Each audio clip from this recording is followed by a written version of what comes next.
wanting for me. I'm delirious. Your eyes around me, delirious. Your arms around me, delirious. Now I am drowning in you.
I'm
Welcome back, everybody. This is Snow's Infinite 2025 Puzzle Kingdom hosting the greatest event you've ever seen here in Toronto. My name is Cabal SP, and I'm here with my co-caster, Die Streaming. Die, what kind of game are we playing today?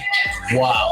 I forgot. His voice is really messed up right now, so I will explain the game instead for us. We are playing Guilty Gear Strive. Currently, we are in the top 2 grand finals match here. 2 fantastic players who have actually beaten the crap out of me in bracket. I came third, but we'll take it. We'll take it. Yeah, they've done a great job so far. Thank you to all the participants who are playing, but hopefully all the people in chat are ready for the most intense Guilty Gear Strive match you have ever seen. Yup. For those of you who aren't familiar with the game, Guilty Gear Strive is a 1 versus 1 fighting game where both players battle to see who is the best, just like in Tetris. Yup. How's it going, Austin? Anyways, I believe we will be starting soon, but in the meantime, what is your guys' favorite part about the event so far in the chat? Hopefully it's been a fantastic viewing experience for everyone, and we're all having a lot of fun, because I know I certainly am with my man Die Streaming out here. Wow. Yup. Winner. Third. He might have hit his head real hard. He might have hit his head a little too hard back there. Yup. Oh man, but yeah, you know, this will be a truly unparalleled tournament out here. This is actually both of our first time commentating for Guilty Gear Strive. Wow. Hopefully our experience will be able to compensate for our experience in other games. So we'll be able to compensate for Guilty Gear Strive. Yeah. But yeah, we do have a long history of playing the game. We downloaded it last year around the summertime, played for a little bit, and we did it. Yup.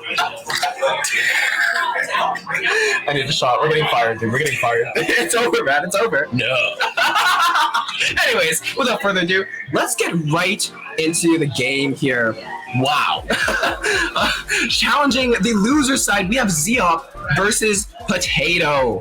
Both players fantastic at their characters. Zeop playing as Testament and Potato as Anji Mito. Yeah. Yeah. Yeah, exactly what he said. But yeah, I don't know too much about this exact matchup, but I think it should be pretty neck and neck between the two. They have played already in the tournament so far, with Potato taking their game and knocking Zeop into the losers bracket. However, Zeop is going to do their best to try and fan out the win for them in this grand finals match. Wow.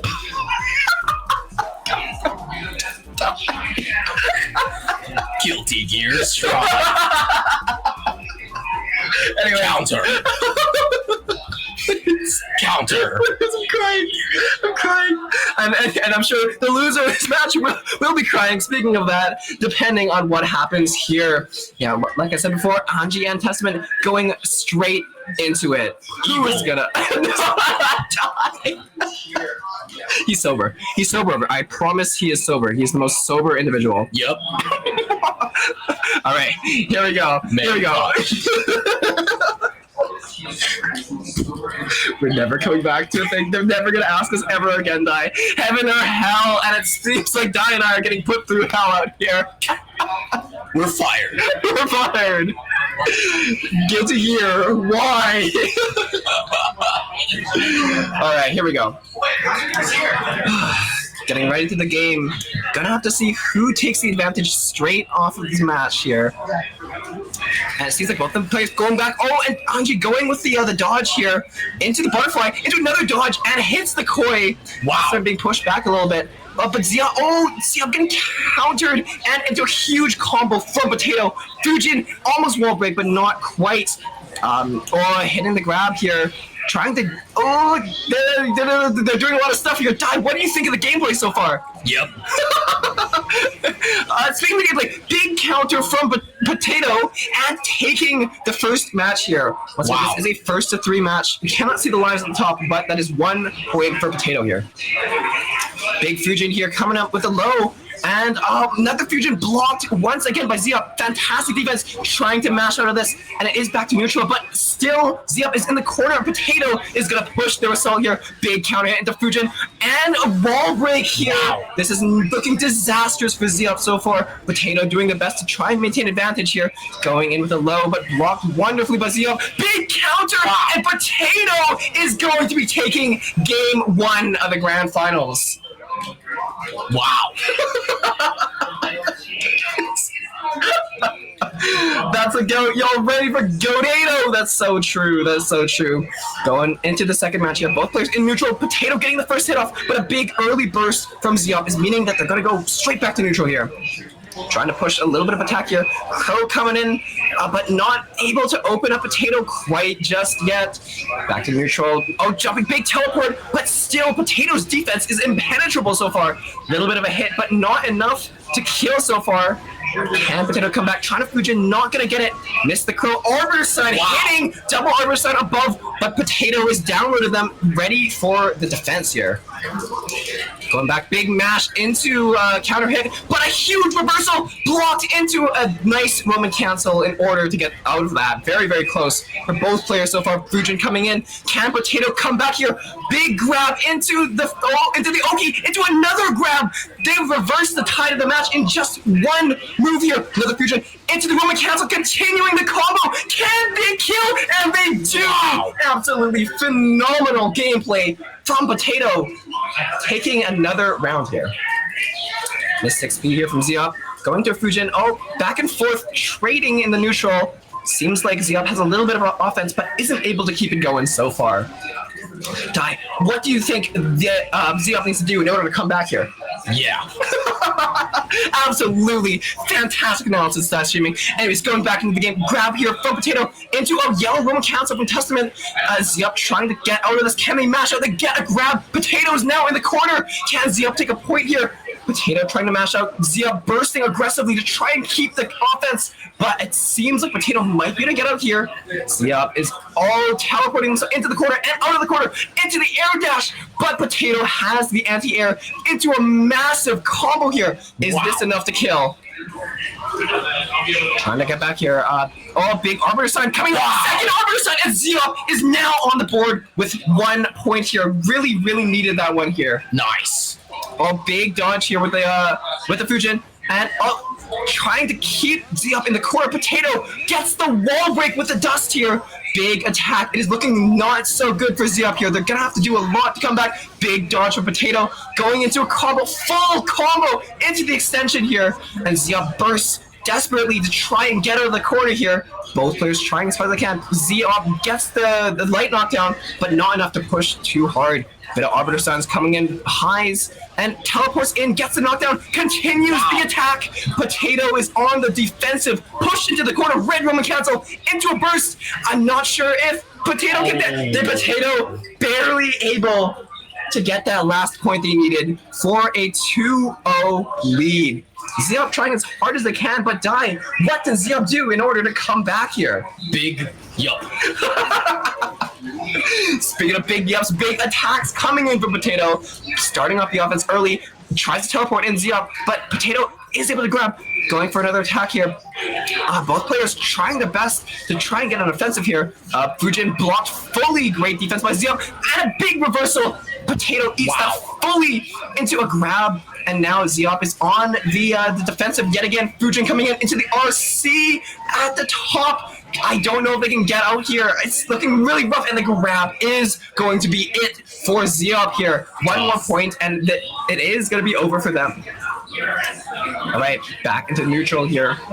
Both players trying to keep it out, going in with a teleport. Zeop aggressively pushing in. Potato backing up, maintaining a bit of space here. Big dodge into a block, and Zeop trying to open them up. I don't think they're able to just yet. Both players definitely do not want to drop any rounds here. Zeop cannot lose 1 more round at all. Big YRC trying to stay defensive, keeping them out as best as they can so far. Wow. A big dodge from Anji. Potato pushing on the offense. Another Fujin into a Roman cancel. And big damage coming out. It's even on the health bar so far. Big counter hit from Zeop. Wow. Seems Potato is being pushed back to neutral. Arbiter Signs coming out. Can 1 more do it? Potato at the end of their leash. Zeop with a huge ultimate here. Can the Succubite do it? And it's completely blocked by Potato. Zia pushing in with the with the attacks, but not enough. One more hit will probably do it. Potato is pushing as hard as he can to try and keep Zia off. And a huge ultimate. Could this be it? And that is the game. Potato taking the grand finals with a 3-0 sweep. All I gotta say is I am a huge fan of what I just saw there. Fantastic gameplay from both of the players. Potato taking a well-deserved win, and Zia with a fantastic bracket run on their end as well. Congratulations to both the players. Good game. Fantastic game star streaming. Fantastic. There we go. We got Potato and Franz celebrating behind there. Very, very well deserved. Yep. I haven't played this game in 4 months, guys. I haven't played this game in 4 months. I don't play anymore. But anyways, the medals are being awarded out to our top player, Potato, and our second place, Zia. Wow, big showing for the camera here. Let's go. Fantastic. And speaking of the medals, do have to thank Puzzle Kingdom and especially Moose PK for organizing this whole event and allowing this to happen here. But speaking of Moose PK, we are going to put him back, the number one out here, the organizer, for a little bit more of an announcement here. But yes, in the meantime, this has been Nice Streaming and Cowbell. Thank you so much for having us on, and we hope to see you for more Snows Infinite games. Yep.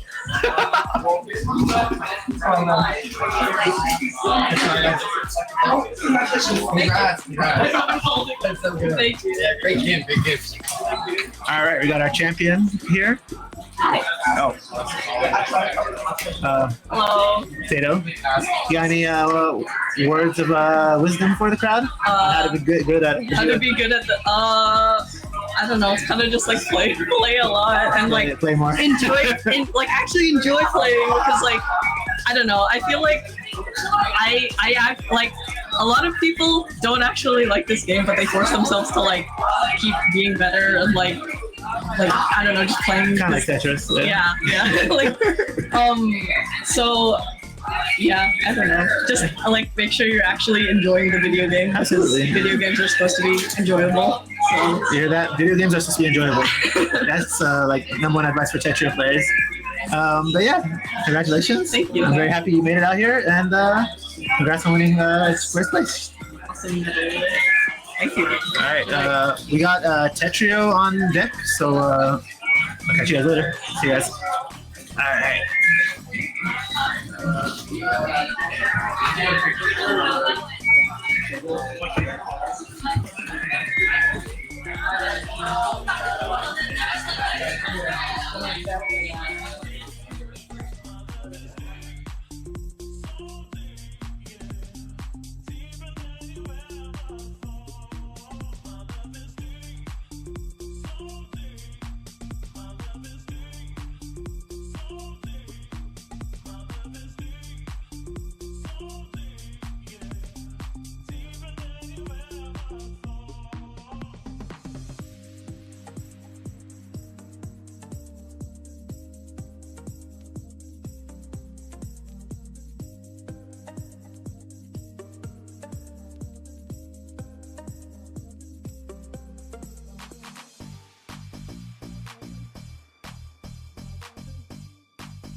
If you're out of love,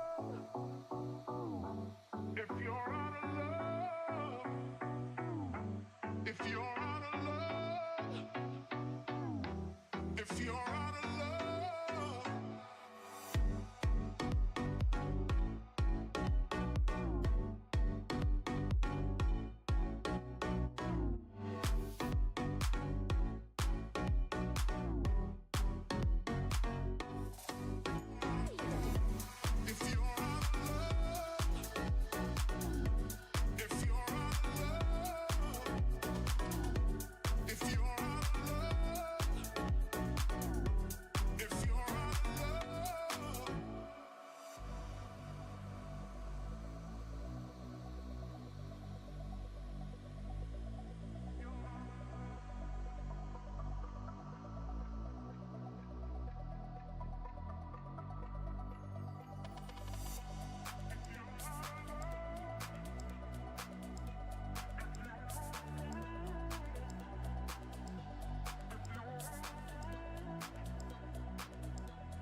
If you're out of love, if you're out of love, if you're out of love, if you're out of love.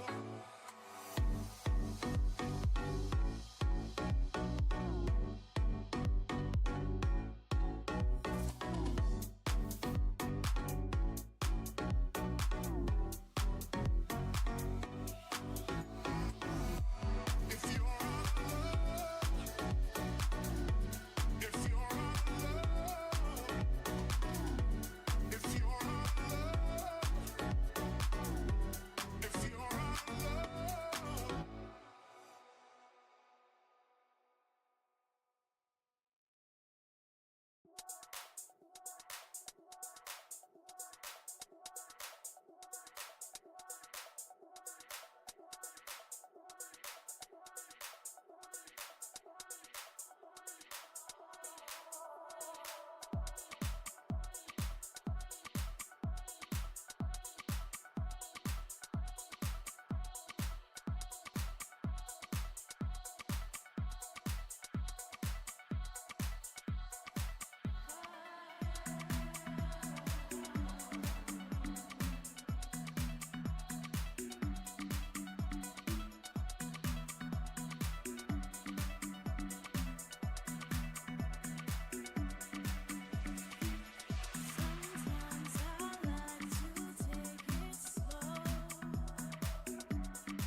next move.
feeling there. How you shattered my world just to have you back again. Your goodbye, baby. So you found you missed the love you threw away. How you shattered my world just to have you back again.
Just to have you back again. Your goodbye, baby. So you found you missed the love you threw away. How you shattered my world just to have you back again.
lunch and I forgot.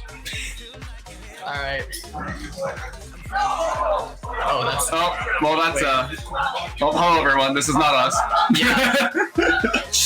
Oh, there we go. Hey, Let's okay. Go. Good stuff. Hello. Is the lighting weird here? Like, it looks kind of cooked. No. I think that's just our perspective of like seeing the webcam. It looks a lot. It looks more like that on the on the stream. Really? So don't Okay, worry. okay. Yeah. Okay. Okay. Yes. Yeah. Yes. This is the one and only Garbo Cam. Yeah, and I'm on comms with Mr. BT APP I'm really building up my official brand at this moment. We're slowly starting to get there. What other acronyms would you? Who's the APT? I don't know. What? With that shirt, Am I really TTC? just? With the shirt. I mean, so I don't know. Am I affiliated? I mean, I did go to the event because they asked me nicely. So like, I did just kind of show up and they gave me a shirt. So I was like, all right, it's worth my trip. The mic is peaking. Well, Hold on. How do we? That is- What if we just push the mic somewhere else? that is someone else's problem, not ours. Sorry. I mean, to be fair, I also am generally loud when I'm casting because, like, and actually, hold on. I'm gonna leak my casting setup for stream. You're all gonna hate me for this. Okay. So in this laptop case, I keep these nice little Apple headphone earbud thingies. Okay. This thing here, I've been casting with this for like probably 4 years. I kid you not. This is what I use. And Wait, like the microphone on it? yes. So that's why Edge always has to tune me up in post because this thing gets like no audio from my laptop. Except for Apple Orchard Cup, I did actually rent out a Yeti mic for it, and it was way too sensitive.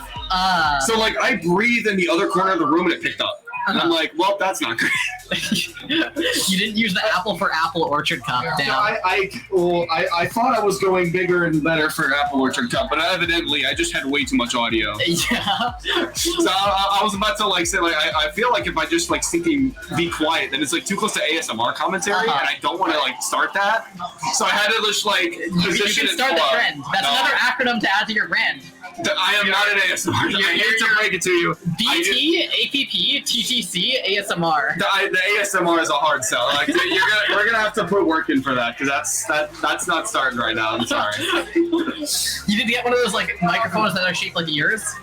You know what I'm talking Wait, about? what? There's ASMR microphones that are shaped like ears to better capture like the natural sound of the voice. Like here, Okay, no, I believe you. I've just never seen I'll put it that. up on my phone right now. Like it looks so weird. It looks like a ear. But it looks like an ear, right? Like. Well, okay, here. Hold on. I'll bring it up. Don't worry, you'll get a visual on it. All right, hold on. Hopefully, stream you'll also get it. Well, maybe you shouldn't get the visual. I don't know how odd it is, but. Yeah, it looks like this. Like this. Okay, so it. It's expensive. It's like $1,000. I see. Yeah, I see. Yeah, that yeah. part. Okay, I can show the stream. It's like one of these. Look at this. It's Does just it like will sticking. focus? It will eventually, but yeah. So there's like the ear there, and there's the ear there. Yeah, It's just like. the $1,000 price tag at the bottom, dude. It's not focusing. Like, hello, can I? This news to me. All right, we're all figuring Yo, stuff out. what is going on with the lighting? Are we red? We got. Do we look satanic on the Hey, stream? orange hue. We got the Tigger branding coming through. Wait, I need to check the stream on my phone too, because my face looks flush red. I think it's okay. Okay, I mean, it got better. It got better. oh, did it? All right. Okay. Okay, we're stalling and making content. This is how I got my start, by the way. I stalled at WPL and I was like, hey, I'm pretty good at rambling. Let's keep doing that. Yeah. It's always good to keep the content up.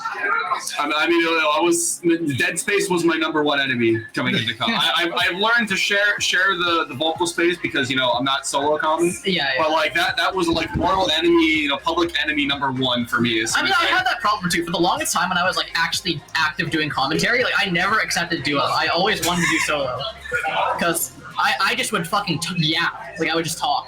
I feel like for like rebroadcast too, like you kind of like get to like do that a little bit too of just like solo rant about. Oh stuff. yeah. Of course, you can have like a longer aside without it being like have to worry about being unprofessional or whatever, right? Yeah, because it's your own thing. So like it's like okay, yeah, it's not the greatest, but it's also me. It's my brand. Like I very much prefer the like co-streaming sort of vibe rather than commentating nowadays. It's just it's nice, right? I was honestly tempted to look into some of like the JP Puyo Puyo Tetris matches because like those are really doing a whole lot in terms of like their own like JP league and just like rebroadcasting like some of those, just be like, hey, the VOD's up. I'm just gonna put commentary over it. Yeah. Like try and just kind of help get that connection stronger a little bit because like people know Uyashoda, people know like. I guess probably Saka Gohan in this case, especially for Guideline, but it's like there's a whole lot more beyond that like usually just never sees the light of day. I'm like kind of out of date on it now. Like the age that I was active and knowing the like PPT people is long gone. Well, I mean, Kazu did a couple streams like it was in the last month, I think, right? Really? There was like one or two. Yeah, no, everyone freaked out. They're like, "Oh my lord, Kazu's doing a stream again," because it was like, if you look on, it's been like 2.5 years since like Kazu's last live, and then they just had like two in the past month. Yeah, I remember. I remember Kazu. He was like trying to figure out how to say my name one time, a long time ago. He was asking chat, "Is it Gabo or Garubo?" Like, it's like a Japanese author, right? So he was like asking his chat, and it got clipped and sent to me. That was funny. I mean, to be fair, there was also a bit when like people were trying to like talk about like Japanese players and like, "Oh, you're not saying the name right, or you're like truncating it when it shouldn't be." It's like, you don't call it like Matt, you don't call him Ma. Like, Matt doesn't need to get shortened, so like, why are you shortening like, insert name here? It's right, like, right, yeah. I'm sorry, we didn't know that was a problem. I'm sorry, like people have to kind of tell us before we figure it out. But it's again, once we figure things out, then it's like. The age you remember isn't long gone. They're doing their own things, but like I'm sure there's new blood, right? Like there's some, always like 12-year-old Japanese kid who's just like cracked and has the best efficiency in the world. Like I'm sure that exists too, right? And that wouldn't be on my radar. Imagine if that existed, huh? Kind of crazy. Imagine. Okay, I'm not gonna name names, but like there might be a couple of specifics. Yeah. Okay. I need to not look at the monitor here because when I look at the monitor, it looks like I'm looking down. I need to look at the like preview there. Yeah, I know. It's like because it's like we have camera at like the angle above the monitor, but like it's at a weird spot. Well, actually, can we like? I mean, hold on. Hold on. It's in the frame.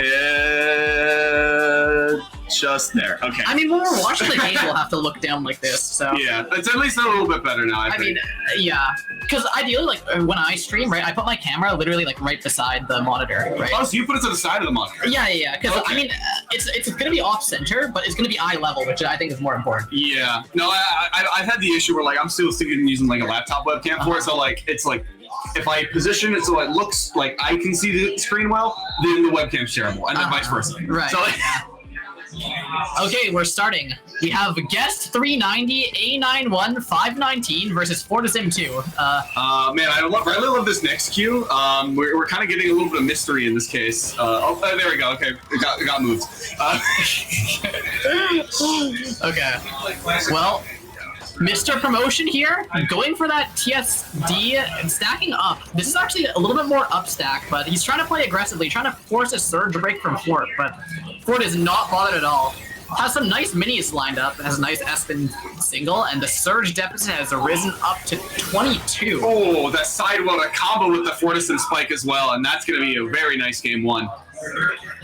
Yeah, that was I mean, this is how you push like speed advantage, right? You just try and surge like that. So really, it comes down to. Oh, there it is. There it is, BT. Oh my god. Want to represent? Can this guy shut up about BT? We have a game to commentate, man. Dude, I feel like Fort's just farming me for content at this point. Like Fort knows exactly how I'm going to react in this scenario. If this guy brings up BT every single time, but we're in for a long set. Well, we've got a minimum of 10 more games. TopplePOP's first, but Promo's still... Okay, wait, this is looking promo-sided, forces the break, now sends the spike, Fort actually lives it, is able to get to the quad, blocks the garbage hole though and dies. Alright, 0-1 for BT to say. Okay, dude, really? It's okay, I'll shift where my why did I catchphrase is pick this guy to calm with? I'm still asking why Commando picked me. It's okay. Something happened. I don't know. I mean, this is. I feel like even though the situation looks even, this feels fairly promo-sided. Just because, I mean, like Fort without a back-to-back surge here is going to be at a natural disadvantage, given that Pro is just going to play these place these blocks just a little bit more efficiently than Fort would be able to here. And you're seeing like Fort's doing like endless downstacking at this point, and it's still like quite efficient. But the thing is, you're just basically playing on Promo's timer, and just like that, that's another round of promo. Yeah, I mean, it really just comes down to from like just the first second. If Fort is able to like keep ahead of the match, keep tempo, and really just bring his first surge to a victory, that's what's going to be what decides this game.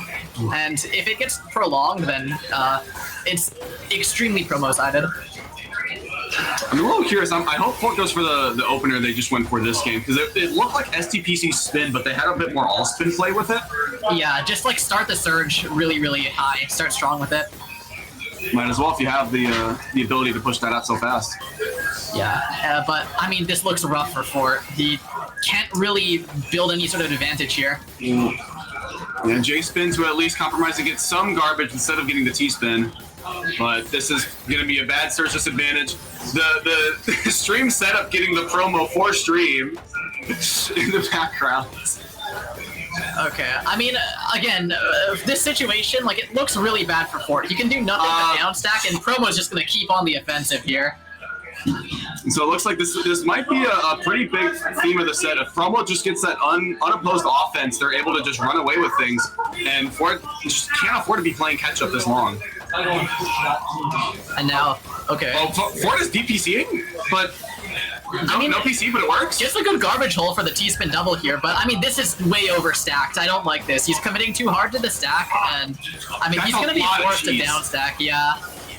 The short surge coming through from Promo to send over that cheese, but I mean, Fort's cleaning up. He's got some clean, and this is where we may be able to see Fort make a comeback here. If he's able to bring this surge up to a high enough number, then Promo's in for something. Oh, has to pop it on the... Well, it does send a decent bit over to Promo, but again, that's a lot of clean. Oh, with a misdrop in column 2 for Promo. I mean, Promo's on the defensive here, but it looks like he's going to have a pretty fast turnaround here. I mean, the Fort's not really cooking up anything too massive in the up stack, so Promo does get a pretty safe down stack. It's nice surge spike, yeah. I was gonna say Fort like almost found the out in time, but the extra spike plus surge pop was just way too much for Fort to handle. Alright. And we have reliable TKI from Fort this time around, so we'll be getting the STSD as well as a follow-up. Misdrop from Promo. Now Fort's pushing it pretty well, and Promo's not able to take the quad on garbage. Dig surge into a 5 combo, lots of little minis coming in through, and Fort is able to take another round. He's still back in it. I was gonna say, like, I feel like with the quad spike, that probably would have only got around like 7 in total, but that almost doubled just from the fact of how many all spins happened in that little spike. And you might think that, like, from watching this, that this matchup is very promo-sided, but again, like, Fort does have a very, very clean win con, and he is at technically an advantage from the start of each round. Fort did a little mini surge to try and pop that from Promo. It looks like to be successful and didn't accept a lot of cheese. But I mean, this is LST for Promo. This is his comfort zone. Is able to send that surge off. Fort, oh my goodness, for the down stack, just barely gets topped out. But Fort is having some like very airtight placements on defense, and like to Fort's credit, like most of those are still happening on time. But again, like just as we mentioned prior, Promo, the win condition is just going to be running away with the offense, and if you're stuck in defense for too long, it's just not going to be there. And I mean, it looks like we're going to see a repeat of the same thing here. I can't see a high potential of attack coming from Fort's board here. Oh, forced to skim. The down stack just wasn't clean enough. And that's, yeah, four game lead right now for Promo, and it's first to 11, so only 5 more they're going to need for the Grand Finals advancement. Yeah, and this is looking pretty clean for Promo once again. 180s from Fort, maybe? I mean, he seems to do it. Gets the quad. Nice little forecast as well. He's not out of this game. Just, it's going to be an uphill battle. Is able to find some nice down stacks here. Oh, for the misdrop for Promo! Misdrop for Promo, yeah! Oh and my he gets goodness. tossed out.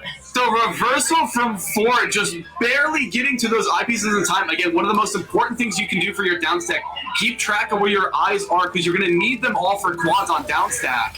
I think Fort played that like significantly better than I usually see rounds. I mean, to be fair, that was not a friendly cue, and Fort just blistered through it. Wow, okay. And another attack coming from Fort here to take the 4th round. Alright. Let's see.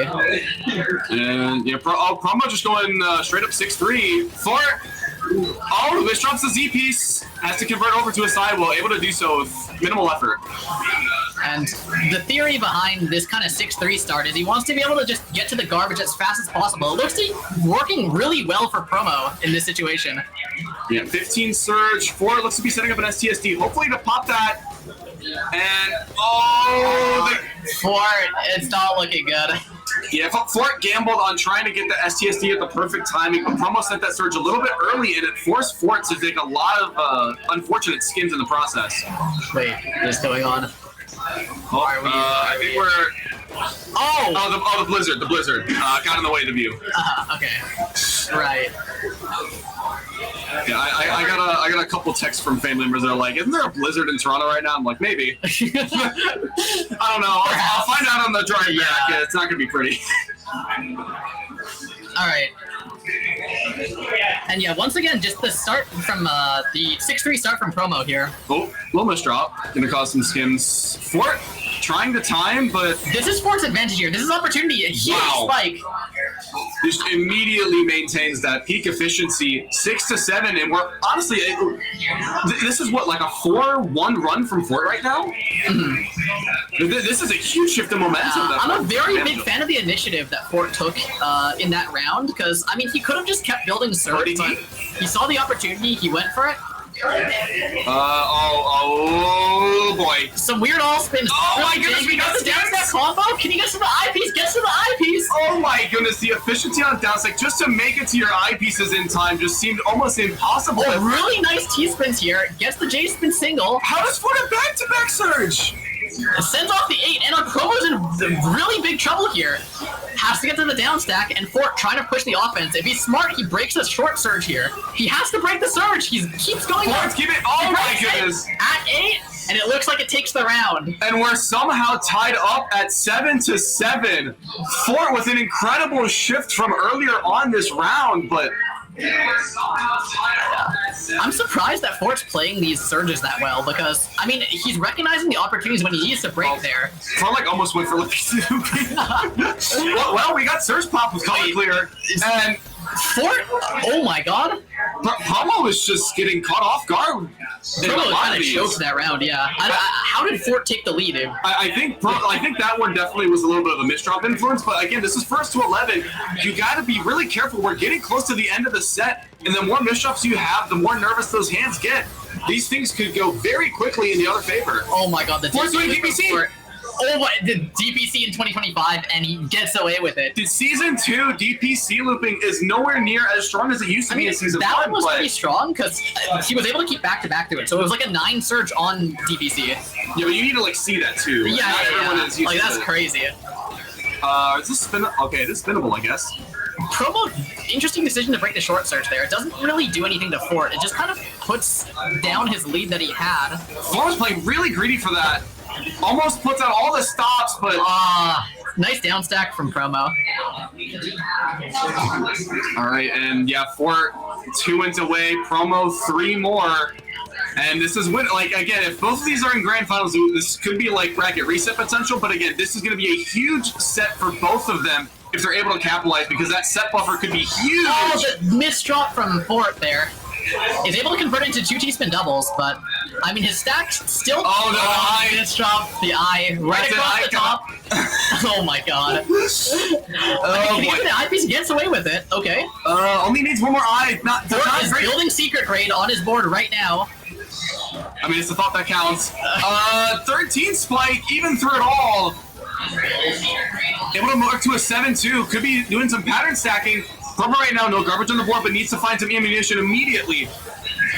I mean, these are good attacks from Promo. Oh, this is good spike. There it is, multiplier. Fort breaks first, and looks like Fort's actually in the lead on this one.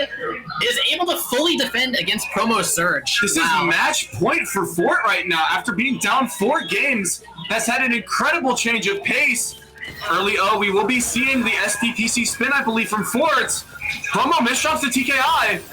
Alright, I mean, this is Fort's chance to take the lead here. Goes for the T-spin mini underneath. Is ready to send some more attacks here. Does break the short surge. It sends some cheese over to Promo. Now Promo having some cheese. Oh no! Defensive. Upstacks that. Tries to get down, but is not able to. And Fort takes the set in an upset. 4 pieces per second from Fort. And just an entire, like, cool, calm, collected. Able to bring things back from downtown for the win. And that's going to be, I think, I'm trying to remember last year if Fort made it to Grands from Winterside or not. I'm not entirely sure, but again, knowing Fort as a player and how dynamic their sets can be, having the set buffer is going to be absolutely essential to make sure that they can come out on top. And if you didn't hear it in the venue, people were clapping. This was not an people were watching this. Watching. There's some crazy stuff going on.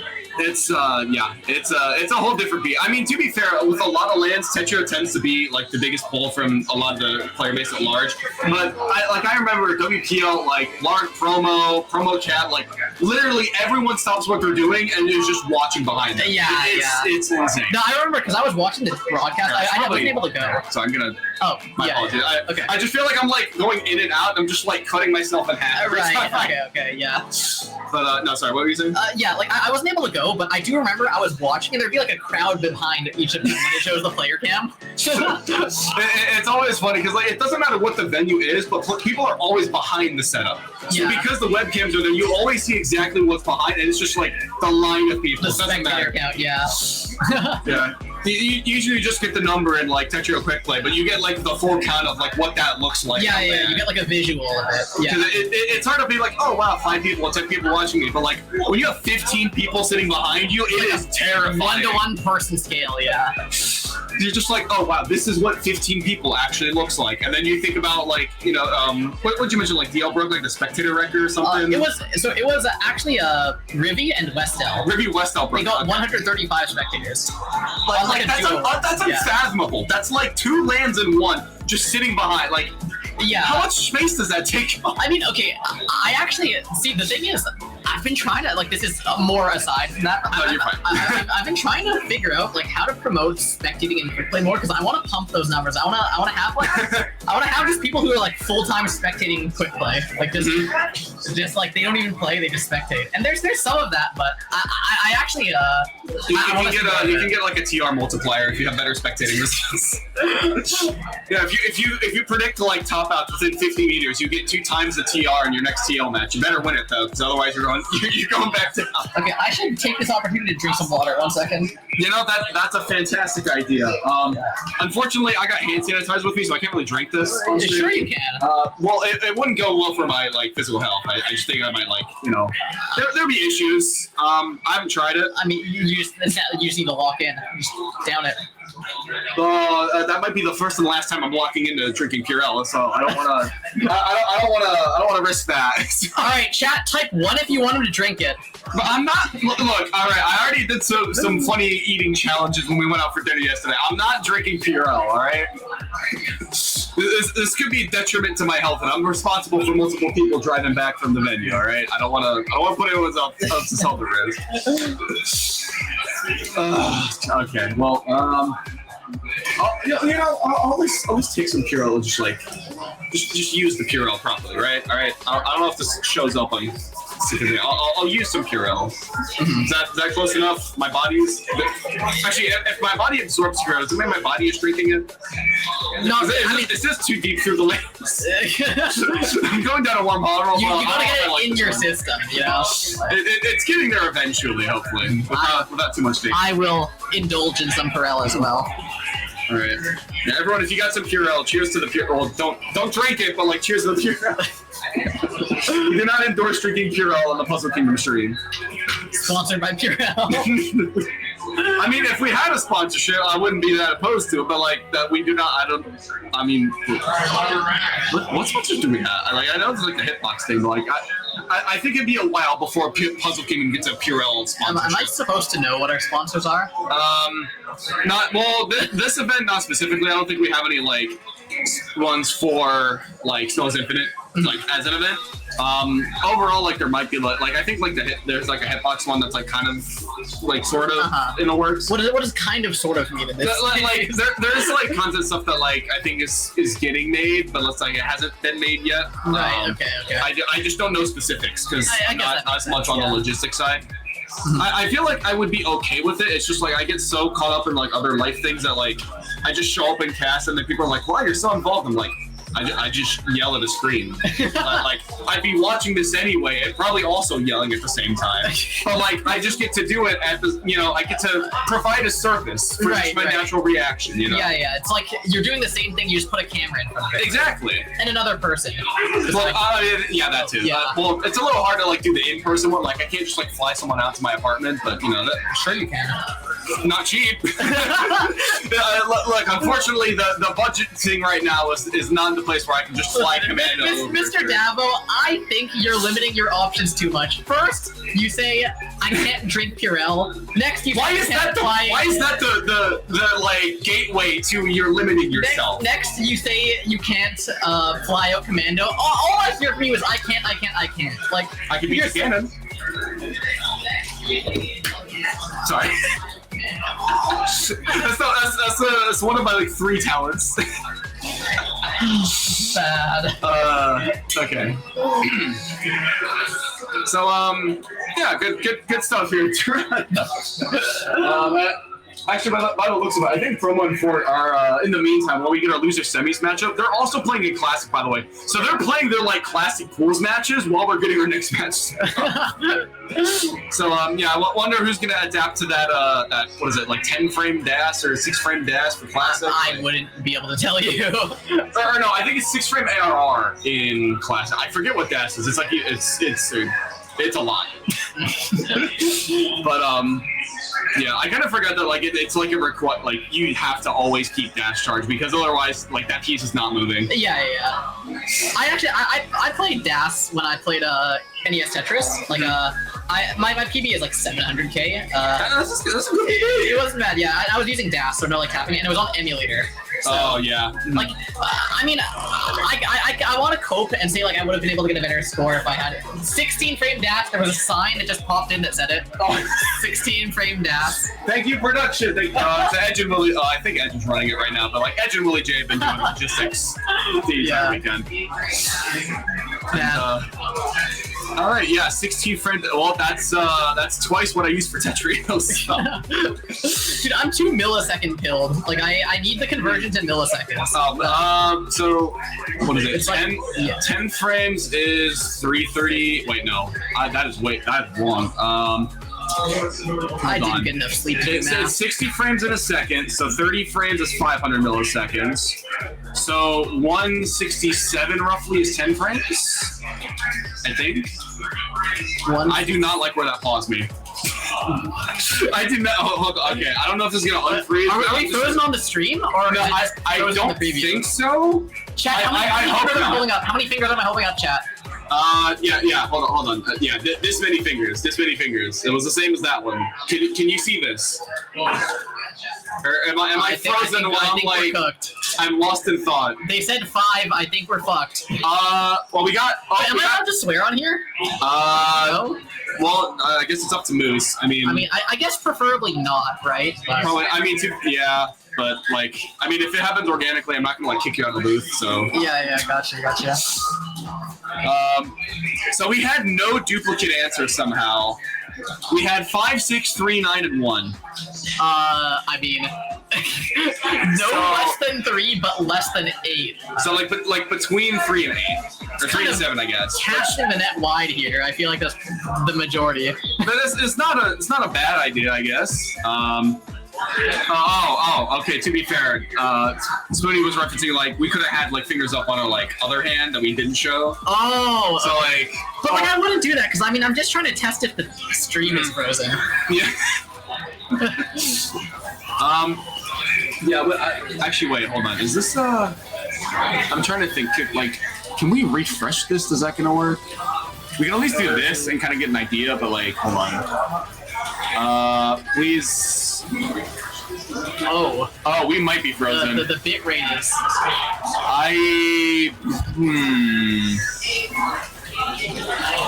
What is going on the broadcast? I just don't like seeing the freeze frame of me at this. You know, I'm gonna pull up my phone and check. Can we? I cannot tell. Okay. I'm like silently praying that it's not frozen. Please tell me we gotta. Where's Oh. Okay. Hey, you guys are good. We have matches going on right now. Oh, we cannot see the match. All right, we'll work on getting that for you. Yeah. Oh, okay. Wait, the match was going on, and we haven't been able to see it the whole time. Wait, what is the set count at? Oh, it's on the. Okay. We didn't miss too much. Okay. Yeah, we're just casting off of Garbo's phone. All right. Okay. We're on a delay too. It's on mobile data. Oh wait, are we? Oh, it's maybe refreshing. Back? Okay, well, we can at least see Firestorm win the second game. So if you don't like lag, check us on it. That's how far back we're going. Yeah. What is going on? We've got 6 spin there from Firestorm. Oh, wait, are we? Okay, Oh, we're back! We're still back. We've been saved! All right. And here for a huge surge advantage from Firestorm here. Going for some nice all minis. I do like Firestorm's willingness to do a lot more with the spins, because like in general, even from season 1, Firestorm was like one of, if not the most efficient top player that we generally saw from like TWC. So seeing what they're going to be able to do with all spins is just going to be so exciting. Also, are the sides swapped? I think. Well, I'm just going off the in-game. I'm assuming the in-game one is Firestorm. Yeah. Yeah. I'll take a look and see, because The right side is Firestorm. I mean, I can tell by gameplay it's Firestorm. Firestorm also tends to like going for 6 spin, but well, we see double TKI, I guess. So my point is completely invalid. All right. Well, we see again both surges building up here. Slight advantage for Ricky here, or RKY. I think it's actually supposed to be pronounced Ricky. I think it Ricky? He told me. That's okay. It's Ricky. All right. That kind of makes sense now that I'm seeing it. Yeah. Okay, and well, Firestorm already off to a 4-0. Yeah, I mean, Ricky had a pretty good start, had a surge advantage, but I mean, Firestorm just played the break a lot better.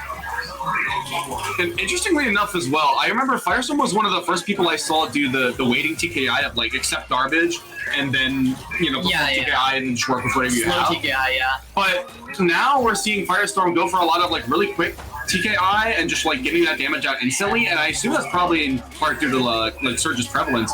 But it's very cool to see that that's an adaptation we've seen Firestorm make as recent.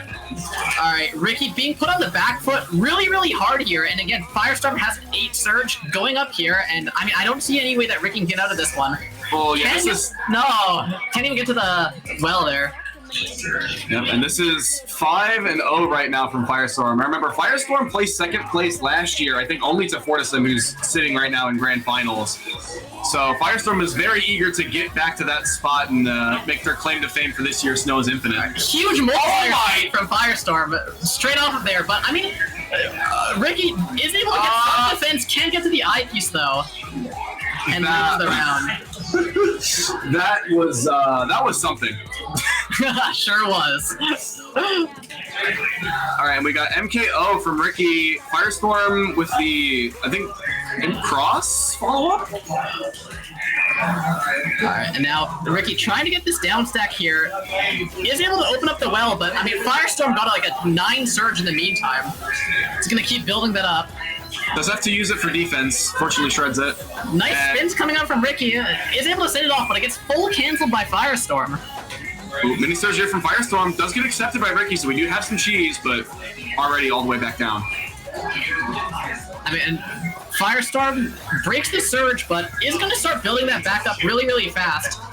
Ricky does force a break out of her there.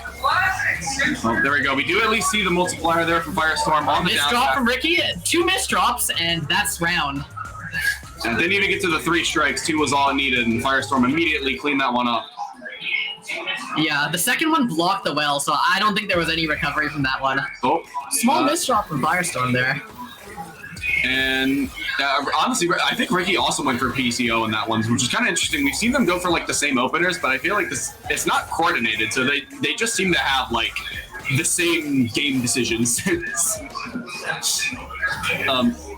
Oh wow! Oh, Ricky was already prepping that T-spin double. Ricky's really super hard here. There's no road to the down. No, it's the last piece. It was the last piece. Whenever the piece is back to back, it's the last one cube. Even if he does survive that, like, there's not really any course out. I don't think. Like, yes, but that literally was the game telling you you're not allowed to play this way. Like that. There was just such a hard commit to the up stack there. There was no way of getting out. Yeah, and Ricky intentionally tanked garbage early, able to use all of that for a massive attack, but Firestorm survives it, and the garbage is still very clean. Alright, now Firestorm actually also getting ready to build a pretty big advantage here. Is able to convert into the 6-3. Oh, yeah, 9 back-to-back. Nice efficient clearing, good surge usage, and Ricky needs to get out of this. Had to cancel the T-spin there. Goes for an S-spin, but there's just no down stack. And this is, despite Ricky matching in efficiency, this is 9 straight out of Firestorm. 2 games away from booking their ticket into losers finals. I mean, it looks like Ricky can keep up at the start, but after the first surge, I mean, I say that and then there's a misdrop, but in the general trend, I mean, I don't know what Ricky's win condition here is, really. Well, I think Ricky needs to find something out of like where their strengths or weaknesses lie, because at the moment Firestorm has found a win condition and Ricky is still fumbling around looking for an opportunity that just is not there.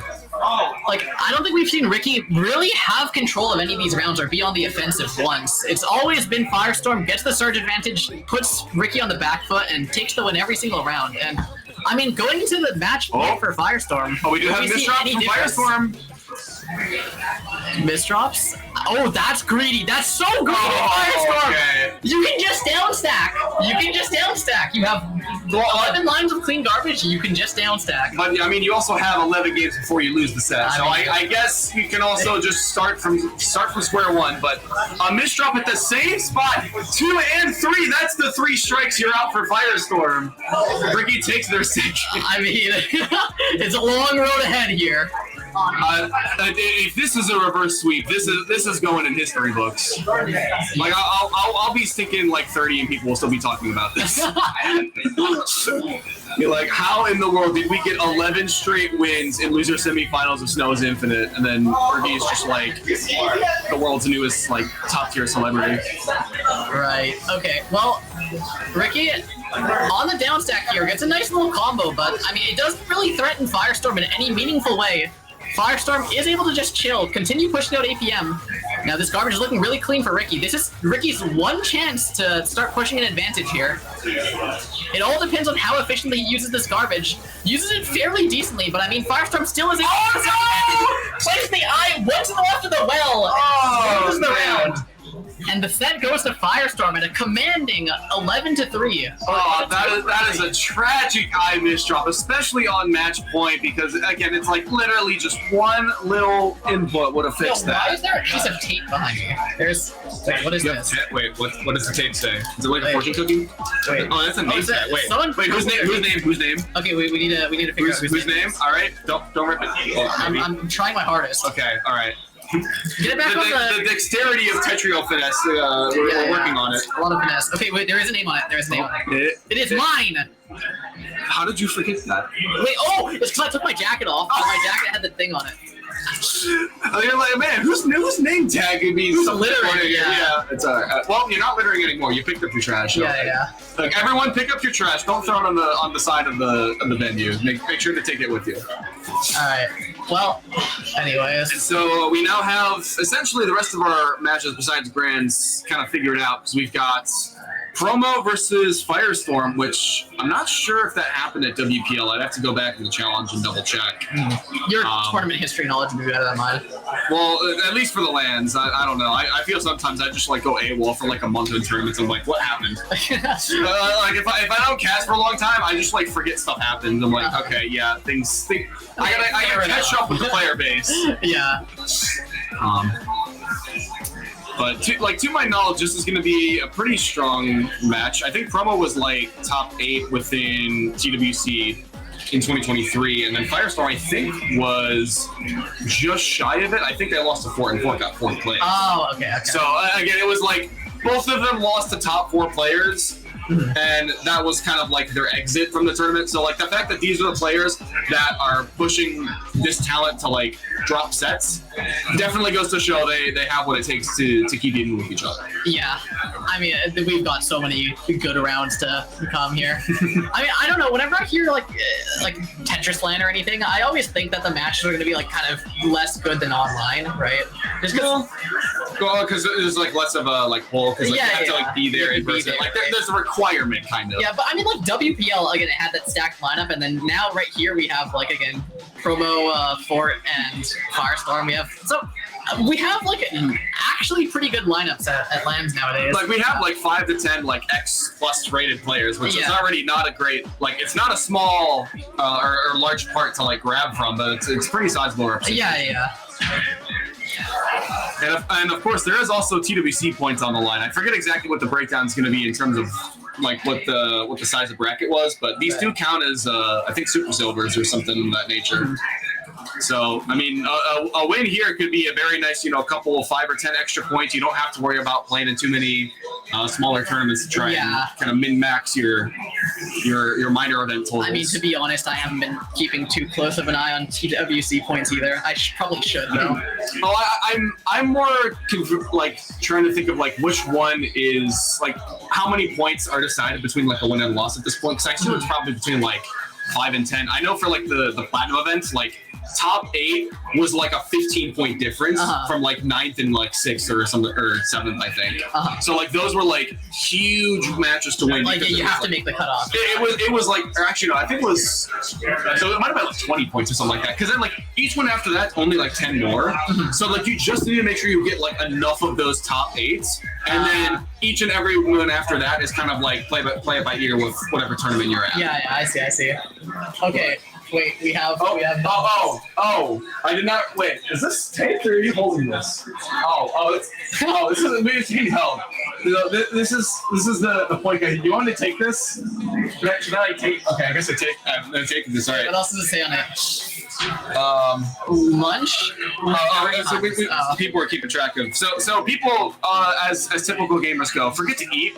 Until the like most inconvenient time. So we were like trying to like tell people like when to go eat. Like, hey, we're not doing match for an hour. Go eat. Like we're like. Just... Wait, what did you? To be a little off topic here, what did you have for lunch? I was gonna eat after comms. You haven't eaten earlier. I had like snacks for breakfast because not great breakfast, but I at least ate something. Right. But yeah, I'll fuel up after comms before the swap bracket. I think. Yeah, I went.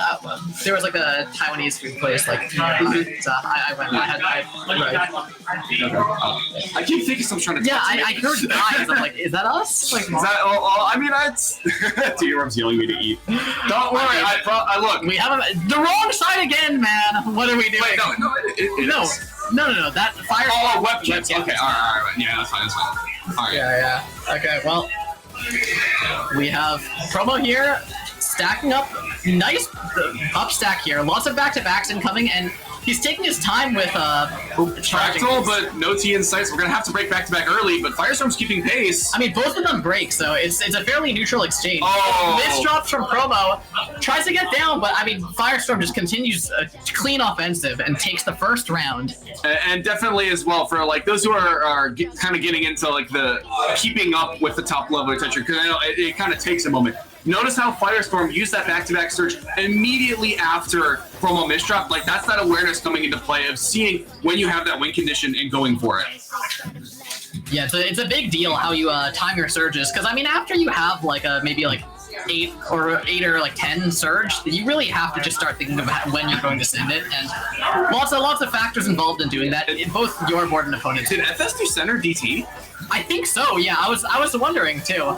Because like center DT has a bit of a better like C-spin conversion, kind of like how another opener does. But Firestorm right now has a bit of like built up 6-3. Oh my! Big down stack surges on it, and that's the surge timing that you really need. Again. It can be your opponent. It can be your opponent misdropping, but also if you have a really big attack, you just want to throw your surge in with it too. Just try and make as big of an attack as possible. And we're seeing a great example of that just within that last game with Firestorm. Alright, Firestorm deciding to do a little bit more weighting of the TKI in this case. Beautiful center well. That's a lot of free ammunition. 20 spike, keeps back-to-back. But Pro does survive it. Now is able to try and make a comeback here. Has the garbage advantage going on. And playing this pretty clean and trying to stay efficient. Breaks at the 6, but it all gets canceled by Firestorm. I think that was a pretty suboptimal break from Promo. And now he's going to be behind, paying for his mistakes there. Promo's just waiting for the clean garbage to show up. Doesn't even need to upstack for it.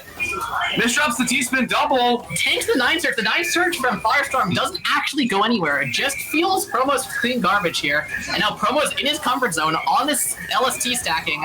And this is where you can see him pump out just lots and lots of APM. But keep in mind as well, like, Promo's had quite a hefty speed advantage, but Firestorm is literally just keeping pace, just like strike for strike, blow for blow. That attack is almost identical between the two of them.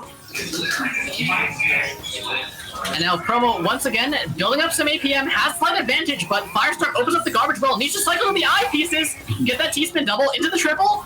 Now, trying to build down, does get the multiplier quad, but Promo does have a 6 surge in the meantime, was not wasting any of that time where Firestorm was defending. Now it's built up to a 10 surge, and all eyes on that surge, all eyes on Promo, watching for when he decides to break this, because this will decide the round. Firestorm also built up a mini surge while down stacking in order to try and force Promo to get that surge off the table. The surge does get broken. Now Firestorm trying to use that clean garbage to get down, and Firestorm, beautiful, beautiful defense, is able to completely neutralize that 16 surge from Promo.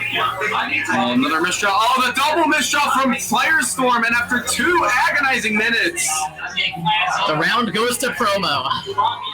Now we got 2 versus 2. Z and S early on in this build, but we do see the OEQ.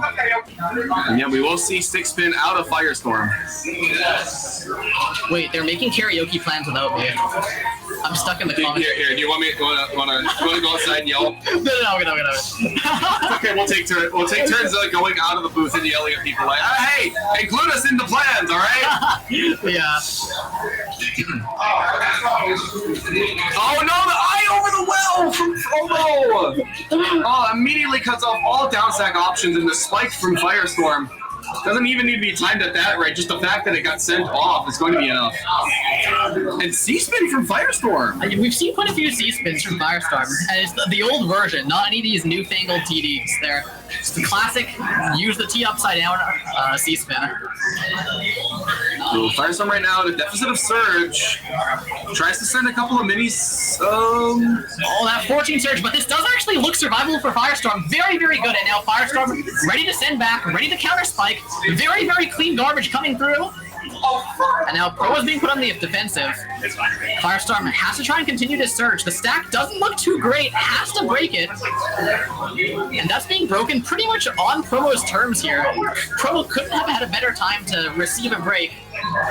And now Promo, advantage shifted over to him. He has a 12 surge, and again, you gotta be watching how he decides to use it. He does break it early in order to cancel off some lines, sends off the difference, but I mean, it really just doesn't do anything.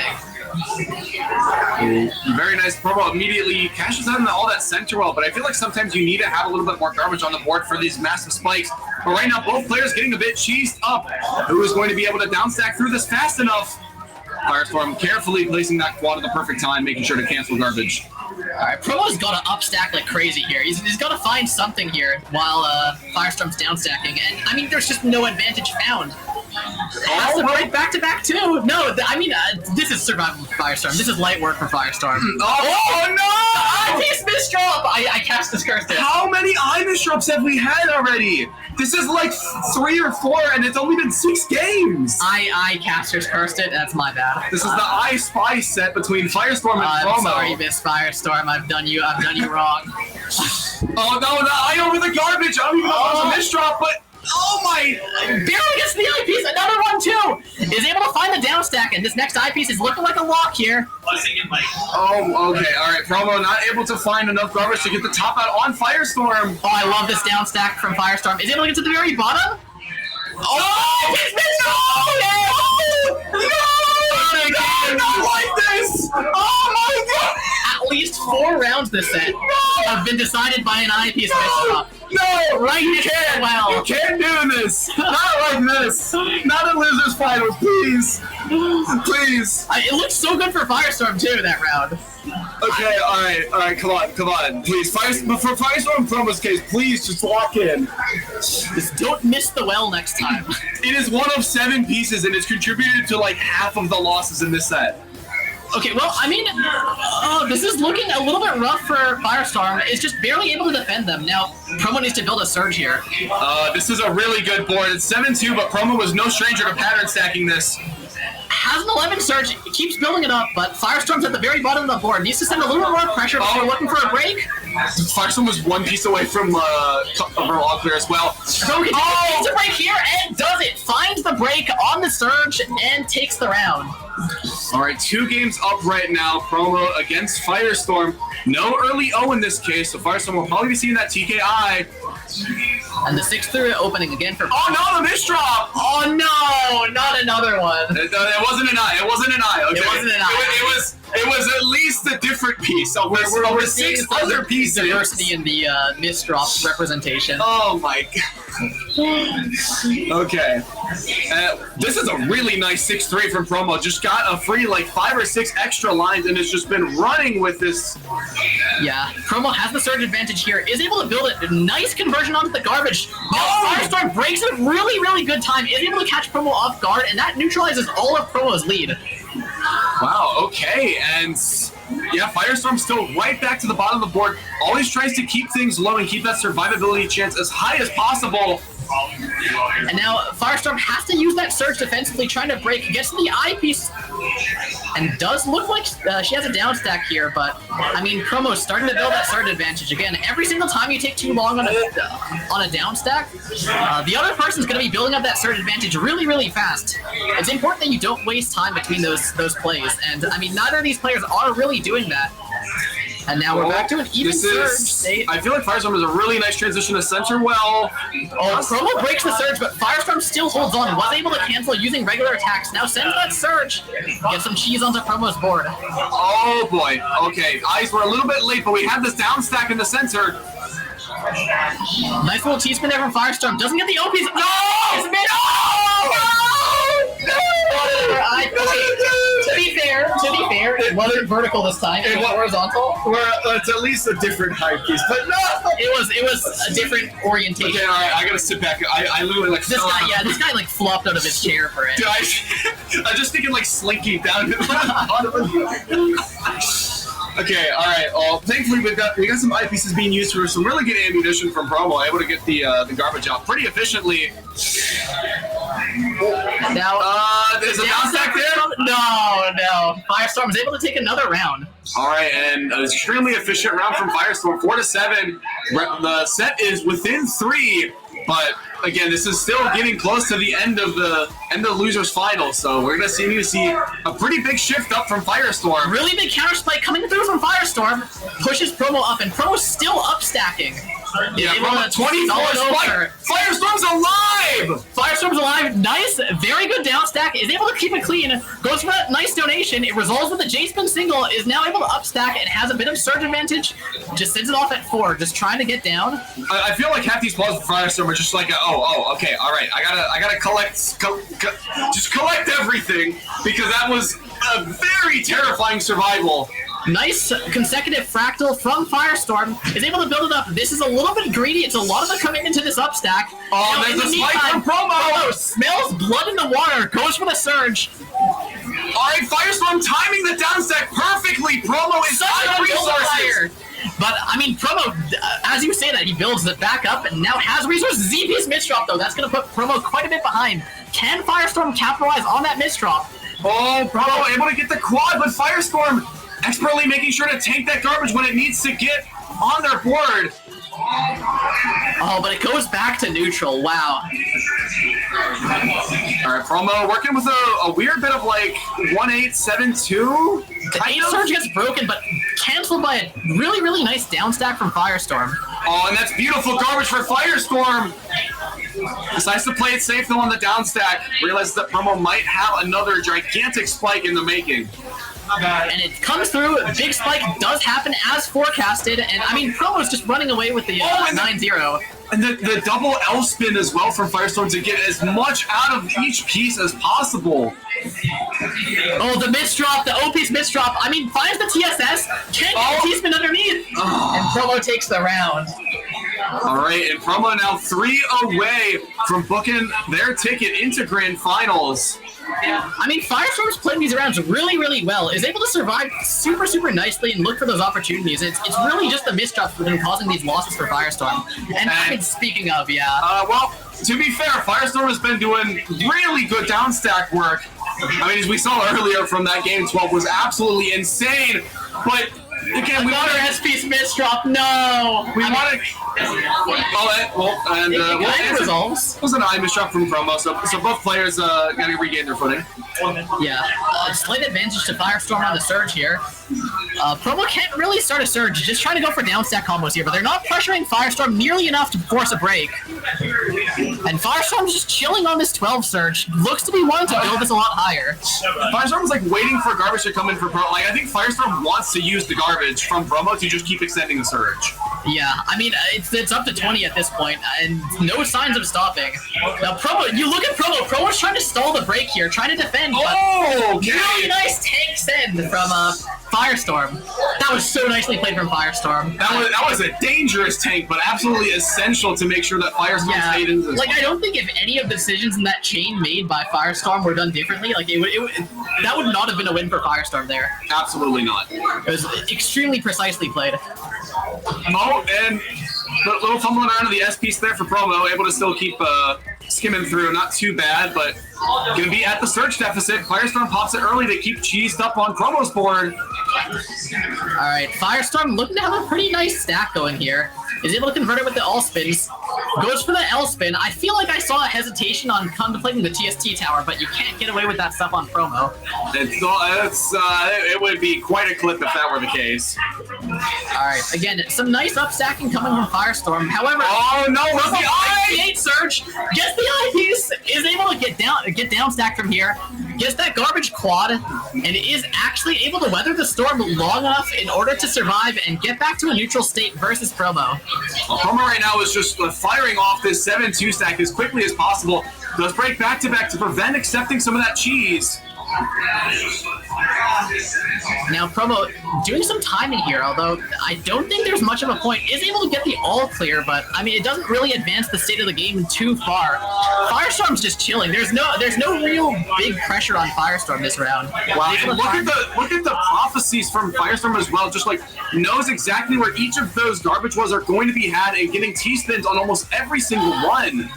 Yeah, there was some nice forecasting going on there. And now Firestorm, again, going up for a really, really efficient upstack, is able to, again, convert these wells so nicely in just every single column. It's like I'm watching a board wide run because they're going around so smoothly. There's no waste in between changing columns. I mean, again, you're this far in the bracket. We really can't afford to be wasting any material, any pieces that could provide ammunition for the top out.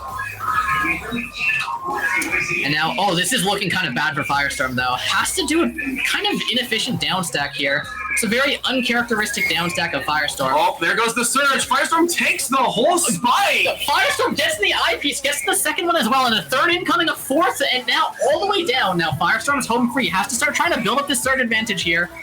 Gets spiked up once again, but it doesn't seem to matter. Breaks at 4. And both players sending spikes at the same time, but Promo holds on to that surge a little longer. Greens it super, super hard, but again, it doesn't kill Firestorm. Firestorm just refuses to die over and over again. And we're 2.5 minutes in. We're probably about to start having margin time have an impact on these spikes. It just expedites the practice. And Firestorm, again, just kind of chilling on the downstack. Promo hasn't been able to do it that much with these short surges. He's been able to build surge several times and get surge advantages, but none of them have really stuck as leads. Oh, and finally, after almost 3 minutes, Promo able to get a spike with surge. But again, it's like when the 25-30 spikes don't have a guaranteed win condition. It's really coming down to Promo finding these opportunities of when. Oh, that is Bishop! No! Right to the wall. No, okay. All right. 5 to 10. Firestorm is smiling. She knows exactly what happened, what's been happening this set. Oh boy. That eyepiece every single time. That eyepiece is about to get banned from winning stackies for the rest of its lifespan for the amount of issues this has caused for all of our players. Alright. Firestorm keeping it efficient, but Promo does have a garbage advantage here. And Firestorm has to break surge, so now Promo might... Oh! Really good spike from Firestorm there. Is able to put some pressure onto Promo, which stops him from going with his usual upstacks. He has to play a little bit more defensively. Now, no real advantage to either of them so far, although maybe Promo can build one here using that clean garbage. Starts it off, but Firestorm's not too far behind, is able to keep pace with the clean garbage there. It is actually able to create a little bit of a lead as Promo breaks his back-to-back earlier. Yeah, 20 spike, but Firestorm barely gets sent up 10 lines and retains Surge. Doesn't have the best way to fill that. Is going to have to break the back. Oh, and Promo! Oh, nice spike from Promo, and the BM wait. It looks like it's over. I think they both know. Yeah, and it looks like the piece has to be placed, the truth has to be faced, and that is the round. That is the game for Promo. All right, and you can I'll see clap along with them. There's applause all across the venue. Again, very fantastic work from Firestorm with the third place finish. Again, we've had incredibly strong talent for this bracket. I keep sliding away from the camera. Sorry, guys. But again, fantastic work from Firestorm, playing extremely efficient, under 4 pieces per second, unlike much of our competition, and still making it this far is a fantastic showing. Yeah, I agree. It's unfortunate that there were so many eyepiece misdrops. I think what was it about the eyes? If we could just redo every single one of those eyepiece misdrops, like this would have been a completely different set. It was both Firestorm and Promo had like several eyepiece misdrops. Yeah, it was much more for Firestorm. It might as well have been like a 1st to 7. The games were just going like that. I mean, I'm very impressed with how Firestorm has been playing these rounds when not misdropping the eyepiece vertically to one column right next to the well. I mean, again, it happens to the best of us, and as you can see, like even top 50, top 10 players in Tetris, like the misdrops happen, and it's heartbreaking. But... I mean, misdrops are kind of universal because, if you're not playing fast enough to misdrop, just play faster until you have that, too, right? Like, otherwise, you're probably playing too slow. Well, you're leaving too much beyond. PPS on the table if you don't misdrop, right? You're leaving a lot on the table if you're just playing well beyond, well within your comfort zone. Like part of what makes a lot of these tournaments so exciting is both players are pushing themselves outside of that comfort zone, and obviously you have to see those misdrops. But again, sometimes you'll just see peak. And, you'll see a Windows screensaver flash before your eyes because, just something magical happened. Yeah, especially with these kinds of surge gameplay where you have to keep pace, right? So, again, if you're not playing fast enough that you're having some level of risk of misdrops, there's no reward for you there. You have to push speed in this meta. Oh, all right, Garbo, we have a. Why are there 6 people outside? Wait. Okay, gift for you. We got a gift for you, Garbo. Okay, let's see it. What? Oh my! Turn around. Show that to the stream. Look at this. I need to take it out of the bag. I need to take it out of the bag. This is phenomenal. So this is Garbo, you have any comments on this? All right. So this is there is a stand too. Okay. Yeah, there's a stand for this. This is gonna get propped up. It's like foil too, or it has a sparkle to it. Yeah. Okay. Hold on. Yeah. We're reflecting the Yeah. So this is I guess no. Can I block the monitor? But okay, I'm trying to block the glare. I don't know. This is not working. So this is me eating pasta out of a pot. Honestly, that's just a vibe. That's a vibe. Honestly, I don't do a lot of cooking, but if I'm cooking for myself, I'm not getting a plate for it. I'm just eating it right out of the stick in pan. So you can actually, you can try this right now. If you go into Quick Play and type Garbo pasta : you will get this as an emote. That's an emote now. Oh, it's been an emote for quite a while. Oh, okay. Wait, I didn't know that. Can we get someone from the next set to put in Garbo pasta? Tell whoever's on for or promo in for to put the Garbo pasta emote in the chat. It does show up on stream. Yeah, but thank you. I love it. I'll put this up in my room. If you want to get signatures. True. Wait, I can get people to sign this. Wait, it's you could get signatures with it, yeah. I feel like the silver market. Do you get it? But do you get it on one side or the other side or the yeah? stand? How am I gonna do this? How do we? Wait, how does the stand? Usually upright. Wait, but I will get you to market a song after. Okay. Wait, how do you use the stand? Does it just you push it in? I've never tried it. I think you just hard drop it. Okay. You know what? It worked. It's in. Hey. Hard dropped it. Perfect. All right. Good luck. Wait, no, never mind. It's out now. No, it's is it Okay, because okay. of this? Like maybe I mean, like I think you just kind of there, yeah. it's just kind of Wait, this is so good. Nice. Wait, actually, no, hold on. What we should do, okay, whoever I want to win the next round, we put this at their table. So this is like on stream, you can tell who's like the Garbo seal of approval. Yeah. I mean, that's the webcam. Look at it, it's so good. Oh, it's actually. Look at that. Production coming through. Thank you, Edge. Everyone say thank you, Edge. Shut in up, chat. Edge. Shut up, random guy. Big props to. Wait, did Purple join the show? Did Purple join the tournament lobby and put it into? No. Edge, you gotta scroll over. We gotta see if she. Okay, the stand is a little bit jank. Like, I can't really. It kind of.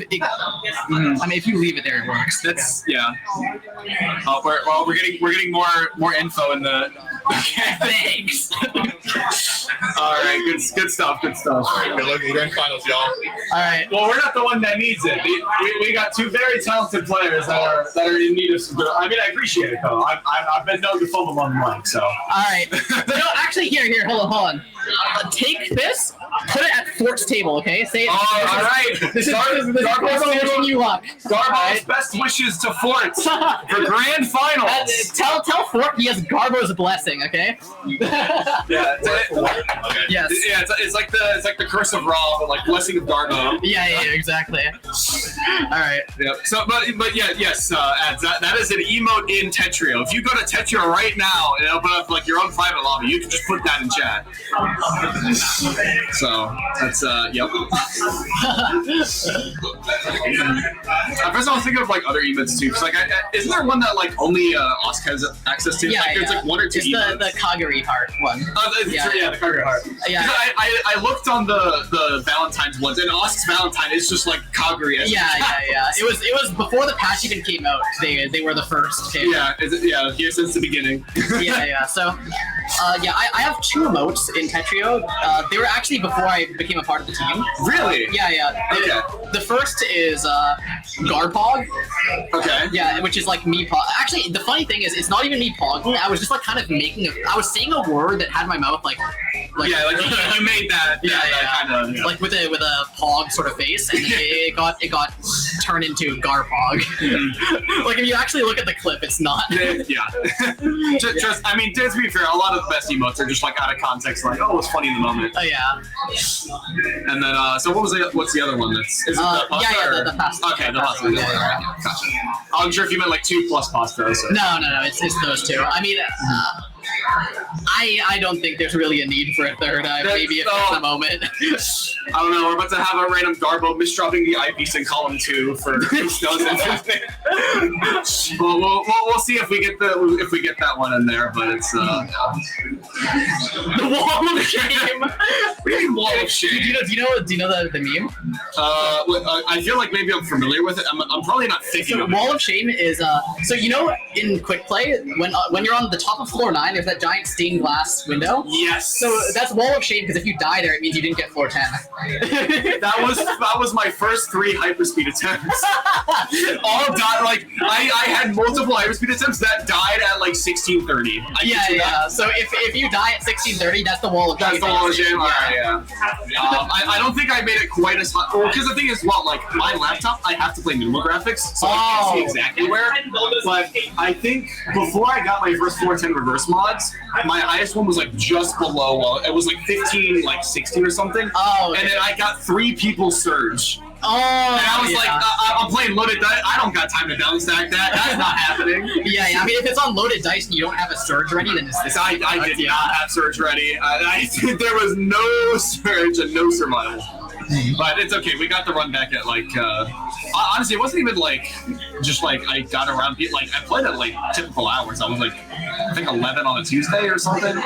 So like people were still playing. For some reason, that was my best run. But I was like, I was so excited to get to hear the 410 music, and all of a sudden I got distance attack, and I'm like, all right, how long can I stall with a center well? The 410 music is good. I like it. It's really well. It takes a minute and 20 for the beat to drop between regular and reverse mod.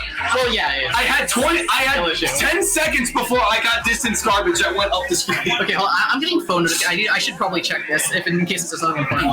Oh, for what? I got phone notification. I need to check if it's something important. Oh, is it okay. I'm like, is it like Oscar like telling me to like shut up or something? No. All right, there you go. Look at the live audience. We got the live audience here. Live student. Snow's Infinite. Can we hear it from live audience? Live audience.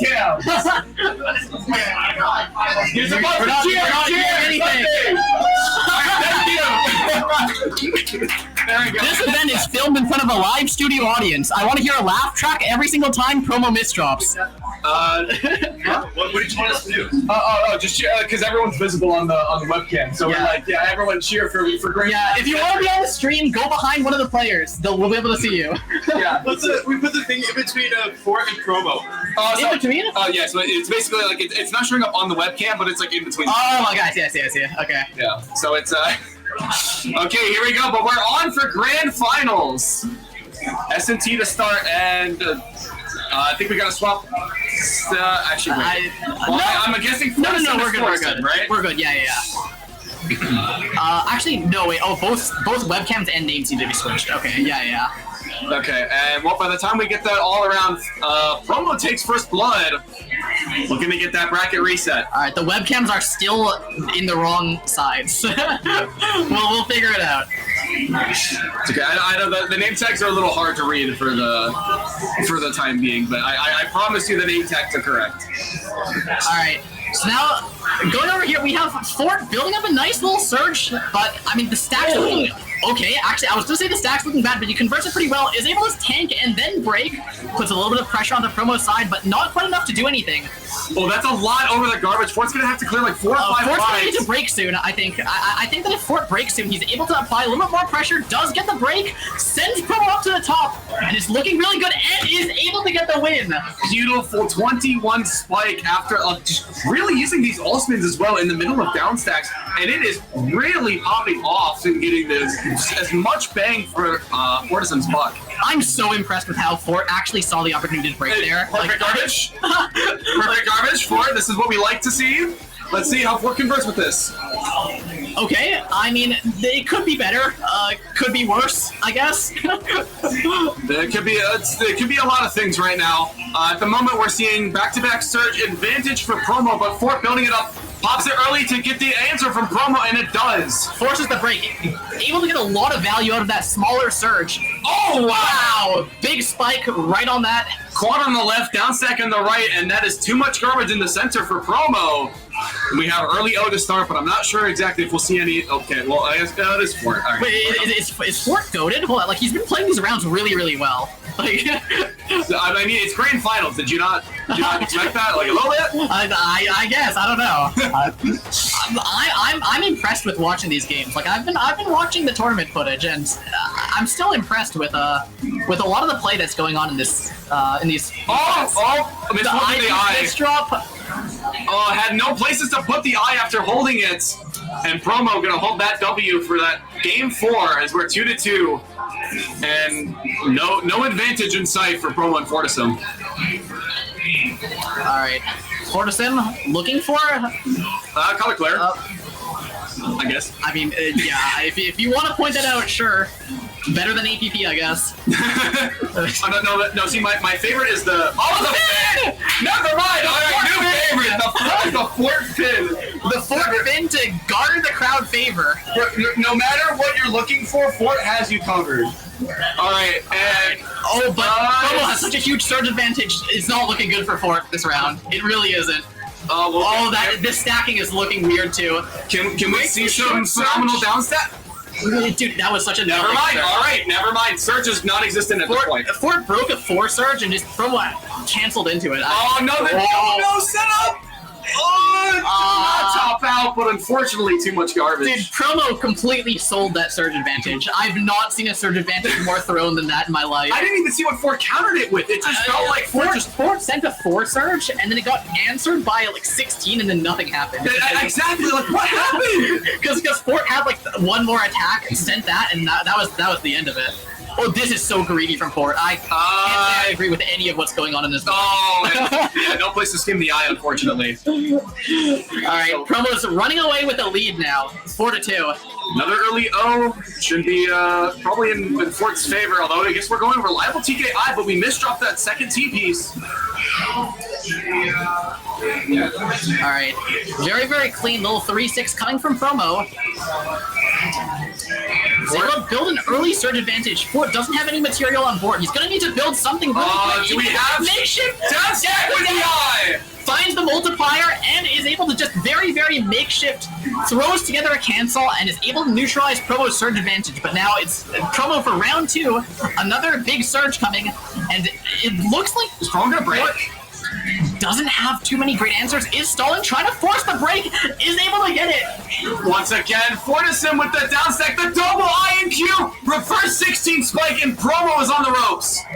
Such an incredible surge play from Fort here. I'm actually haven't seen kind of surge timing and the gameplay this impressive. Oh no! It's caught and receives the L right in the And inbox. Promo takes another round. All right, no early O in sight for Fortisum. We will see the reliable TKI, however. And gonna wait for the first garbage. Gets it in the right column to continue on. Oh, there's a huge spike. He's waiting for the tank. Waiting for the tank. Promo knows it's there too. Yeah. Oh, no! All right, cue the laugh track. So we have to make sure there's silence in the audio, so that way, like, production has the time to put it in. Right, Yes. right, sure, yeah. Okay. And it looked like almost set up like mech TSD in the There was a weird little T-piece misdrop. This kind of puts Promo's tempo behind a little bit, but I mean, Fort's not doing too much with it at this point either. They're both kind of just neutral at this start. Yeah, Fort focusing on canceling, waiting for a right opportunity to strike, is starting to build up that surge, however. The stack's looking fairly decent for Fort here. Might be able to burst out some nice back-to-back. Alright, gets to 9, cancel it at 10, gets the down stack combo, but I mean, it's not enough to really put pressure onto Promo. Promo's just chilling here, and the stack's looking kind of messy for Fort in the meantime. Oh, the misdrop! Oh, it's not lethal! Alright, that's at least a change of pace. I mean, yeah, Promo is able to start building the back-to-back advantage here, but breaks at 6, tries to push up Fort just a little bit more, but I mean, Fort's still in a decent spot. With the S as well. Nice little Z-spin single into the quad here for Fort, getting some nice efficient attacks going on with the all spins and the multipliers. Oh my! This is it's still so terrifying right now for Fort. Surge advantage with Promo up to 15. Are we going to see a back-to-back break from Promo?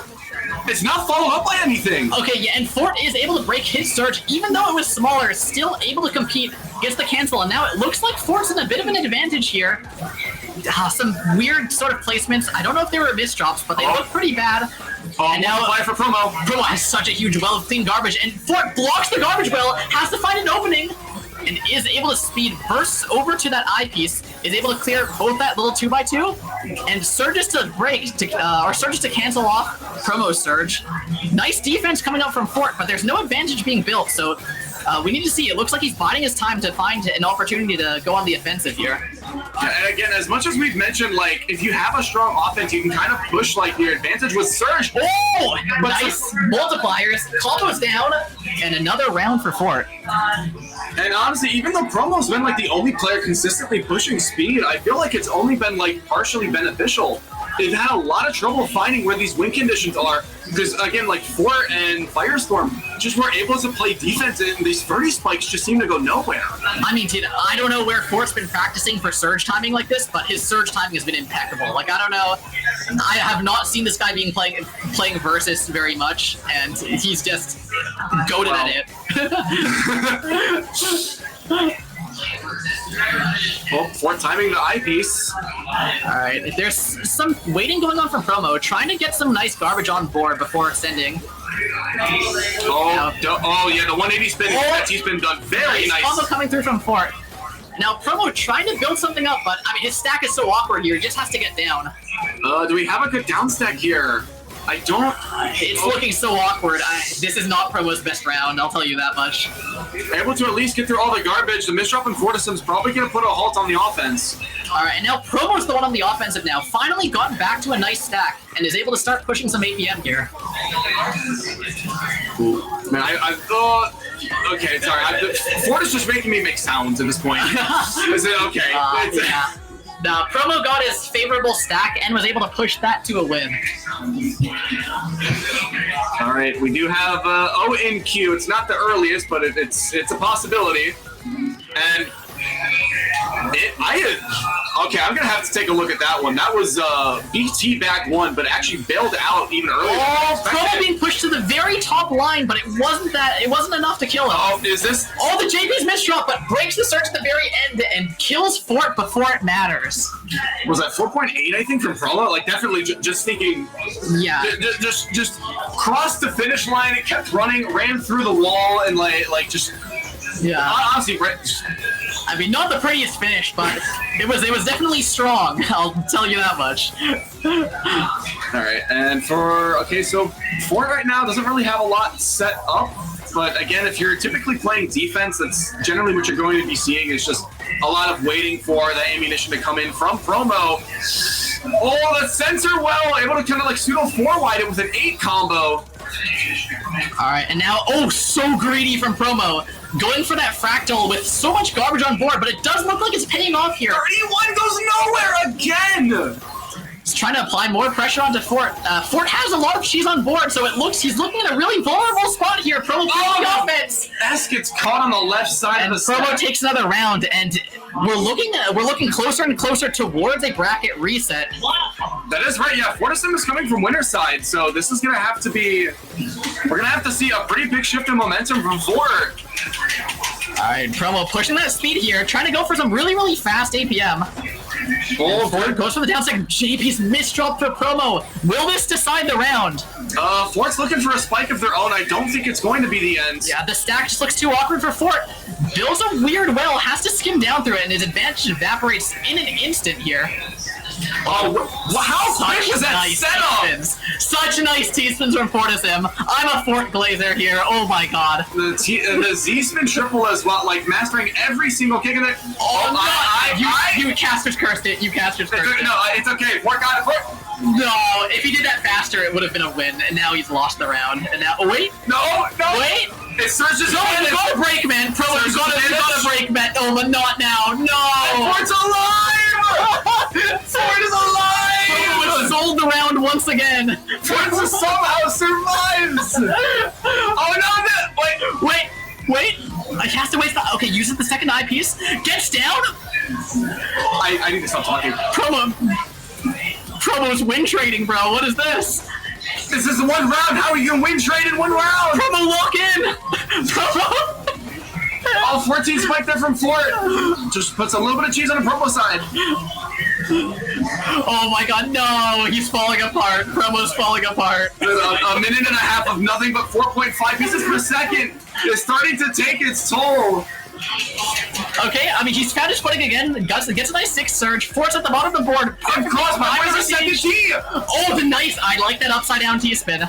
Alright, but I mean, Promo's still looking in a decent spot here. Has some cheese on board. He's gonna have to address that before going for anything too aggressive.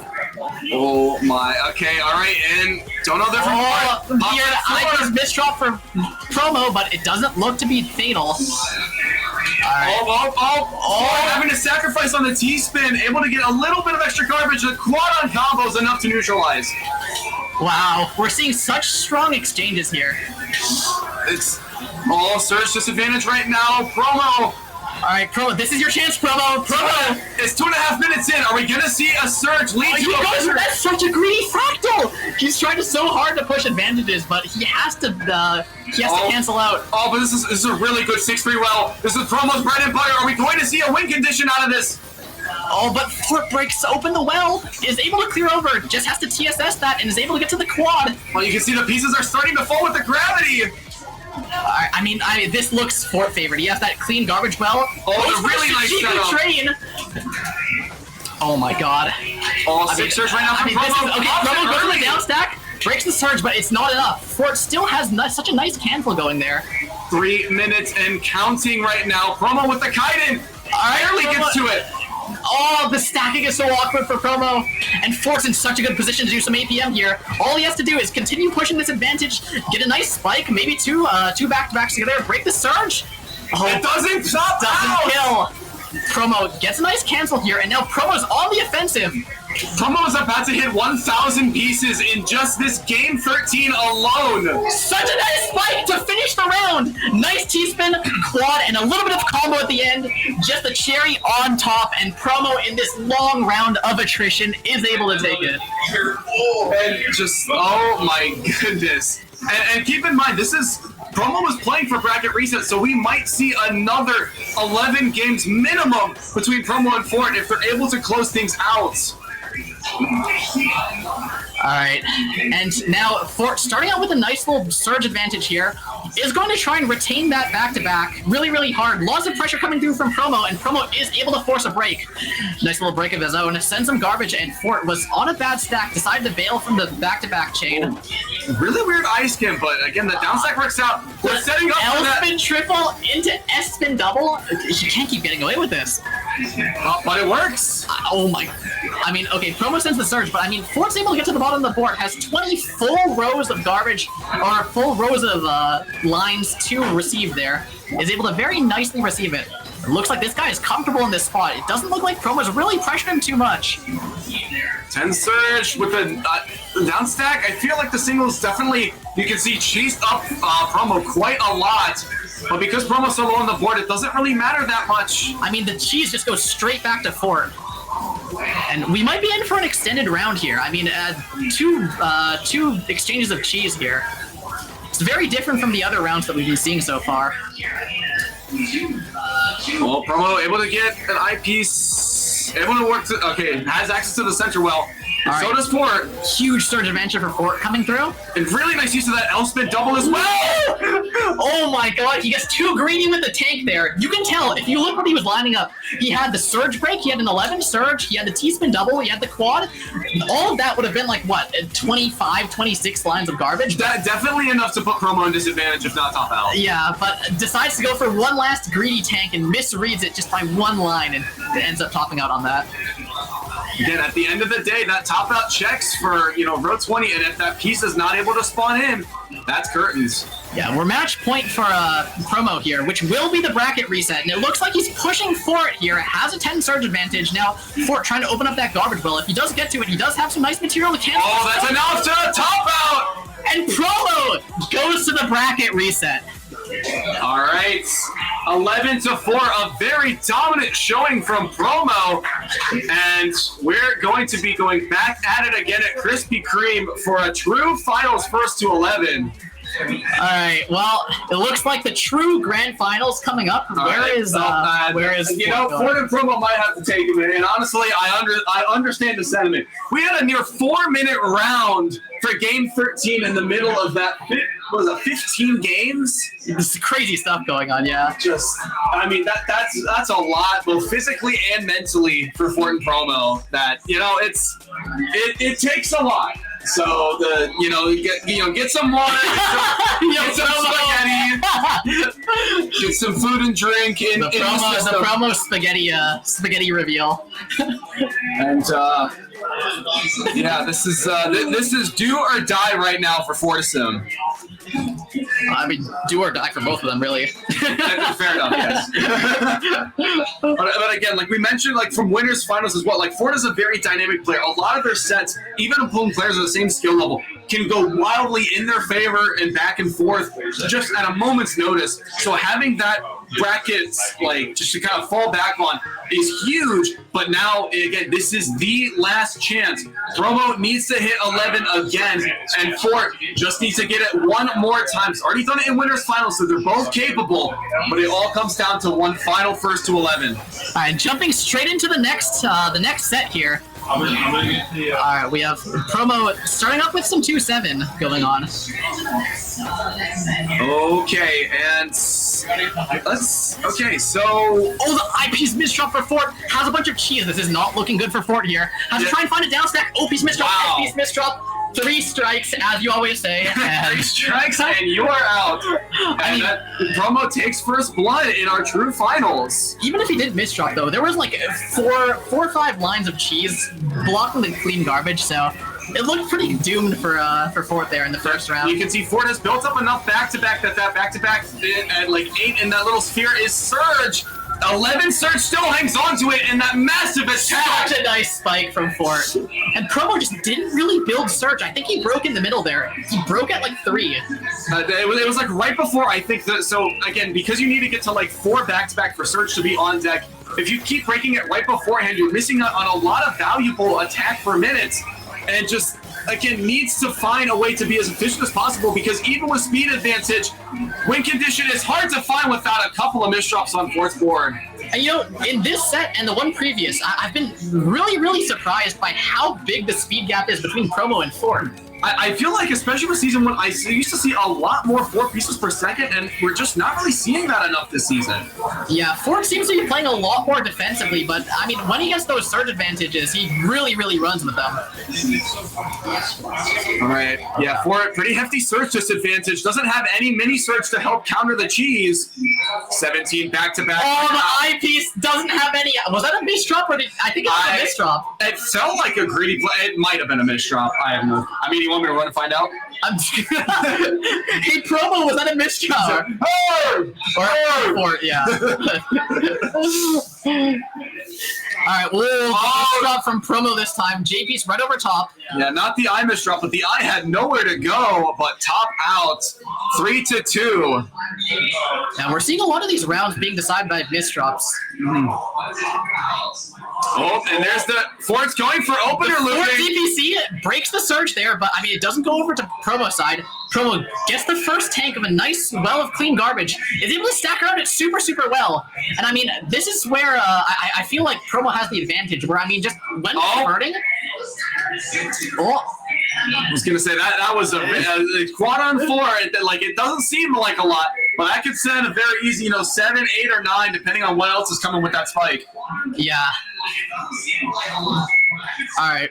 I mean, it looks like Promo running with the surge advantage here. Gets the break. It's Fort needs to get to the eye. Good. Oh, okay. Gets the multiplier to the eyepiece.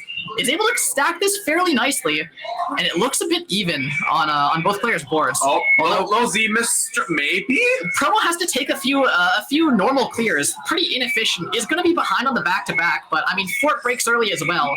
So both kind of feeling like back to square one here, but I mean, Fort starting out with getting down to the bottom of his board, using that clean garbage, but Promo has such a big surge advantage going on here.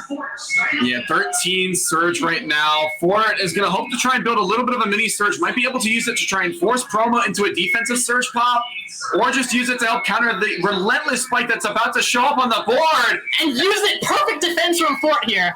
Use that small surge, and even though it isn't as big, but wow, the pressure following. And you never see stuff like that.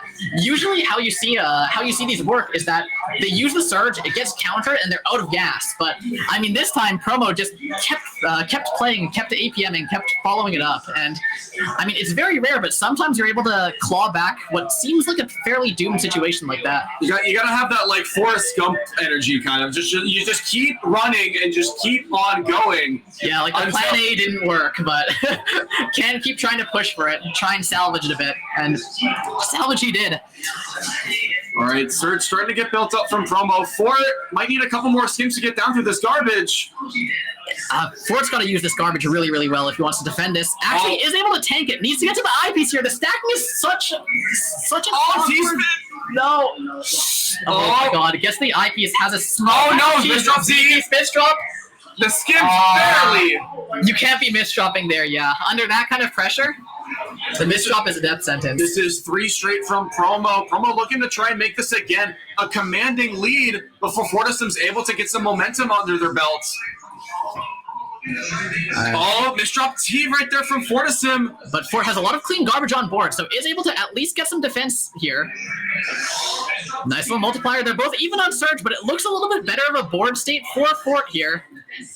Tries to break early, actually forces the break from Promo, and now Promo has some cheese garbage. The garbage isn't exactly Oh ideal. my goodness. Tries to down stack. Fort just needs a bit more attack. Needs to break Surge. Break Surge. Do it. Sense garbage. Do it. Break the Surge. Break the Surge. You can win the round. Oh my goodness, Fort greeting and Oh manages to my God. solidify it, but just was just like holding on to Surge for dear life, was holding on to win condition, did not want to let it go. But if you love something, you must let it go. And the Surge able to get the win for Fort.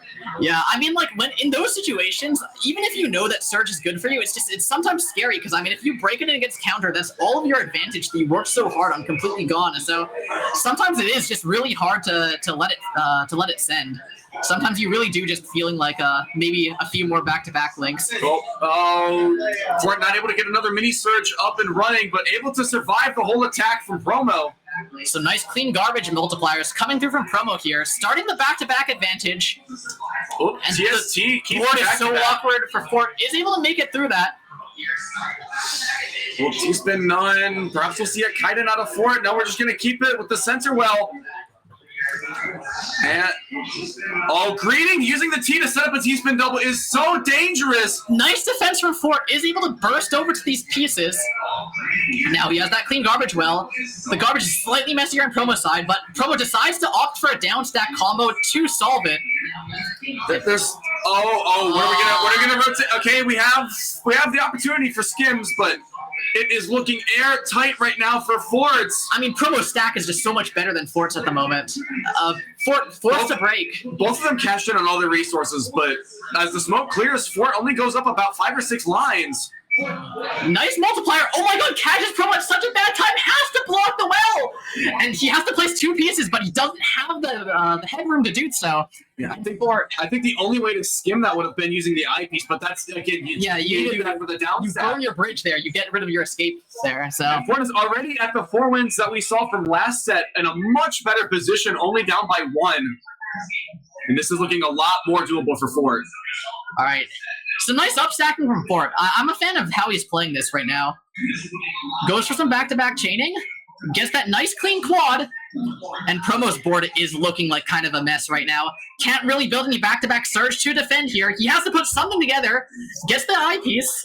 Oh, Fort lets that Surge go a little bit premature at 13. Okay, and It's Promo's not- counterattack is incoming right now. Is able to drag that advantage back. Now Fort needs to use this to down. Why are we greeting for that T-spin? I mean, I don't think that was necessary. No, look. Yes, but like that was 5 pieces that needed to get placed in about half a second, and Fort just immediately just No hesitation.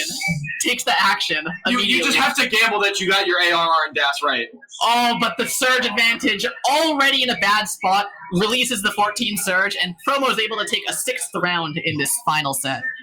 Back up by 2. Promo wants this cushion as much as possible, and Fort is fighting for their tournament life to earn this back as we see STPC spin as the opener, able to work to a center well. All right, really nice counter spike from Promo. Oh yeah, and Fort had to make some compromises in their build in order just to play defense. All right, Promo needs to build a Surge advantage here, needs to build that up, and then break it at opportune time. Misdrops the J piece. That's going to put a halt to all of his plans. Oh, And but this, Fort has a hole in the stack as well, so not going to be as capitalized upon as could have been. all right, and now both players looking to just try and stabilize their board. Neither one really going for any huge offensive plays. Nothing too fancy from either side. I mean, the garbage has been sending back and forth throughout this entire match. It's just kind of like get like both players trying to get their bearing straight. What an overhang for the Z spin! Able to get that back to back a little bit higher before it pops out of necessity to get this down stack. Yeah, some weird little single all spins from Fort. He's stacking kind of strangely, but making it work with the all spins. It's a little bit of Vince energy coming out from Fort here. Promo doesn't feel comfortable keeping that Surge where it is. Has to break it in order to keep that stack and change the well over. All right, and now Fort actually looking to take a slight advantage here, but I mean, it doesn't look too good because I mean, Promo's keeping up with the back-to-back here. It all comes down to how it gets played, and Fort fumbles it, goes for the drain pipe here. Able to get something. Surge goes off from Promo, but it's nowhere close to topping out. This is looking a little bit rough. Actually, it's not that bad for Fort. I'm being dramatic. Oh, misdrops from Promo. Is back for a little bit, gets to the eyepiece, gets to the second one, and it looks like he's home free. Both players actually staying relatively even in Surge. Fort gambles on all the resources, but it's just going to deliver cheese to Promo, and there's very little on this board already that's going to get downstacked in an instant. All right, some all spins, small Surge coming in from Fort. Oh, 4 misdrops coming from Promo here. Has to try and take some inefficient clears, and Fort is able to get +5 on the Surge over Promo, just on that alone. It might not seem like much, but again, if Fort's able to keep this back-to-back Surge at an opportune time, this could be an instant win for Fort. 15 comes through, gets canceled by the T-spin double, and Promo looks to have no issue getting that clean garbage, finds the eyepieces, and it looks like Fort now back on the defense. This doesn't look too out of the ordinary for Fort here, though. We are 2.5 minutes in.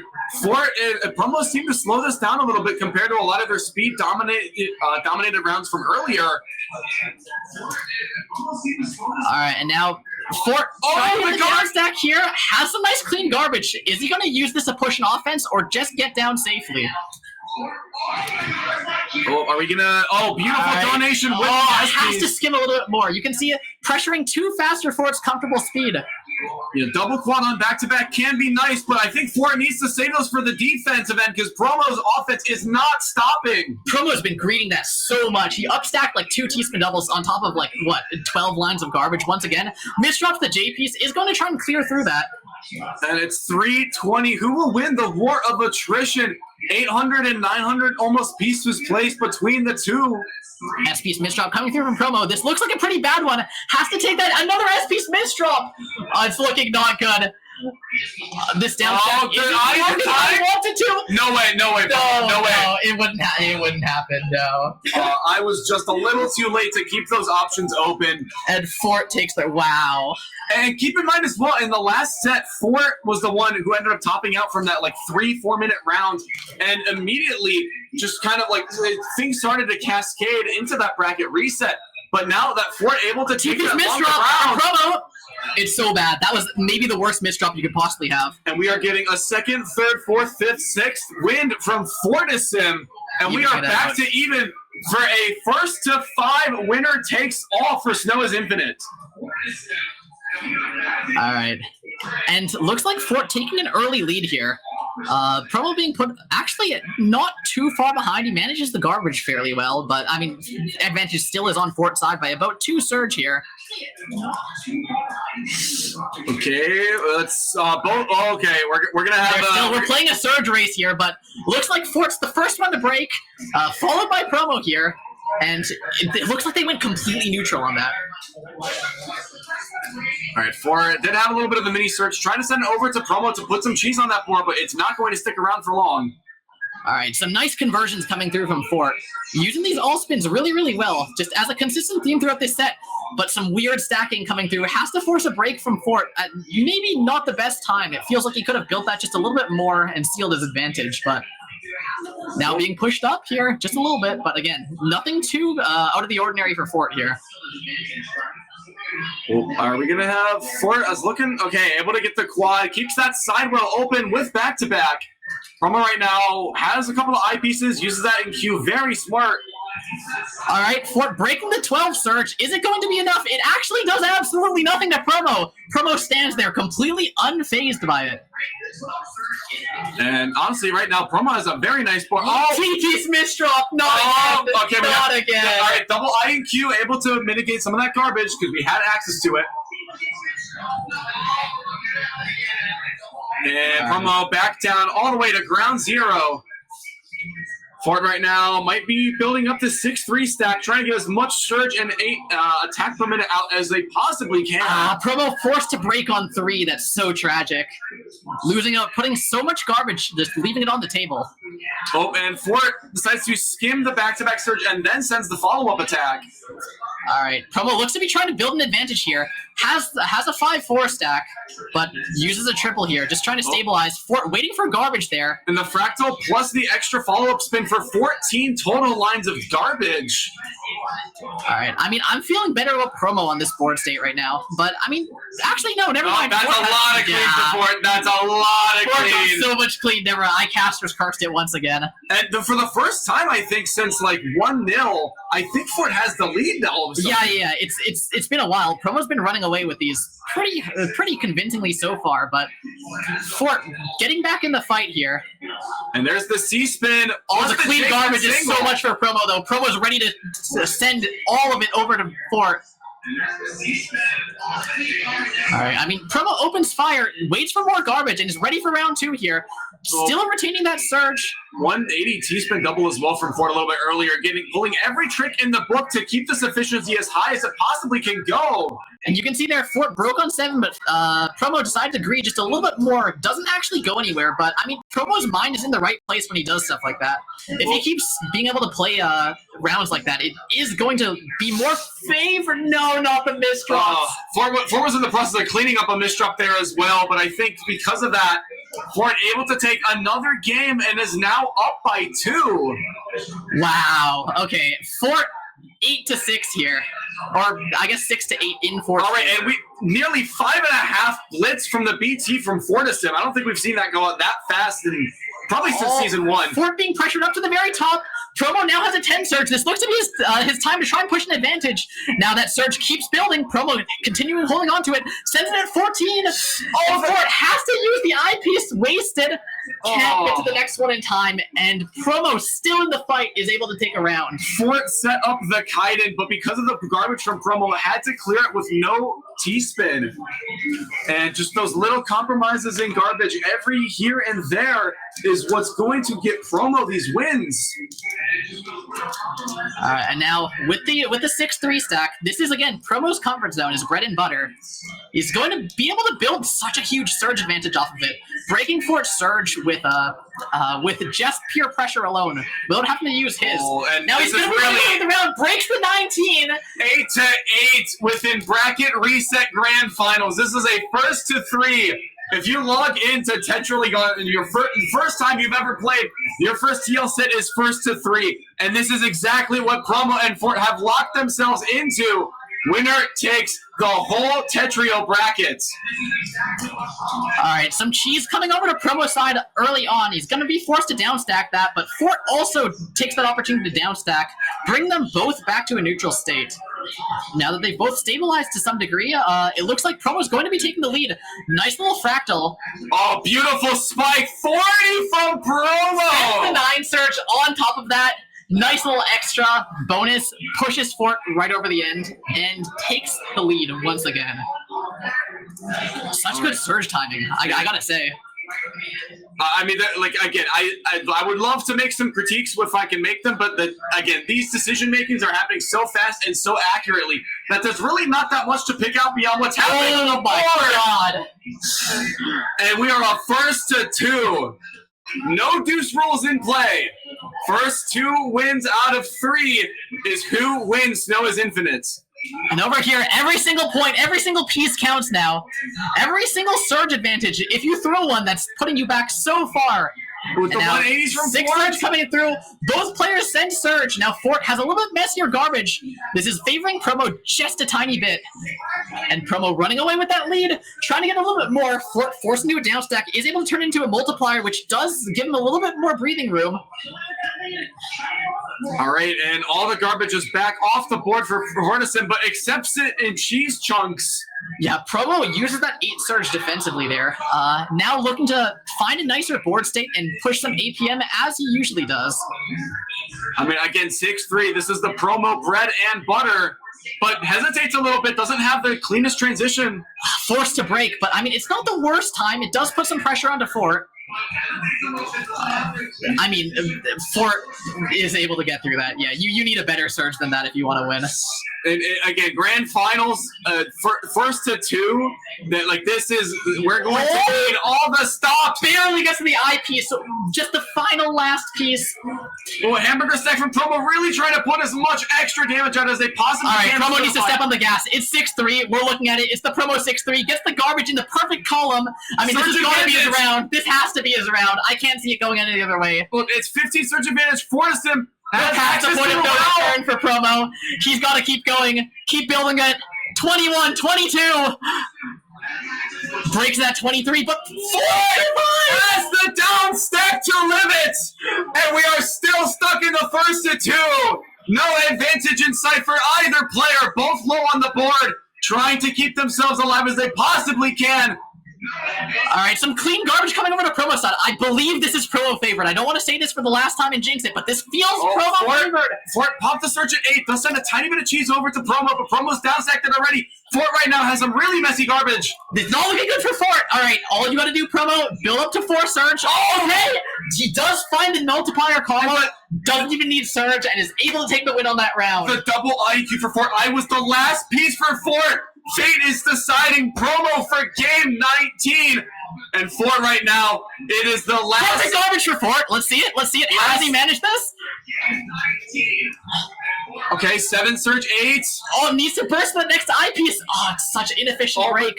Promo as well is fumbling around a little bit. Is not going to be able to capitalize. Oh, Fort fumbled such good garbage RNG. We have a down stack option. It's not looking good for Fort. It really isn't. Has to pass up the eye on the way down. Finds the donation, but Promo has a surge advantage in the meantime. Bring it up to 11. Oh, tries to get the follow up, but Fort is ready for it. Yeah, Fort does get the cancel there. Now is able to get a small surge advantage, but has to break it defensively. She's being pushed on the edge. Remember, if Promo wins one more round. Promo's taking a lot of time with these spins. If Fortissim's able to get some garbage out, but Promo able to get to the garbage in time. Down stack is there. Fort stays alive. And there's tension in the air as Promo misdrops multiple times. His board's in disarray right now, and we are down stack. Decider match between Promo and Fortissim. Game 19, one match settles it. Game 19. Again, there's so much pressure there, and Fort misdrops the first BT cannon. Honestly, oh jeez, it's Fort, no, Fort, you gotta bring it back, man. Like this, after so many games, we have the all spins happening, and the 9 surge advantage finds the eyepiece, finds the other one in this game. And Promo takes it by 11 to 10. The nerves kicking in for both players, but the smoke clears, and a fantastic grand final set between Fort and Promo. Fort putting the 2 in the tag, second place to Promo, but a fantastic showing out of both of them for what was that, almost 30-something games, just in a row. Fantastic, flawless play. I'm impressed, but it really came down to that first 2 pieces. The S and the Z came just slightly out of alignment. Doesn't get the BT, and Promo is able to build that 9 surge advantage, breaks and is able to take the round. And again, one of the strengths of BT as well is it's very common. I'm way away. You got it in the frame. Bro, I went back to Ohio, man, with that thing. But yeah, so like SZ as well, like it's one of the strengths of BT Cannon because S and Z go in the same corner, and no matter which order you get, if it's the first 2 or 3, like you just ask, like drop. You immediately get the free opener. But again, it's like when you misdrop in bag 1, it is a difficult time to work through, and unfortunately, like a decider on bracket reset, you can't really get that much more tense than that. Yeah, I agree. I mean, I don't know. My heart's pumping for them, man. that was I cannot believe that. And of course, both these players now have to go back to playing in Classic and Swap and all that. And I think we'll have to go back to it as well. But I haven't played my round yet. Do I have? We have.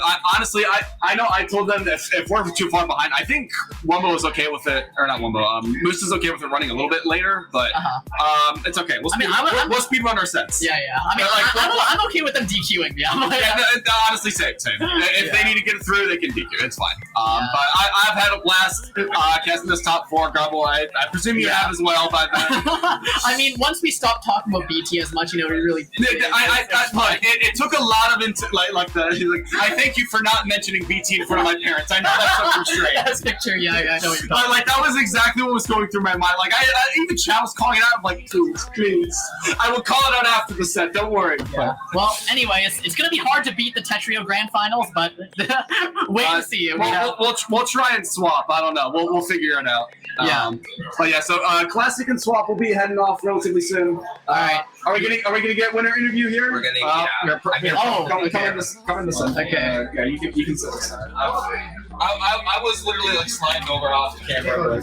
Okay, wait, Promo, you could hear me commentating the entire time, right? No, I had my headphones. Okay, because were you blaming me or what? like I realized because it was on the speaker and I was yelling like Promo sold the round, Promo sold the round. Well, yeah, I kind of did. There was a lot of. I was playing way too safe. I think was. Yeah, you know, I kind of agree with that. Yeah. I didn't have a surge like larger than 10 basically that whole set. Yeah. I was just shook. I couldn't get into my my It's regular. a little weird on that It's thing. a little weird. It's like a cheap like Rolex. Yeah. You're like a good place when you I'll just kind of hold it while the interview goes on. Yeah. So I mean, like, tell me how you're feeling in that last match, that 11 to or that 10 to 10. Yeah, I don't. On the 10 to 10, I was like, oh no. I'll grab that later.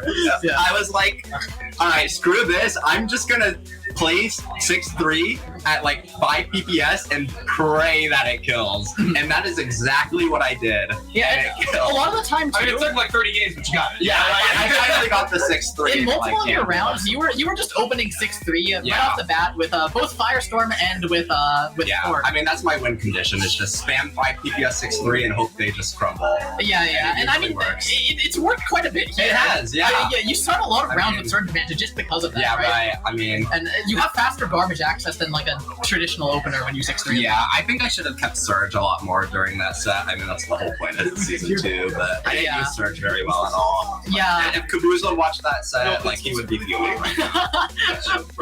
He probably won't. Yeah, I feel like Force Surge usage was actually, it was pretty good. I was actually fairly It was impressed. good, but he lost because I just abused speed. Speed meta always wins. Yeah, you had like a 1 PPS gap. Right, yeah, I mean, Surge doesn't matter when you're being gapped So, by would you say that was like just the main difference maker there? Yeah, I think so. Speed. I think that was the same as FS. Is if I'm playing at their speed, I probably just lose. Yeah, but you know that's the game. That's like that's 50% of the game. So Yeah, I mean, speed. yeah, Firestorm is also playing very, very well too. Yes. Oh yeah. Did you see the stats at the end? I didn't see the stats at the end because they played the Stinger transition. Every single set, it was like 210 from my opponent and then 220 from me. Like every set was. And it was usually like a 1 PPS gap, but Yeah. I think 4 was like 4 PPS. So, anyways, do you have? Wait, Any pictures? Any cool photos? Show it to stream. Show it to stream. That one to stream? wait, which one? No. Wait. Show that to stream. I was gonna take. Are you taking a photo? We're showing it. No. Dude, It's kind of blurry. It's so bad. Okay. It's Wait. that's not good. Now it's now it's just us. Can I? How do I? You want to take a close Yeah, up I'm of like me? taking a close up. I don't remember how. This is the winner's privilege. This is the way. First and second. Alright. Wait, hold on. We've got the photo shoot happening. Oh my goodness. Oh, this is really close. It's like a gargo. Are we like photoception? Like someone takes a photo of the person in front of the person. I forgot we had that. All right. Well, you can take it at any time. I'll just talk. I'll just say words. Andrew, I don't know how to use this. It's a camera promo. You can win versus 4. You can't. You can play 5 PPS 6-3. You can't use a camera. If you can this drop, you can push the shutter button. There we go. All right, we got the photo. Well, we'll show the chat here. Our little I the chat. Oh, it disappeared. It is so hot in there. Okay, wait, here. Gosh. Okay. All right. Yeah. There we go. That's there we go. That's the third Garbo emote on Tetria. Our wonderful photographer. Anyways, is there anything you'd like to tell the stream before we move on to Classic, right? Classic? Yeah, I lost. I would like to say I lost my first Classic match. I'm probably gonna go. To who? To who? I lost to. I don't even remember. But you need to lock in, man. Dude, I can't play Classic for my. I haven't played Classic in 2 years, so I mean, Okay. I mean, it's gonna be the same for me with Puyo. that's true. Have they not started that bracket yet? I mean, We're both in it I think somehow. I think we're stalling it. I think we're like Either we're stalling it or So I probably shouldn't say anything just so that we can. Yeah. All right. Okay. Yeah. Let's. Anyways, congratulations to our Tetrio bracket champion promo. This Thanks. has been Garbo, and Davo on commentary. Hi. Yes. All right. See you guys. Shout out Random Guy for the pasta thing, and I will see you guys later. All right. Let's. All right. Bye for now. I'm gonna see you out. Alright, you list as I am. Oh, fuck.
Da, da, da, da, da, da, da, da, da, da. I'm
a different person, yeah.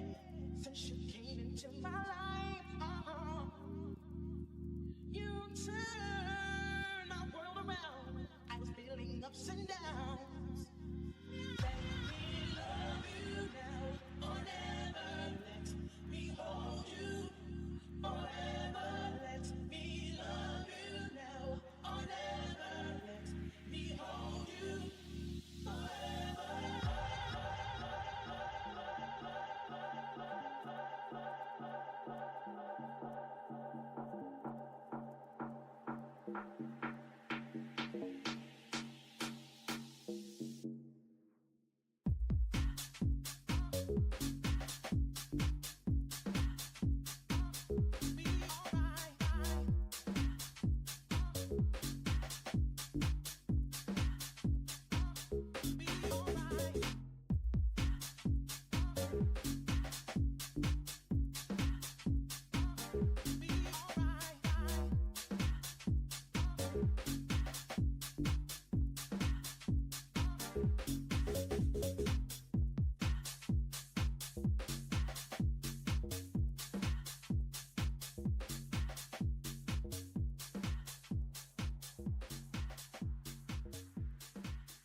bet you keep telling you better than me, better than me, better than me, better than me.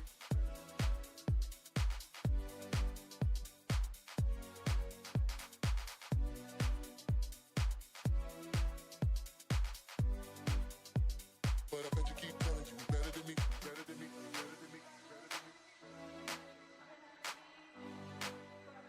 But I bet you keep telling you better than me, better than me, better than me, better than me.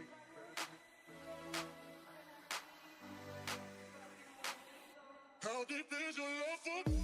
You know that he can't go down like me. You know that he can't go free like me.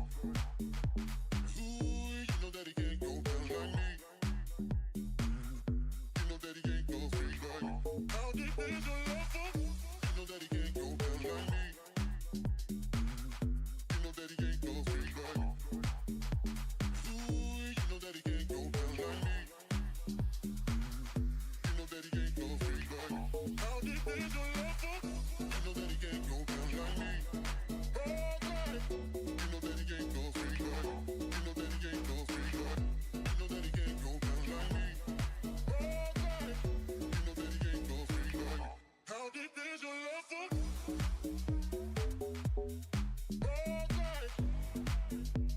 But I bet you keep telling you better than me, better than me, better than me, better than me, better than me.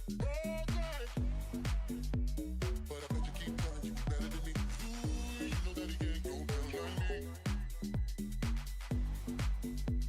But I bet you keep telling you better than me. Ooh, you know that he can't go down like me. But I bet you keep telling you better than me, better than me, better than me, better than me.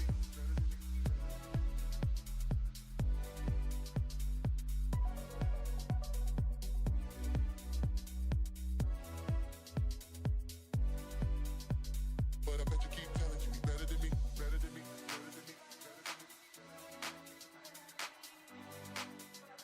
But I bet you keep telling you better than me, better than me, better than me, better than me.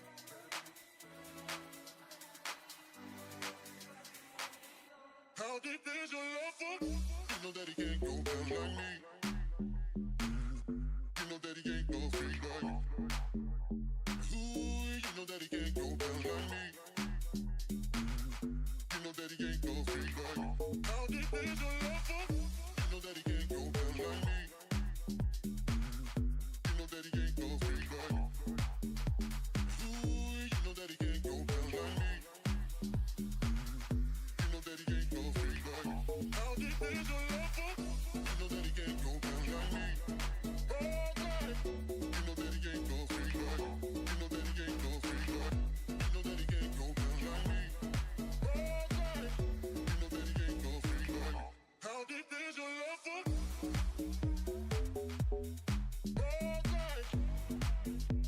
But I bet you keep telling you better than me, better than me, better than me, better than me, better than me. But I bet you keep telling you better than me. Ooh, you know that he can't go down like me.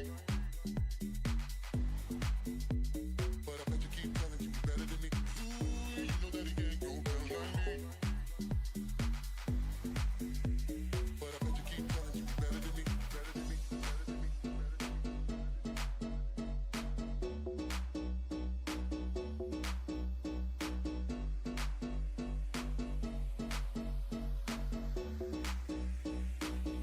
How deep is your love for me?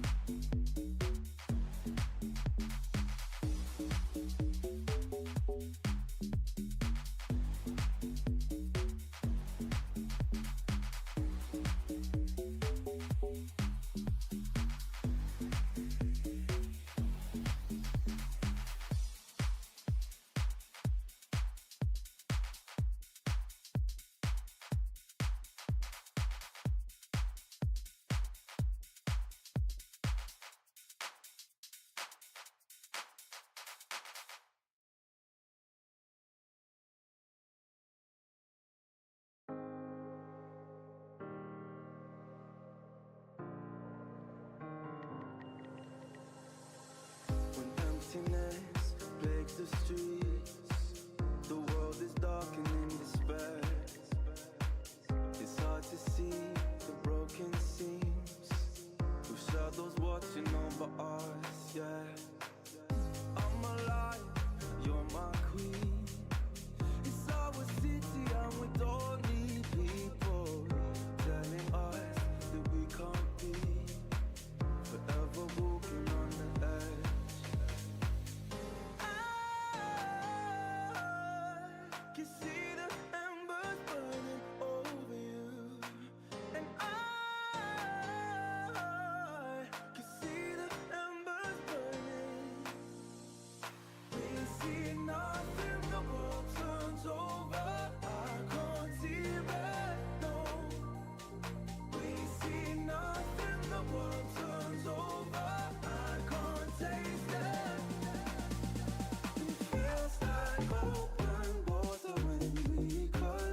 minds. Then if you want to, my breath on your neck could be.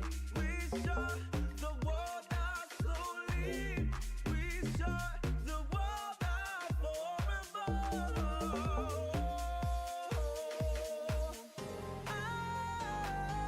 I can see the embers burning over you, and I can see the embers burning. It feels like open water when we collide. Sadness sweeps through corners, we intertwine. Yeah, we can stay up if we can be strong. We will be shining again before long. And in your arms, I'm falling forever tonight. Tonight, we see nothing, the world turns over. I can't see red, no. We see nothing, the world turns over. I can't taste it. And it feels like open water when we collide. Sadness sweeps through corners, we intertwine. Yeah, we can stay up if we can be strong. We will be shining again before long. And in your arms, I'm falling forever tonight. Tonight.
You're mine, you're all mine. And baby, we can make it this time. You're so fine, you're so fine. And baby, we can make it alright. 'Cause my love is so blind. I used to hold all of my feelings inside. The one touch and you'll find that baby, we can shake it all night.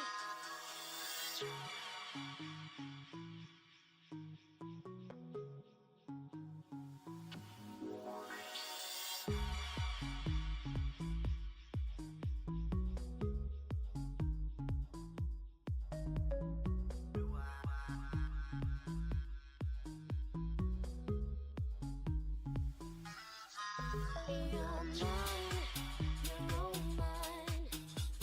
And baby, we can make it this time. It's so fun, it's so fine.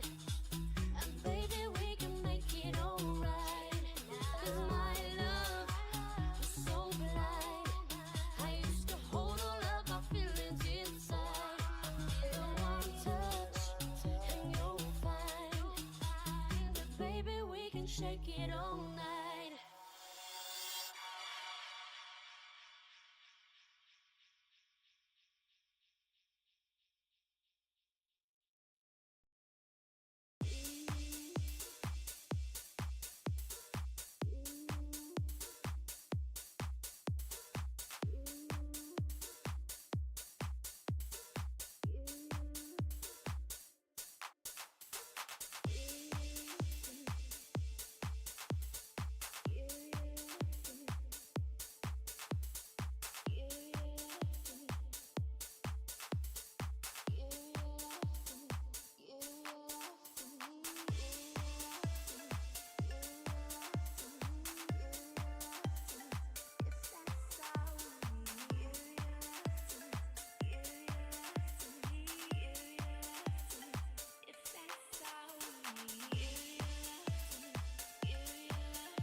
And I don't love you, thinking of you.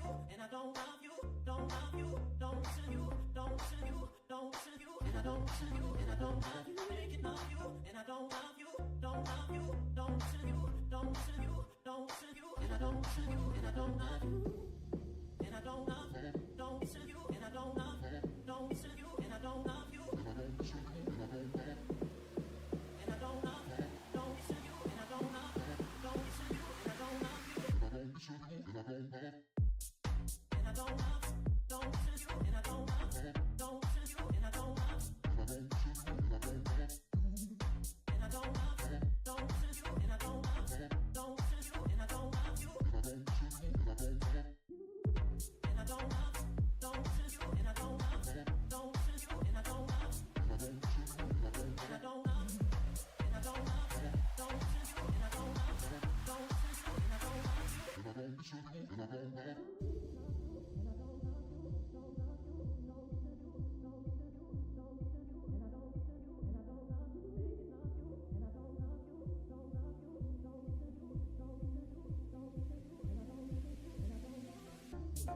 And I don't love, don't listen you, and I don't love, don't listen you, and I don't love you. And I don't listen you, and I don't love. And I don't love, don't listen you, and I don't love, don't listen you, and I don't love, don't listen. I'm thinking of you, and I don't love you, don't love you, don't listen you, don't listen you, don't listen you, and I don't listen you, and I don't love you. Thinking of you, and I don't love you, don't love you, don't listen you, don't listen you, don't listen you, and I don't listen. I'm thinking of you, and I don't love you, don't love you, don't listen you, don't listen you, don't listen you, and I don't listen you, and I don't love you. Thinking of you, and I don't love you, don't love you, don't listen you, don't listen you, don't listen you, and I don't listen you, and I don't love. I'm thinking of you, and I don't love you, don't love you, don't listen you, don't listen you, don't listen you, and I don't listen you, and I don't love you. Thinking of you, and I don't love you, don't love you, don't listen you, don't listen you, don't listen you, and I don't listen.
Oh boy, we're back. Classic action time. Yes, sir. This is Moose Puzzle Kingdom. This Puzzle is- Kingdom channel. This is Derb, not Puzzle Kingdom, also known as Rank Hodgers. I'm glad this camera's not like mirrored because you can actually see my name tag. Anyways, here's some classic action. I actually haven't looked at the bracket at all. I know Beaston's obviously going to be in the top 4 along with Fortisim. The surprise top 4 player is Science Cyber. Yeah. I received him C14 because I had no idea where to put him. I was like, oh, this guy's not a top player. Let's think about him. The dude has an 850,000, classic score. So Zago's also been doing a pretty good job. I played them earlier today. I went 2-1, and then they went 2-1 with everybody else losers. So yeah, I need to work on my singing. That's what I'm learning at this. But yeah, we should be having fun. We'll need to check out the bracket in a bit. To be honest, classic Tetris and TEC is like NES Tetris, but without the NES. That's a big fun fact there. Looks like we got Shen versus Fort and Zago versus Andrew as the Lulu semi. Also, as I'm sure Derb has commentated WPL several times. Oh yeah, I have. I've had I got to watch 2 years ago, or I got to commentate 2 years ago the Cultures finals. Good stuff, man. Also, ads nailed it. I don't know what they're doing. Uh-oh. There's a lot of tomfoolery happening.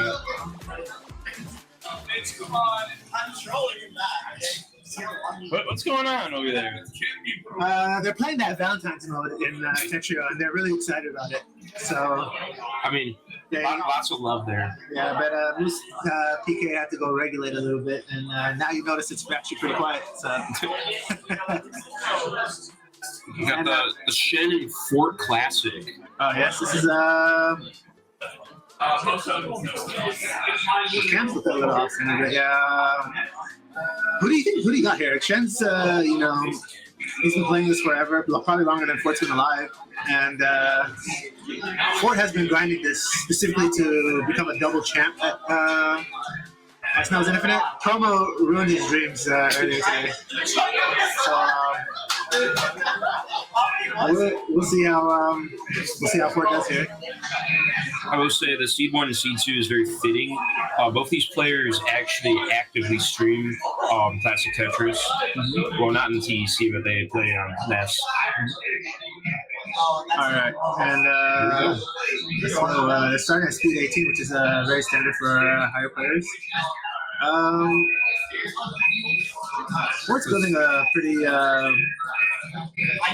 uneven stack towards the left, and Shen is definitely stacking a lot more flatter than him. He's gonna have to burn though after building like that. I'm not completely sure what the best strategy is in this situation. Shen's falling apart here. I think now seeing why Fort's stack is a little bit more optimal. Honestly, I feel like, especially when I play Classic, I love the Cascade because I don't have to deal with essentially, or I can have a T-slide down. Same thing with TGM. It's like there's a lot more margin of error for sure to deal with. And it's quite a big score differential here for Fort. They have almost very similar amount of lines. Fort's only ahead by 7.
Testing. Okay. He's good. He's good. Good is good. That's it. All right. All right, hop back in, swap tabs. There you go. All right, we're back with the same microphone, but settings a lot better. Moose disappeared on me, so it's just me now, disturbed.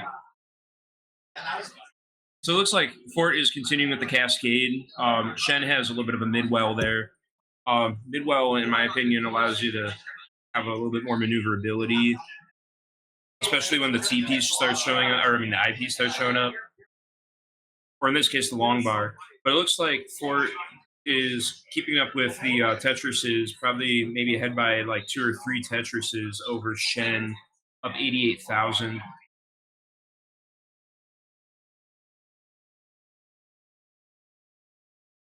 It's like consistent Tetrises from both Fort and Beast and Shen. Both of them still having a very good board state. Again, Tetrises simultaneously. Oh wow, we have Moose back. Hello. Yeah, it seems like Fort's kind of dominating. Yeah, Fort now has a 10 or 100,000 lead. How much the score differential? How much is Tetris score at 18? I'm not sure. All right, we're gonna do some math here. We're gonna do some big math. Let's watch the Tetris. It's yeah, like 24, 25.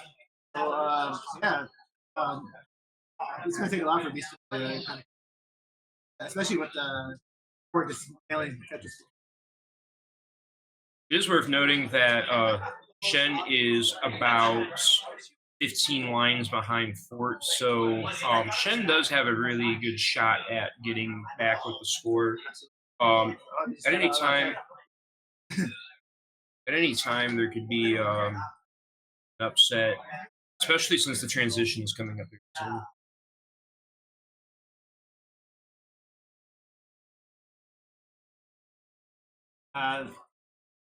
Shen made some really risky. It looks like he has to skim down for it. Again, Fort is still just keeping it up. Clean. Tetris machine.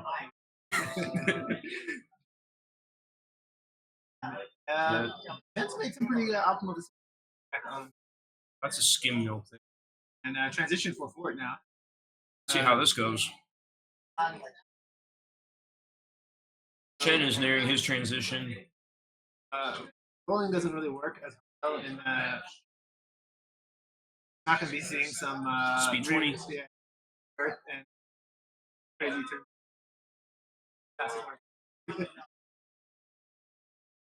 Shen is ready to pop off, but he's now on the transition with no eyepieces in sight. Oh, there he goes. Oh, whoa, my God. No, he got it at the wrong time. All right, there we go. There's his Tetris, but it's still not going to do much against Fort right now. Still keeping up with the rhythm. Ooh, shot. It's going to be some weird birds here to contract. This really needs it. Got it. Wait.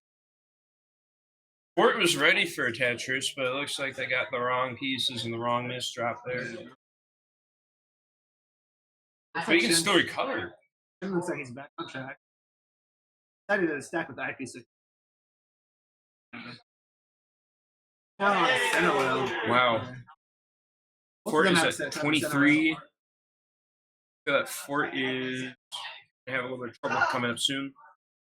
I think he's just trying to survive. Yeah, I think it's just pure survival. Okay, he didn't go for a T-stone. Highly upset. Shen is going to be running out of part of the transition with revenue. And it's still down by 180,000. This is going to be hard to.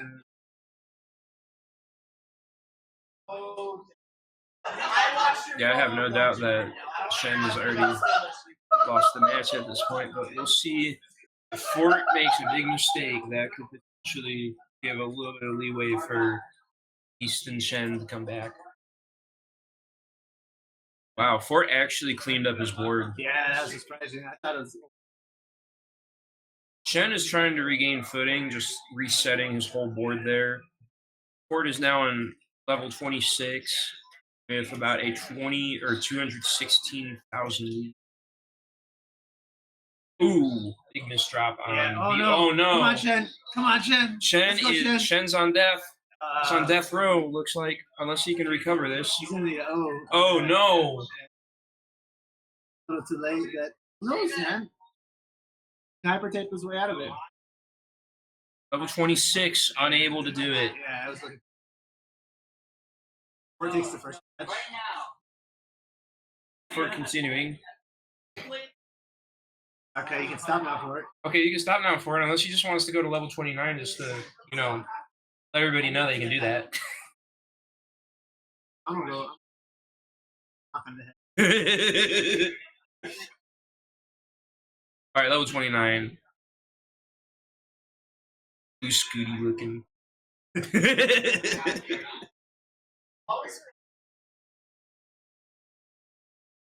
All right. All right, Fort. You didn't get 1 million. You lose. TQ, no 1 million. If I was, then I would start at 17. I don't know if you saw matches, but Misty was able to throw a lot of her opponents off by starting at 17 instead of 18. It caused them to die early, even though it's slow. So it's a crazy strat. I think it could work here against. A lot of them are. A lot of people are hyper tapping today. If I had the Austin's on a controller. Obviously, Fort is on some crazy keyboard contraption. Yeah, they have that crazy split. Yeah. Taps. That sounds about right. I mean, yeah, you can definitely hear it.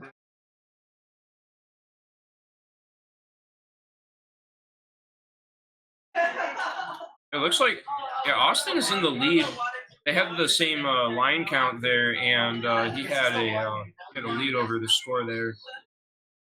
But that could change very easy. Like again, 17-18. He's up about 10,000 overall. Fort's looking for a tuck, but the piece is not showing up. Oh, there it is. Oh no, they gave up on it. That's unfortunate. Now he has to do probably like a minute of skim here.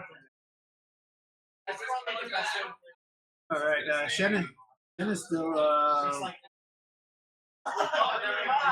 Shen's doing his. Still Shen pretty clean. Fort does have a Tetris.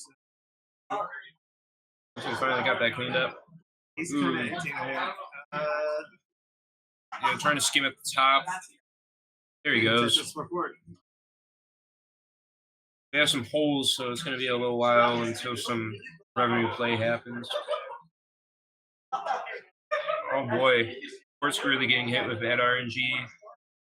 Same thing with Shen. Shen getting 2 O's at the wrong time.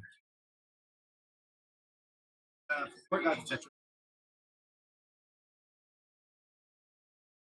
Tetris.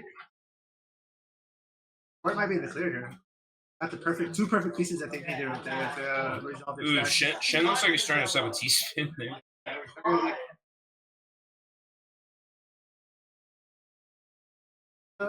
Fort's up by lines. Shen could easily get back in the game if the next 10 lines. Oh no, it doesn't look like it. Next 10 lines are all Tetrises. They're kind of burying their holes. Definitely, he's Tetris ready now. Fort has it. All clean again. Looks like Shen is trying to build on top, but he's not getting the pieces. Ooh, big misdrop there from Shen. Skim down for it.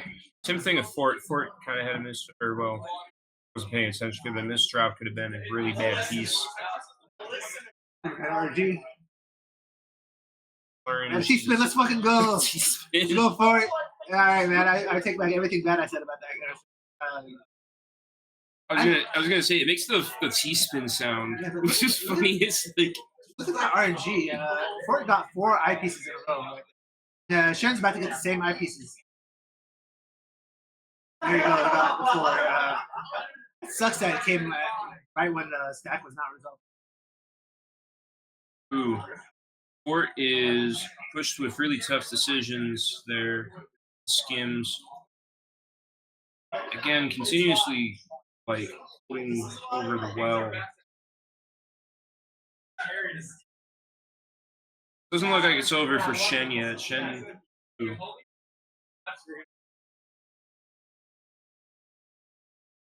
Shen might have just didn't get the right footing, but he does have the ability to recover. Oh no! Yeah, 18. Oh, another. He said nothing. These guys just having fun. I'm enjoying it. I can respect it.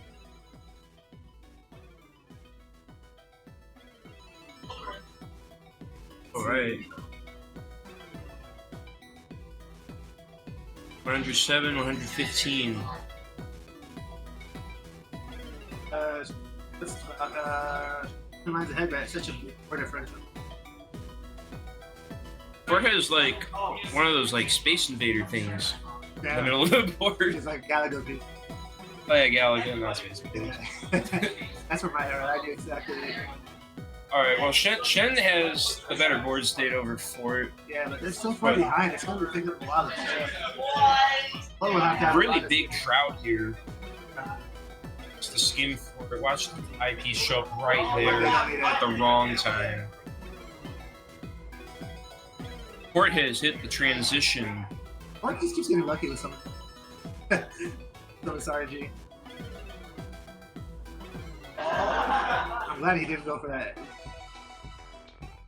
Classic. Okay, Tetris for Shen. Again, Shen has hit the transition. Trying to regain his footing, maybe get a few more Tetrises in. Kind of sacrifices his board state there for that last Tetris. That's 21 now. Let's see. Zach is still pretty clean. He's still playing pretty well.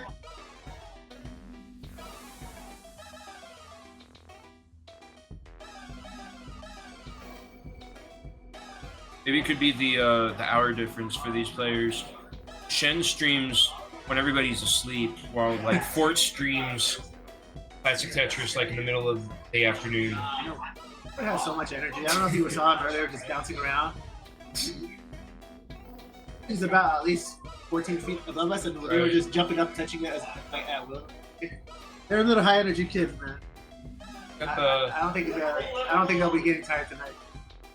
I know he drank a whole monster earlier, so.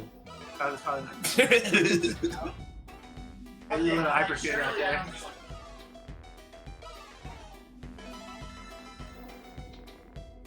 Both stacks are pretty well, actually. That would be the end for one of them, at least. It's just a matter of catch up for and catch up and hoping that Fort makes a mistake, but Fort will have to make a pretty bad mistake for Shen is catch up. Shen is really just losing his eyepieces there.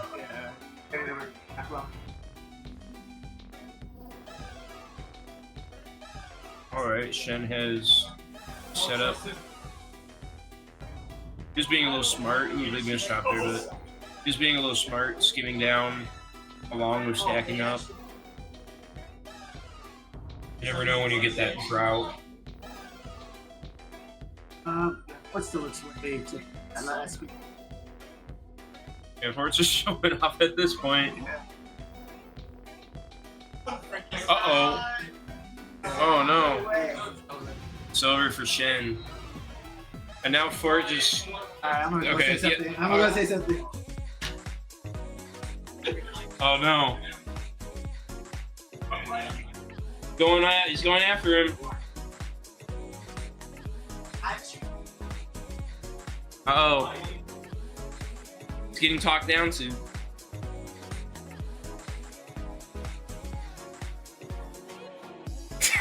Oh no, he's getting whacked. Don't worry, it's all in jest. And then Shen's over there like, oh, he's his father now.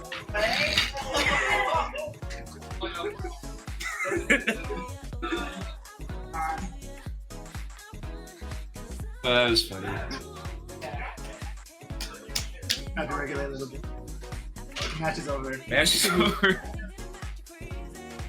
Yeah, again, ladies and gentlemen, that was the Shen and Fort Classic. Again, probably the only two people here who actively know how to play Classic. We have all these posers who are learning how to play Classic, but they're not actual Classic people. I made a mistake of overseeding both live promo. Thinking, oh, they're gonna modern their ship. Oh no! Oh, they no. both lost to C14 and C15. I don't know. I've never seen Promo play Classic. I've never seen one, or I might have seen Wumbo play Classic once or twice, but it's not a game mode that means. So if that, we go into the loser semi. We have Tizago versus. Wow, Tizago beat Cyan Cyber. Okay, that might be kind of crap. This is for a third place medal. Assuming that they can also.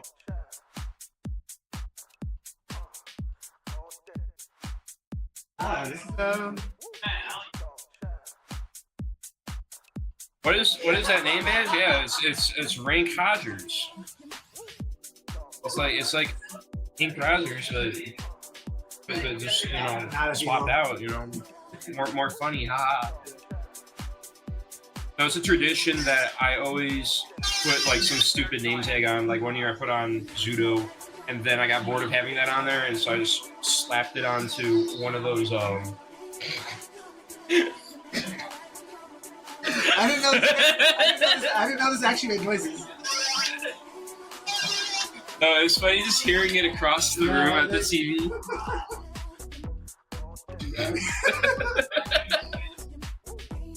My gosh. No, I've always had like a different name tag. So I had the Zudo one, I threw it on my Zudo plush. That kind of became a meme, and then I came back to another LAN, and Andrew had a like photo printer, like a sticker photo printer, and I just slapped it on there. Oh shit! What's up, Wogs? Oh my gosh, it's Wogs! I don't know. Dude, are you here, folks? I saw Monica. I wasn't able to catch you. We were kind of running around in circles. Good to see you, man. I have Andrew and Izago on.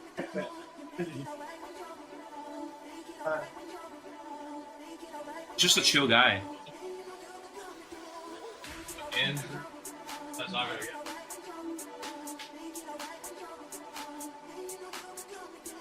I'm sorry, folks. Next time. Doing this every year, so. And we do have I don't know if we advertised any slides. We do have an MTS in Philadelphia on April 6th. I have to make it out to them. Yeah, we have PPT and Tetris qualifier as well. For some easy points. Makes you feel cool having those points. I didn't earn a single point. I tried one tournament. First round I got Westdale. And then in losers bracket I got another X-ray. That's some really good seating there. Or maybe you're just like the one newbie out of there. I think it was Super Tetris. Everyone's an X-ray. Oh. Good chance. I don't know what I was thinking during that tournament.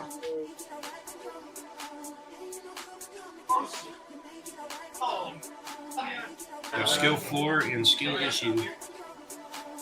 I just played in toss where all of Yeah, go ahead and plug that in there, Az. Yeah, that's coming up in 2 weeks. Yeah. 2025, right? The older you get, the more you forget. Here it is. Yeah, we're hitting hard this year with 3 straight lands back to back. Not only that, you gotta wait for August, and you have good old Good old WPLC.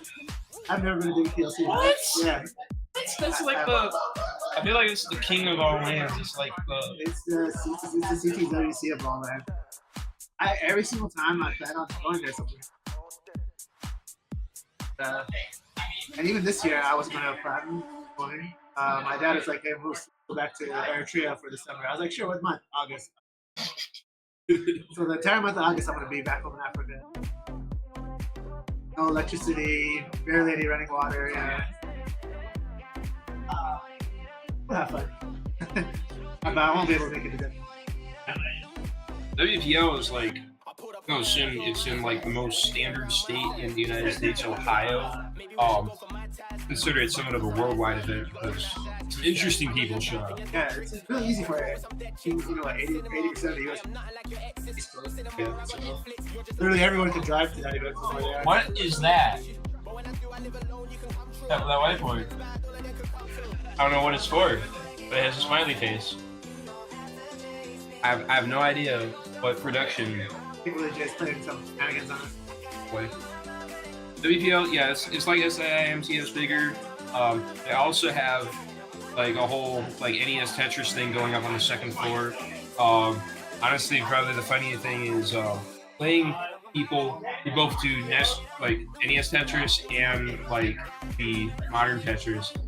Like you have to wait for them to play a match, then come back downstairs, they'll run back upstairs. That kind of funny thing. Oh my gosh, it's D-Rob. What's up, D-Rob? Oh. All right, we got mouse and keyboard versus CPU. That is the end of mouse and keyboard versus CPU. I hope you guys enjoyed that. Excellent.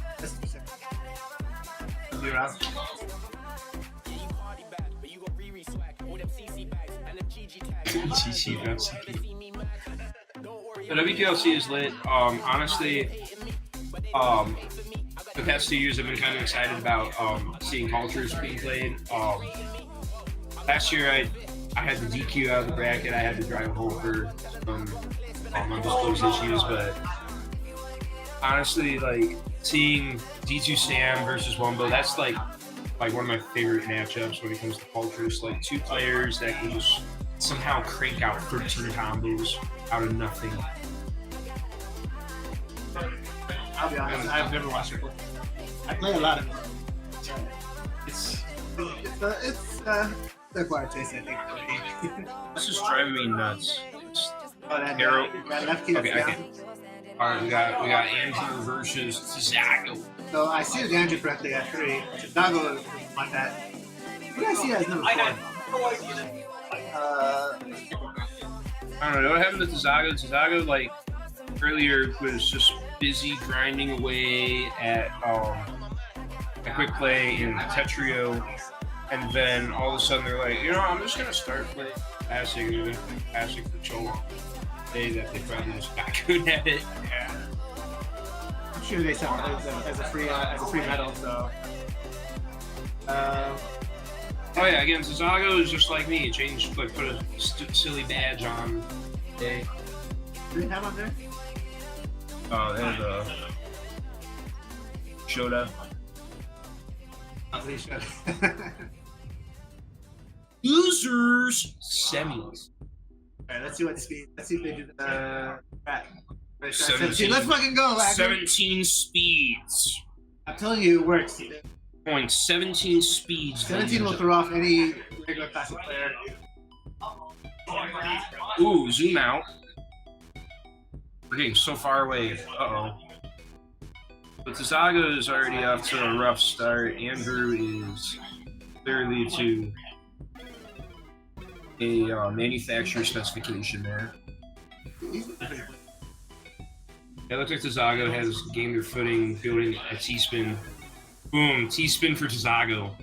Why are they trying to build a TST right now? I have no idea. TST brain. Once you see it, you're like, oh, was she building up a fin right there? Okay. I'm telling you though, this 17 start is actually throwing to Zago off the win. I guarantee it. They got their well up, so they're doing pretty good.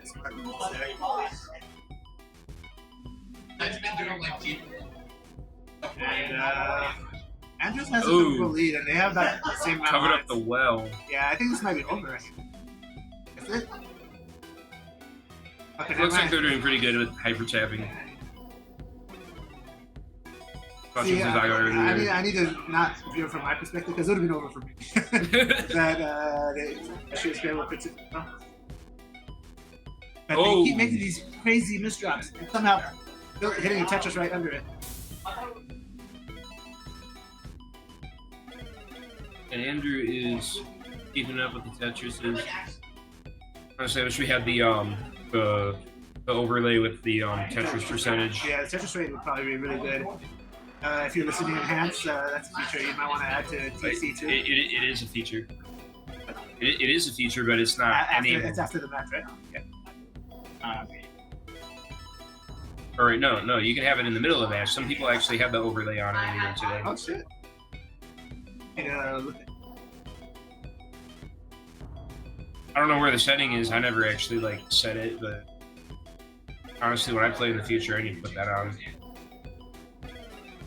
Andrew up 36. Zago is down. Yeah, they're heading lines too, so it's kind of bad for them. Yeah, or well, they're even with lines, so Yeah, they just... open it up. See how long this stacking lasts for Chicago.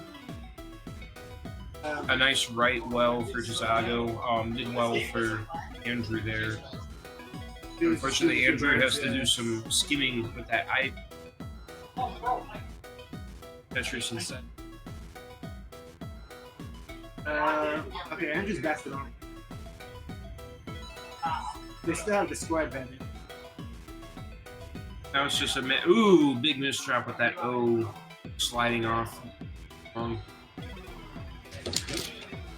Ooh, big misdrop in the booth. Almost dropped a headset.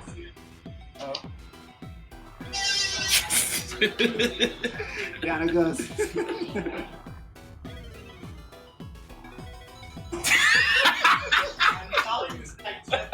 Zeroing it over this. Yeah. It's a great way to measure. Oh my gosh. Alright, Zago has a really nice stack. Unfortunately, puts an eye dependency or skim dependency. There's such thing as a skim dependency? There is for classic. I guess it's how it is. Down stack gaming.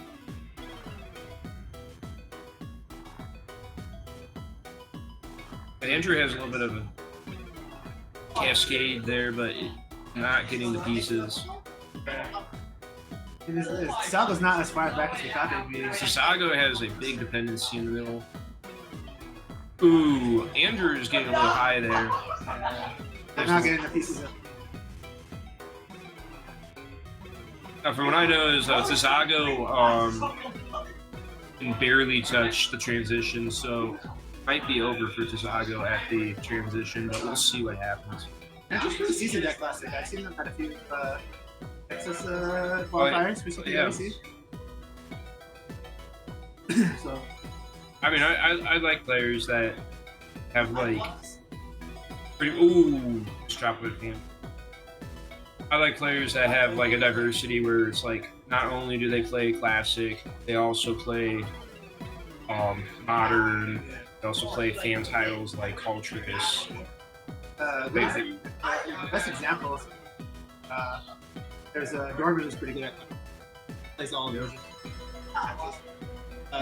Rising person in this Saka Gohan, or they are pretty much god tier at classic.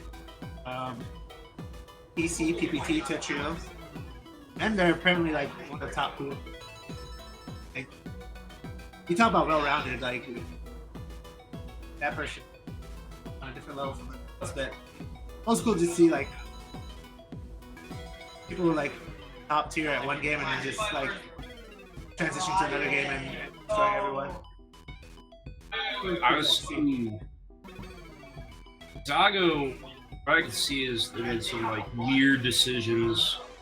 Had a much cleaner stack they could have done, but it looks like they were more focused on something else there. I think because they transitioned, they are probably going to focus more on Brennan. They're not going to have a great Oh, they, Ooh, what the heck? the eyepieces came at the wrong.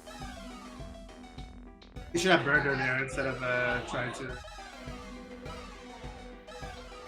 That should be more running through nonsense. They seem to be back on track. Boom, Tetris for Tizago. This is pretty dang close. Yeah, they're 10,000. Yeah. Anybody can. Actually, Tizago has the line lead now. Oh, they're only one Tetris. Yeah, they have. They're up on Andrew. Andrew looks like. Oh no! Andrew could not survive. And wow, Tizago takes it. Are they gonna? No, I was gonna say, are they gonna try to go for survival? But does not look like it. Why is it zooming out? Yeah, production. It's getting smaller. All right, let's see what Tizago says. It goes They're gonna for- start at 17 too.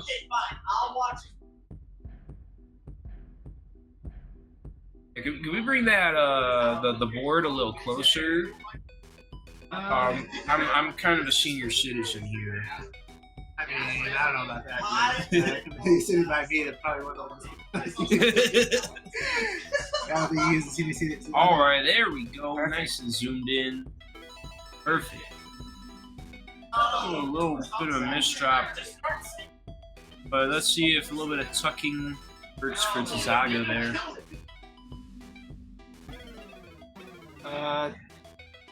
Tizago's playing like they were earlier, where they're having trouble at the beginning, but they might be able to save it again, just like they did last round. But Andrew's doing pretty good left well, and is just waiting for the eyepiece, and boom, catches for Andrew. Yeah, it looks like Andrew does not like to go up high. He likes to burn pieces once he starts feeling like he's going up high. Plays it really safe. Meanwhile, Tizago doesn't seem to care about legs. Yeah, they're just trying. It's just do whatever you can at the current moment. Tizago's definitely do whatever you can to win.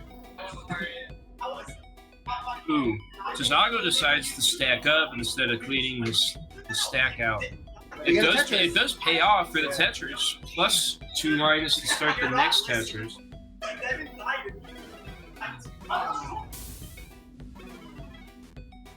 Tizago's waiting for the eyepiece. Long bar.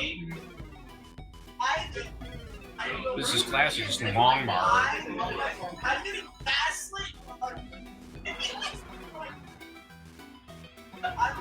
Oh, I'm sorry, Yura. Did I profile you? Uh-oh. Moose is getting upset again. Alright. Back to this. So we have Zago uncovering a Tetris there, and it looks like Andrew has a little bit of work to go on here. Andrew cleans it up really well, though. Yeah, it does clean it up. It's like all of a sudden you have Tizago. Well, actually, no. I thought Tizago was pretty there. They have a nice clean going on there.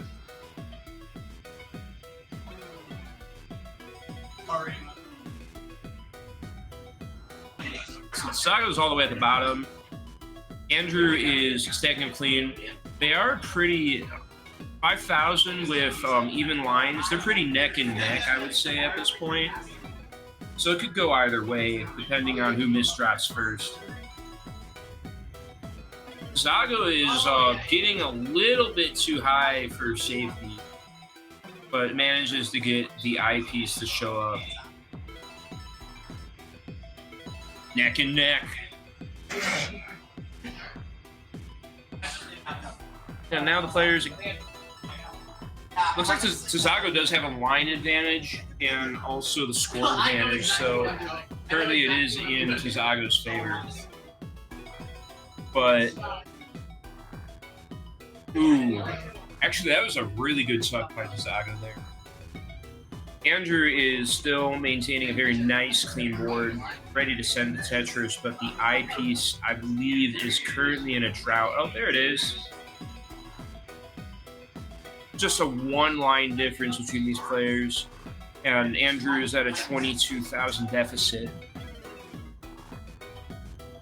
Has a little hole in his stack. Can't get that Tetris when the eyepiece shows up. Ooh. Looks like Andrew is trying to clean up the top of his board. This could go very wrong very quickly. Ooh, eyepiece is going to be hard to recover from. Not even close to the transition, and Andrew just can't take it. Zago, absolutely the underdog here, just not like. Zago is not a classic player. It's like they just picked it up today. They somehow figured out how to play the game pretty well, and what is... Wait, what is Andrew playing? Is that some, like, gacha game? That's Hatsune Miku. We're gonna get copyright strike here, boys and girls. I know, I hate Hatsune Miku. I absolutely hate Hatsune Miku. If you guys want to cancel me and Tetris Media, fine, but... Didn't you say you went all the way to Japan just to see I hate anime? Okay, listen.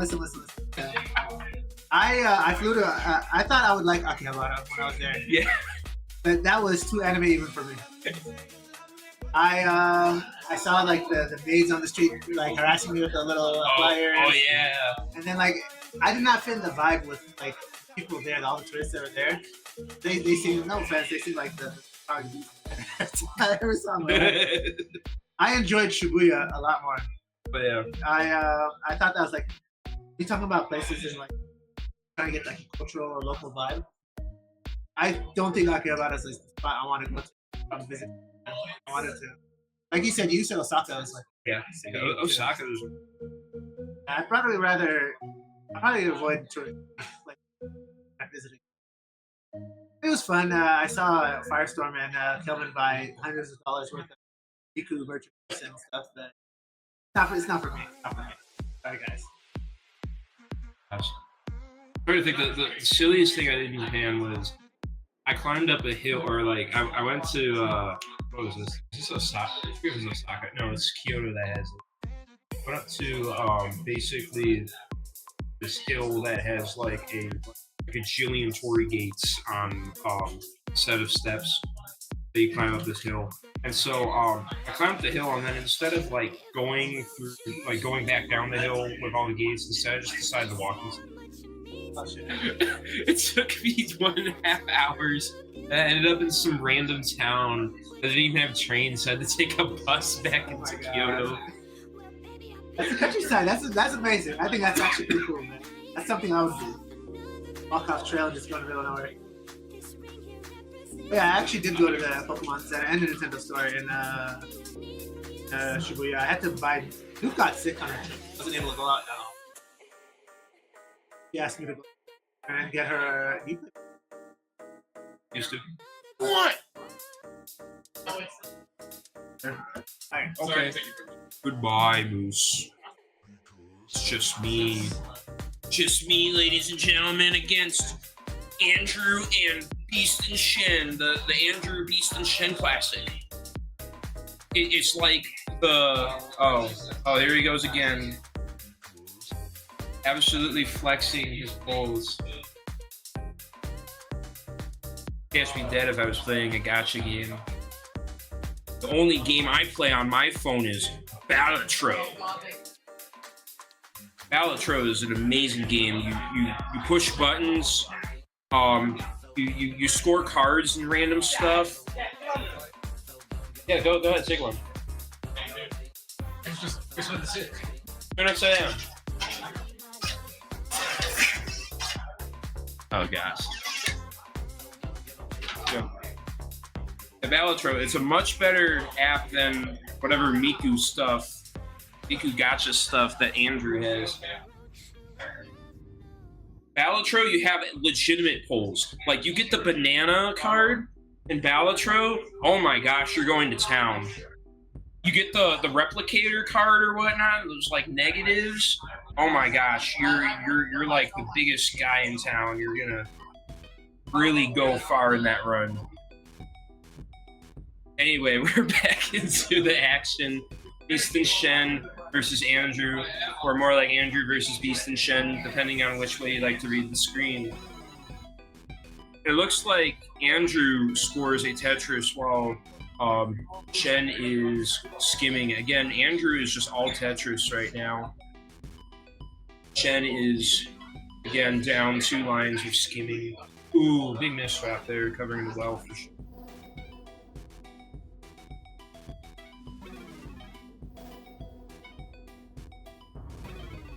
It looks like both players are suffering the effects of the drought. It does, the eyepiece does show itself, but both players cannot use it at this time.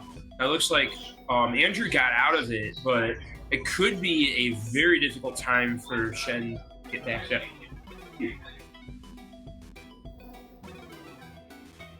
Andrew is continuing with a very good board state. Though it doesn't seem like there's Tetrises for him to score, he is... Ooh, no, not anymore. Shen did get out of his predicament. Now he is kind of cascading, getting ready for the next Tetris. Andrew is just slim pickings there, just all over the place with random bits of choppiness of his stack. And Shen is just ready to go to town. Though he is 4 lines behind with good pointage. But Andrew is having a little bit of difficulty with his current board spawn. Does not have a Tetris anytime soon. I have something interesting. I mean, you can already tell from that match. Apparently, Taizago was not winning the last match. They were on the wrong side of the cameras. That's how we have Andrew in losing finals and not Taizago. Huh? Yeah. Oh. So what? I was busy talking about the wonderful game Balatro. And yeah. Oh, I love Balatro. I was saying that Balatro is a much better game than whatever Hatsune Miku game Andrew had. Yeah. So. Yeah, we called the entire last match wrong because they were on the wrong side of the cameras. Yeah, way to go, production. The cameras were set correctly. They swapped on purpose. Fun. What? Yeah, the players were playing around, having fun. So there's nothing patrician. But, I'm gonna have a stern little talking to with them. Also, Kingdom does not condone violence. Or maybe. I kind of condone violence. For certain. But it is justified and just and fine.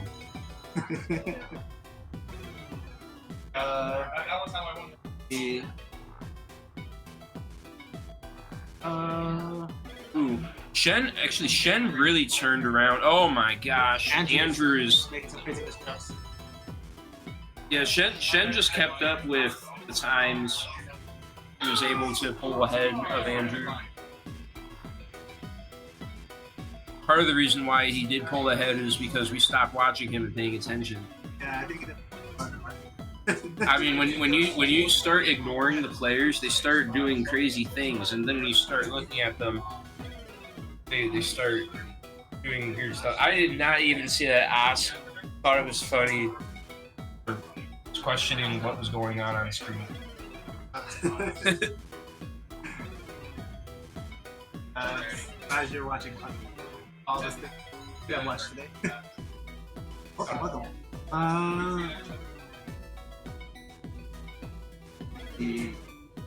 Andrew's way behind right now. They have very similar line counts, but over 70,000 score. That's about 3 or 4 Tetrises. And Shen is gonna reach the transition coming up in 13 lines, I think. Should be in 13 lines. Andrew is no shape or form ready to go into transition. They could probably balance. They could die for the sudden speed Oh no, the change. T-spin, the T-spin. Let's fucking Let's go. The T-spin. Alright, nothing else matters. And they have a Tetris. Oh, they got ready. Tetris on top. I feel like RNG is gonna be a cool double here, and it is. And it is! Yo! Okay, but they're... Okay, perfect. And they got to play well now. I mean, when one Tetris doesn't happen, another one happens. Yeah, I got that. Ooh, Shen is. You got Shen can handle the top of the board. Shen's a real classic player. I think the first video I ever saw of Shen was them playing at T. Like, them and the old sprint world record holder, Micro Boost.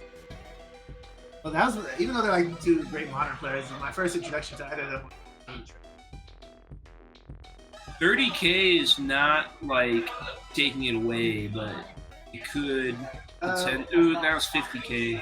I think Beast's still in a way better.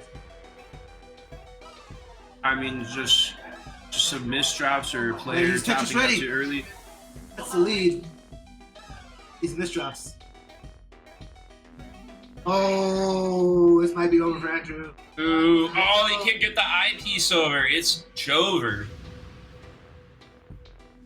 First round goes to Easton, and as a gentleman, he ends the round instead of. Almost as if you continue playing the round, it hurts your hands. Oh, it might hurt more if they. I'll have to.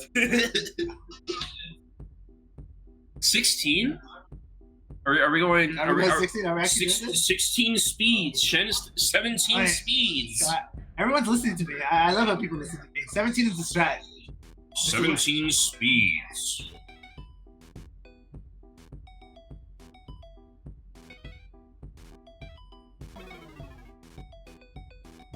Oh boy. Yeah, both of these players are doing pretty well. And Shen, I think Shen just plays it safe. He does not care that he skims early. It's like the skim now can save you a lot more later. Instead of having to like compromise your stack, you'd rather just take care of the skips.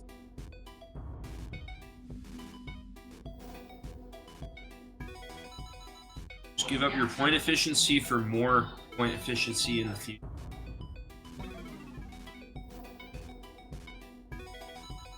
Andrew is. Both of these players, they're pretty, quote unquote neck and neck.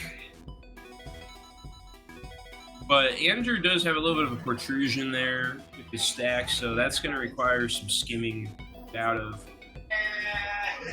And that is probably going to cost him his line lead.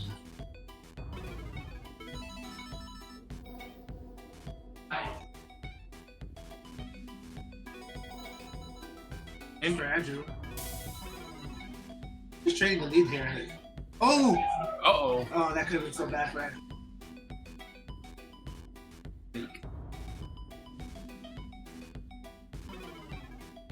Going for the skim there. Maybe I haven't seen. Unresolved now. Andrew's stack is going into the part of the board that he doesn't like to work on. So he's desperately trying to get out of there. Yeah, Shen's playing it slow and steady, and both players are about even. Or well, Shen just has a 1 Tetris lead, but that doesn't mean anything until the transition, in my opinion.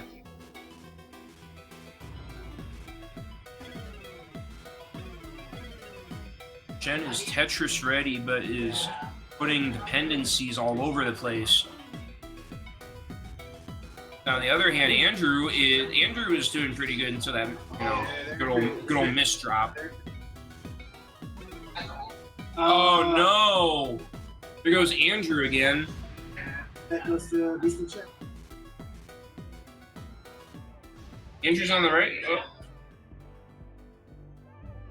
not pull another Hatsune Miku. Andrew was on the wrong side previously. Now he's on the right side.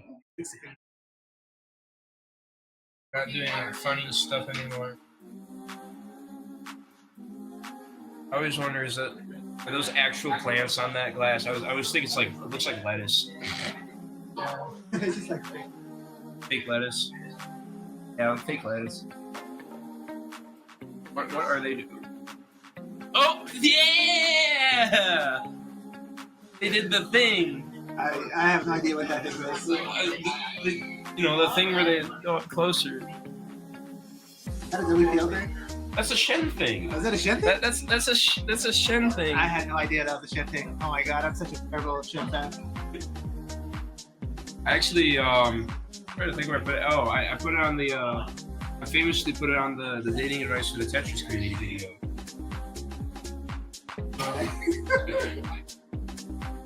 I have some bad news. Tomorrow you will not see any third skin. That's what happens when you become an adult and go to school, get a job. You're like, oh no, I don't have time to make a skit. Oh no, I don't have any imagination. That's how life is. I barely do anything as a kid, as you can tell by the drought of it. But it's worth it to do events like these where we all get to meet up once a year or twice a year. You know, have fun. So if you ever question whether you want to go to LAN or not, just do it. It's a life-changing experience. Good for a lot of us. Honestly, it doesn't matter if you're like really good or bad at the game. It's like, just have fun or watching people. Or Even if they get eliminated early from bracket, it's more time to hang out with others, right? Honestly, the best thing is getting eliminated because then you just start drinking.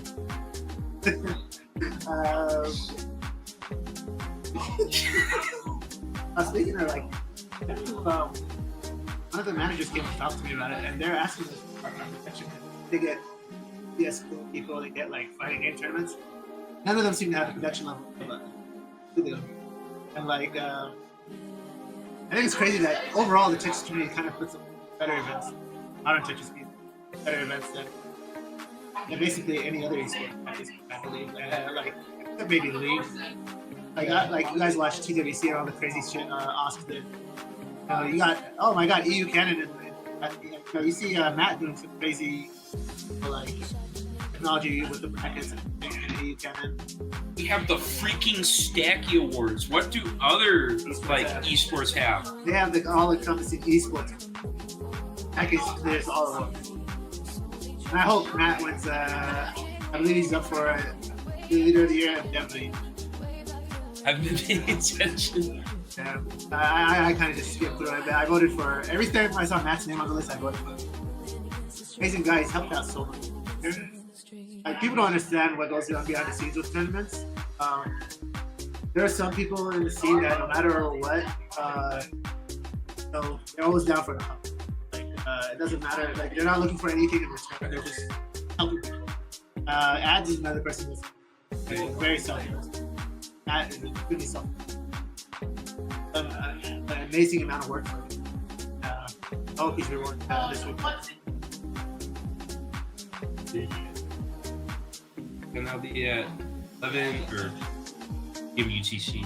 That is 4 p.m. Eastern.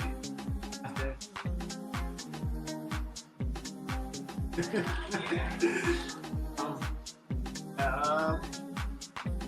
just waiting for these two to we'll be Confirm it. actually gonna have to go grab the medals. Boy, the war. Ooh. Just knocks everything over. Winner of air conditioning. You know, when you look at this bracket here, it's like, why do you call it AC when you just call it air conditioning? Easton Shen, Andrew. That happened. But yeah, really unfortunate earlier that we had the camera swapped over, so we were talking about the wrong players. We thought that the Zago was like really good. Actually, I did play Classic earlier. guess who I played against? Tizago. But I played Tizago right at the beginning when they had no idea how to like really play Classic that well. And honestly, I can't play level 18. I was like, you know, I need to chill out. I need to do level 13, 14, or 15. So I think we did like level 15. And earlier, I went 2-1 with Tizago because we were both noobs. We didn't know what we were doing. So it was kind of weird gaslighting that we thought that Tizago was an underdog and somehow playing really well.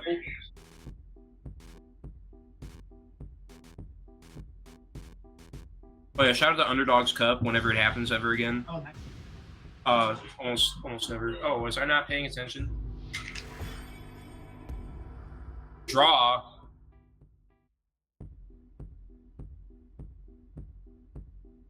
That was convenient because I was not paying attention to what was going on. Stop playing with the stuff. Oh, okay. Easton just kind of destroyed the entire setup. I think it was 4,000 on the computer. They deleted the I just saw Willie J walk over there angrily, like, "How dare you break my setup!"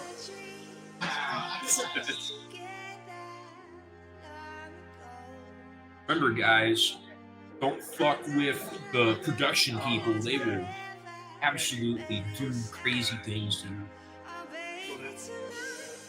They'll start screaming, like at WPO, they'll start screaming things in your ears because they give you studio monitors. Here we just hit people with I'm just gonna play through the speaker.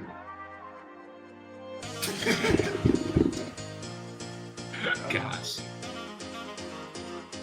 I didn't play this year in any of the brackets because I wanted to give people a shit. Last year I beat Full and Firestone. But what did I call him on stream again? Bimbo and Firebird. I call out. Maybe Firestone's not here to beat me up for saying that. I do want to say there was a big absence this year. There was no Bad Goblin coming in to absolutely destroy every top player in 4-wide mode. So Bad Goblin. That is us. He's a little under the weather, but he's actually in Toronto right now. We might be able to see him at Snack Hero. Absolutely. 18 speeds. Okay, they want this over. They want this over. SSC start is horrible. That's like the worst RNG. All you can do is tuck. Tuck and roll. Fort decided to skip it up. Both players had the same idea. We just had to skim for a better future. Of course, Easton has to go. Easton has to fucking go. He did a little smiley too. Oh my god. Big T-spin. Chance is having fun right now.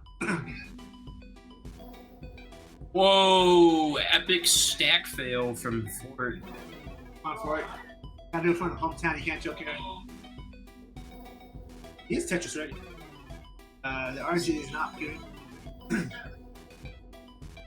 Ooh, another tuck, epic tuck. Oh my gosh, that could be. Oh no, that's unrecoverable. He thought he was Sharpie. All right, now we just gotta wait for Shen to just score Tetris. So an ice spin is possible in Classic, but not good.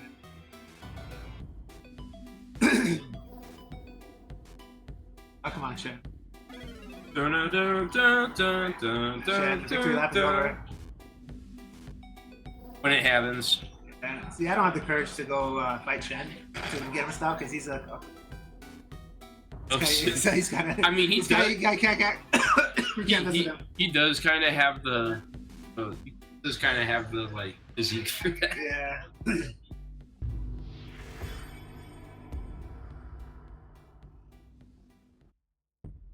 Alright, round 2. Again, 18 speeds. Shen could press a bracket reset. Bracket reset, and we're gonna be here for 10 more hours. Yeah. Or we could just be like, okay, it's over. There's no bracket reset.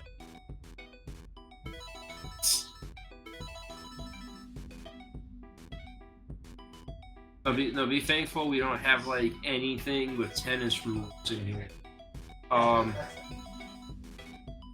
Honestly, tennis rules are like really high FT counts.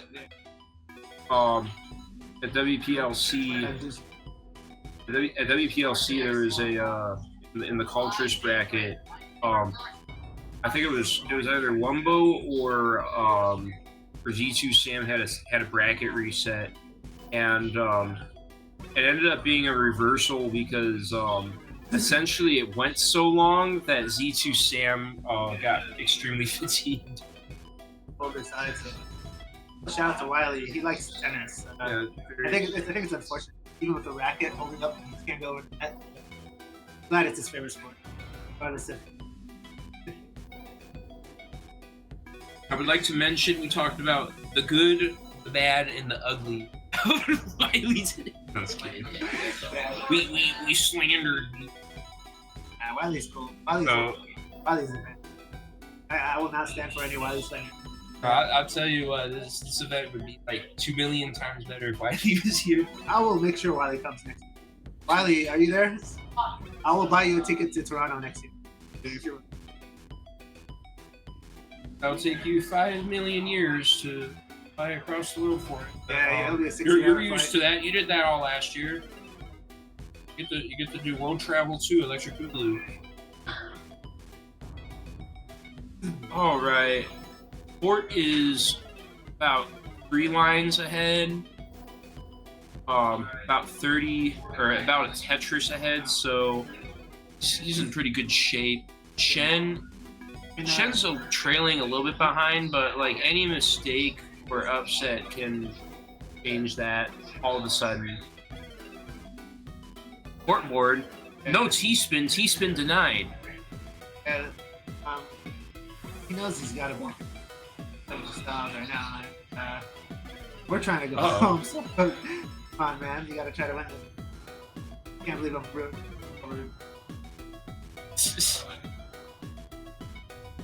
Oh my gosh. Yeah, he's getting the wrong piece. Come on. RNGs. It's not. He's totally not PMing, guys. Totally not throwing. Totally not styling. He's going for the. I sure hope. He is about 6 lines ahead of Shen, and he just lost his lead actually. 83-74 with a 4,000 difference. Shen is definitely holding on to the lead until. Nice. That was a smart touch by.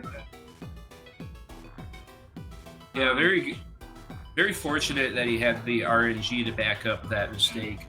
Shen has quite a clear advantage, even though he's way. Oh. 4 differential is not enough to cover those lines.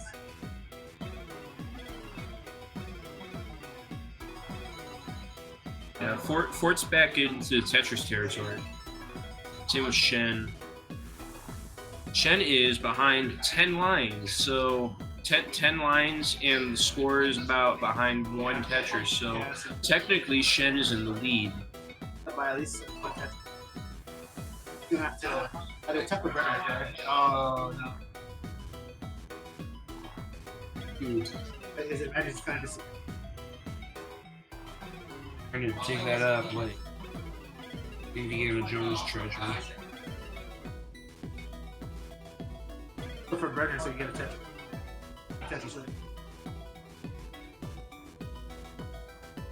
Question is, where is the long bar when you need it? Right there. When At he doesn't the wrong need time. Good old long bar.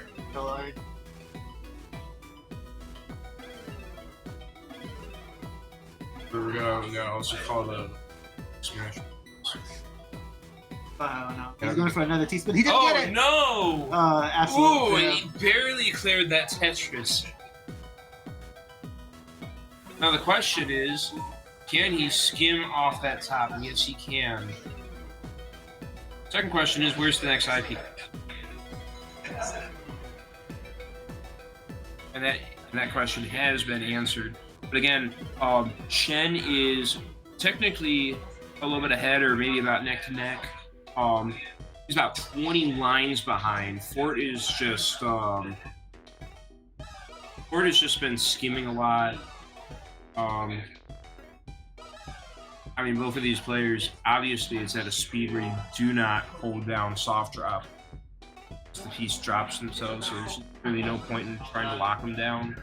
There are some aggressive players who will still lock up.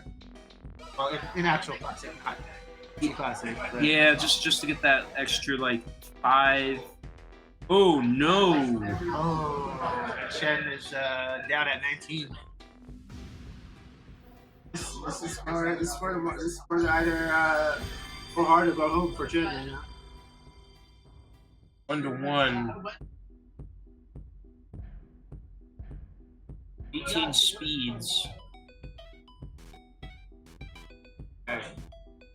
Oh, look at them. They both have the same textbook examples for starting their stack there. It was going a little. I can tap right there. And boom, Tetris. Fort's playing a little more riskier. Fort just does not want to skim. Must be a little bit more efficient. A little bit of an interesting preference not to put the O on the right for Fort. And for an L type right. Not getting the L. He got the other one, and it looks like he might have misread that. I was waiting for the T-spin. You guys are making way too much. Again, both players are about neck and neck, just dealing with the garbage RNG and just skimming mainly. But it looks like Fort's ready to score some points. Shen got a little bit too many holes. It's kind of Swiss there.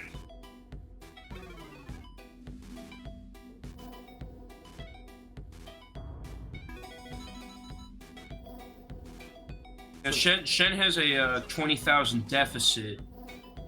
With lines about the same. What stack is looking at here?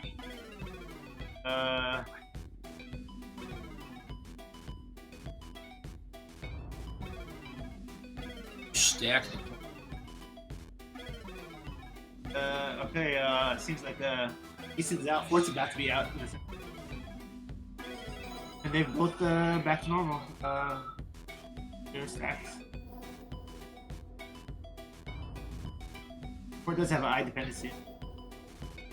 I have to skim now.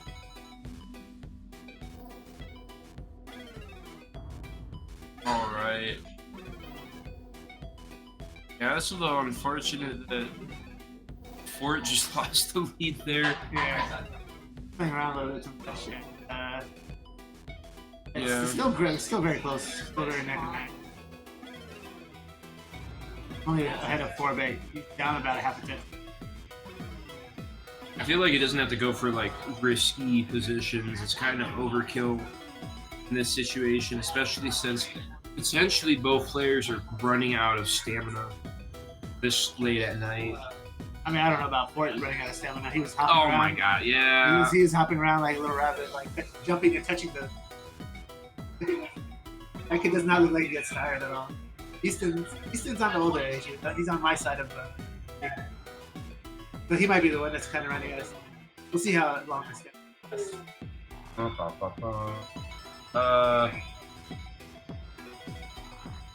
Yeah, Shen really is pulling away with him here. Currently doesn't have the point lead, but is up 9 or like behind 9 pieces. So there's a lot of point opportunity. And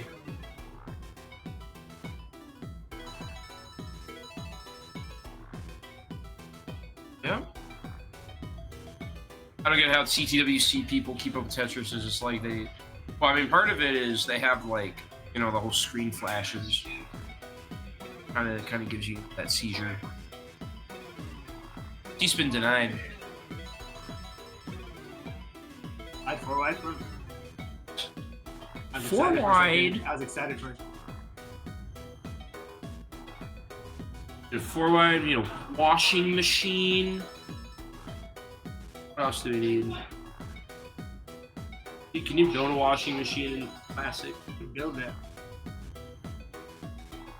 Again, Shen is behind 10. Another Vitz, as Wally calls it. I know, because he has covered board. Ooh, looks like Force building an O skyscraper. I mean, it kind of works pretty good for this situation.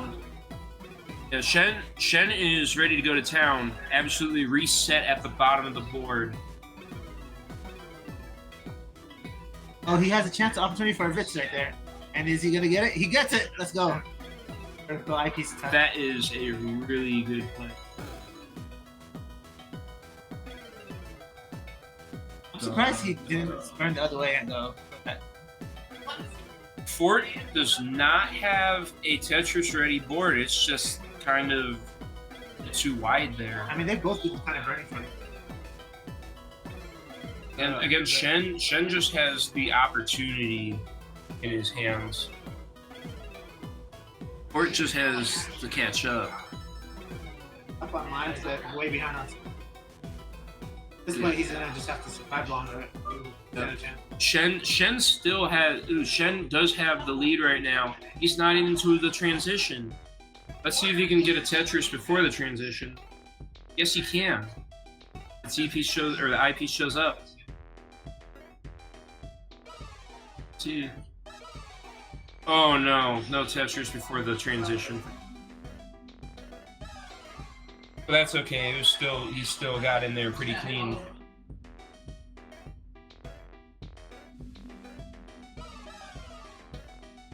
Again, I find it very interesting how these players negotiate with the O keys. Like sometimes they decide they want to use it in like an obvious place. Sometimes they just want to throw it to the side, get out of the way. Sometimes they just sacrifice their board state just to get the O out of their queue. Again, Shen just has the line advantage over Fort. But the thing is, I don't know if Shen can play higher speeds as well as Fort. Fort might just outperform on higher speeds and he doesn't have to compensate, or like basically his outperformance compensates for that point difference and excuse me, line difference. Yeah, Fort, I believe Fort is about to hit pure, well, he's already shown off that he can do, just do 29, or level 29. Obviously, earlier he did that. Yeah, Fort's looking for that Tetris, finally gets it. I think the lead by quite a bit, but two line different. Yeah, Shen just needs to hang in there, try to get a little bit more points. Maybe that will get him back into the lead. But part of that is now he's bound to Tetrises, so that's going to be very difficult, especially in Speed 24. Fort's going for pure survival in Speed 26 with the state of his board. What strategy is finally getting up here? He's taking the risk with this attack right. Good for the kid. This is not looking good. Ooh. Oh, alright, let's see. Can Shen? No, Shen definitely is going to be able to beat this in 2 minutes. Yeah, Shen just has to punch back in. Come on, Shen. Big mistake. He had so many opportunities. 13, 12, 11, 9, 6, 3. Yeah, it's over. It's over. Get back at reset. There we go, ladies and gentlemen. Shen pulled it off. Fort got a little too cocky there, just pushing forward, trying to just show off in speed, like in speeds of 26, 27. You see the kind of fatigue setting on And then Fort looks like he's wide awake. Shaking his head like, nope, I'm still ready to go. And then Shen's pulling his phone out, making sure he's getting lots of like Instagram. I'm making sure his wife is kind of like, Why are you not winning, honey? 18 speeds. Alright. Whoever thought it was a great idea to put the speaker on back there, shout out to whoever decided to do that. It's so weird hearing myself 2 minutes later. It makes me cringe, especially when this happens.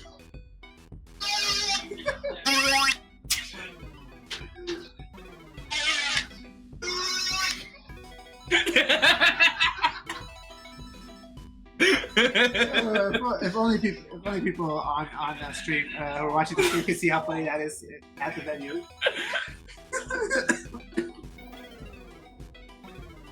My message to myself is commentary is never going to be a full-time career for me, and I'm going to say that and then regret it. It definitely is never gonna be a full time career for me. That's why I just kind of do what I want, right? Boy.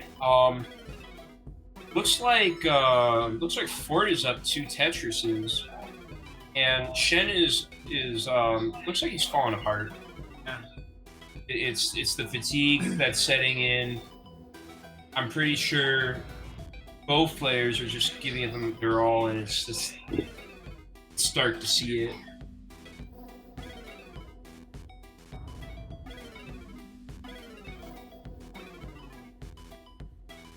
Ooh. You know, probably says, I'm just dumb as shit, and we have to respond, yes, we know, but I love you. Oh wow, Fort's just a skimming mess, and Shen does not care at the moment. He's just building Tetrises on top of his high board state. Yeah, Fort is sacrificing his back distance.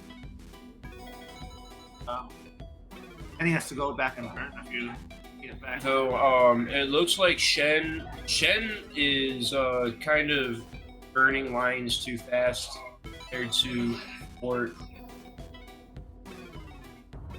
Again, they're at even lines right now, but it looks like Shen is about 1.5 Tetrises behind Fort.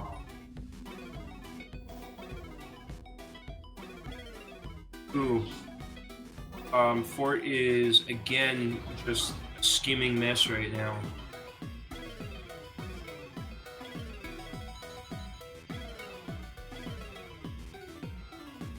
Now Fort's back in the territory, but unfortunately has to just burn that eyepiece.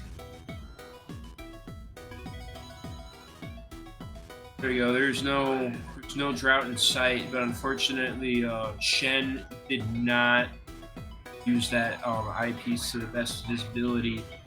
Fort keeps doing these dirty Tetrises. They've done it like several times in a row now, and somehow they've not been punished. Shen does have Shen could potentially pull back forward a little bit behind on lines, so great potential there. Here he goes for the D-spin. 420. I just had to point out funny number.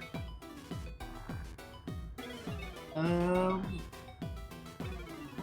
that's gonna be a pretty standard from both players with their current line adages or like point adages. It does look like oh no, Shen has some pretty good RNG there. Hasn't had to skim for a bit. Is now only behind by 1 Tetris. Now line difference, so like basically neck and neck then. Yeah. Yeah, both players are just they both have some Tetrises showing up, but now Fort looks like he has to work for it. Now they're getting really close.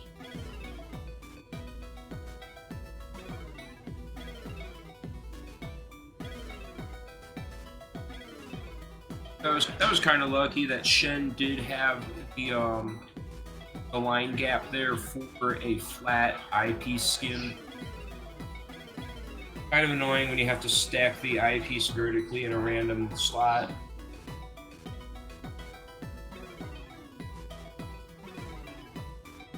And it looks like Shen is trying to save his efficiency, not going for a 2-line skin, only going for one a little earlier. And that is going to pay him off big time, especially since he's only behind by 1 Tetris, and he's also behind by 10 lines. So really, it could go in his favor very shortly. But no, it does look like Fort is regaining his board position there, setting off some Tetrises and going in further into the transition. Shen also just reached the transition, but now just has a skimming, down stacking mess, and uh-oh, it's over. At that point where, Did not have a good setup into the transition there. All right, round 2 to the true finals.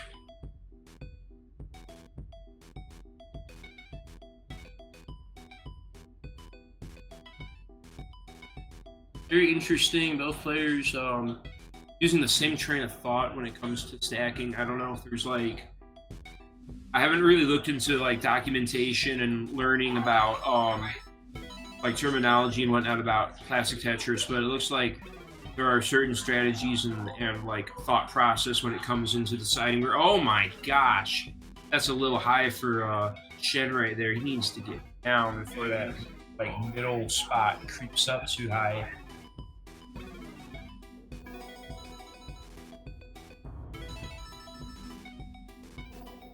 Neck and neck, actually. Yeah, absolutely neck and neck. 200 points, same amount of lines. Before we able to get a good Tetris right there, and a comfortable lead. Talking about Doodle Bob. That's the TV of SpongeBob playing all day, and it always joke, find it funny when Doodle Bob is on. It loops all. Yeah, this is like the 4th time I see Doodle Bob on. It never stops me. All right, they're even on lines. So currently the breakdown is Shen is behind by 1 Tetris.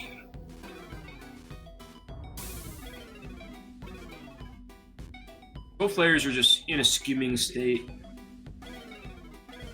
looking to find the next opportunity to go clean. And it looks like both players are really even with getting that opportunity. But it seems like still, I was about to make an Edge joke, or I was going to mention Edge and be like, ah, Edge! I'm going to say, Shen can't get the leading Edge right now. Hey, now let's see how many Edge men. I heard he's still kind of straight Edge. Yeah. He didn't come here to drink any okay, that was a bad one. I was gonna say, oh wow, that's a funny slip up there. Or unless that was just a happy little mistake there, potentially leading to better stacking there for Shen. Push that little piece. Oh yeah.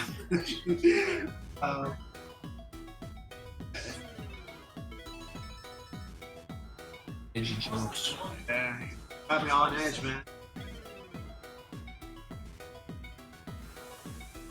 Yeah, they have the same line, but 4 has a very comfortable right now. 2 Tetris lead.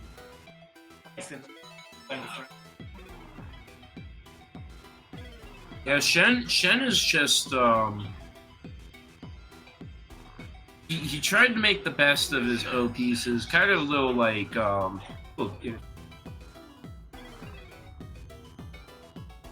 when you get those O pieces and it's like you don't know where to put them. You have to cope.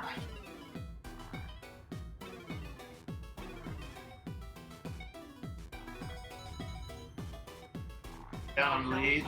8, number 2.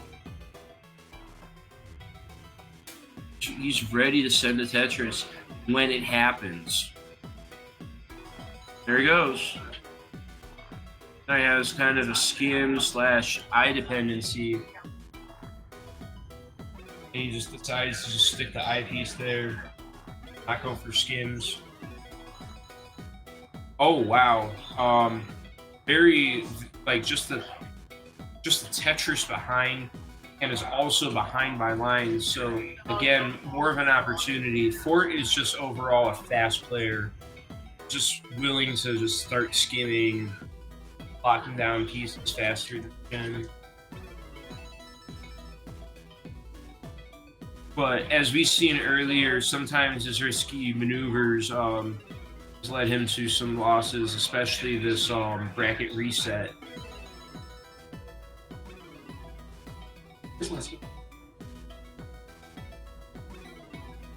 Pushes down a lot. Yeah, that's what I've noticed. I mean, it's like if you're trying to, I feel like when it comes to survive, No, this might be it. Oh no! Come on, Shed. Gone too far, bro. Go, Shed. Yeah, Shed. I mean, I get like, especially when you start out, you need to. I mean, the philosophy is you don't touch the soft drop button at all. You just let it go, just let it fall. And the same thing with TGM. It's like if you want to get good, just don't touch the lockdown button for a while. Get the higher speeds to get comfortable. Overall, when you stop touching it, have just a little extra time to make better decisions. Fort has built a crazy, pretty crazy lead here. And it's completely down now, but now the damage is kind of been done here. Trying to set up the T-spin triple. Oh no! Not getting the rotations he wants in the transition. Oh no! He is not. He did not do well in that transition. Clearly, it is 9:40. It's just the current conditions, the current fatigue is setting in. Shen, unfortunately, the boat that sailed. And Fort is your winner tonight. Now, are they going to do the camera thing, or are they just going to walk away?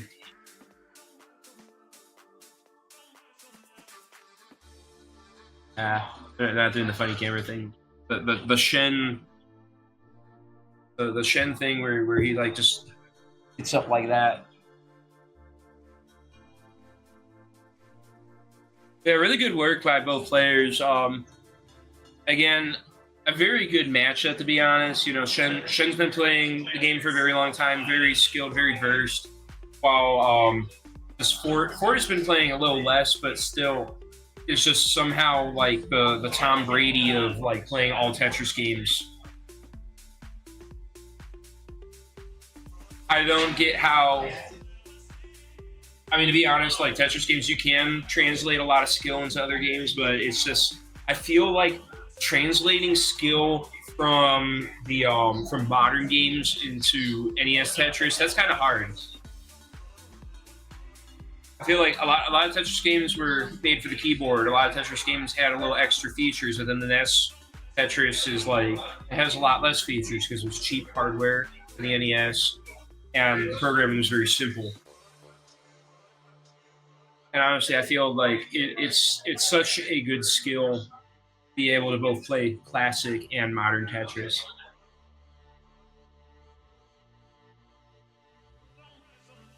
Are we gonna have an interview? Maybe? Alright. We got the triple crown. The triple crown. Hello. Yeah. Yes. I'm very excited. Yes. So can I just call you the Tom Brady of Tetris? Tom Brady, sure. you just win it all. You just win 7, or well, I'm gonna say almost all of them. You just win like 7 Super Bowls. Yeah. But Tom Brady, 7 Super Bowls, but it's just Now you're not Moose. I'm not Moose. No, that's fine. Oh. Yeah, now Moose. So to be honest, like it kind of looked like both of you were getting fatigued there. Yeah, no, I was so tired. Like when I first played my initial classic matches, like I literally just banged out like one off from like a max out. But then like when I was playing Shen, like it was still a good match, but like I was just so tired. Like the after effects from drinking that Monster Energy drink like really got me. So, we were talking about that earlier. We were like, yeah, you're full of energy, even drinking Monster, like especially when you were doing Tetris earlier. Yeah, that you're like splitting it between matches. Yeah, I mean it's one of those like rare occasions where like I'll get an energy drink so I can like stay more focused. So it feels good. Yeah, we are not sponsored by G Fuel. Yes, sir. I mean I don't even know if the Tetris G Fuel is any good. Yeah, some people said other things otherwise.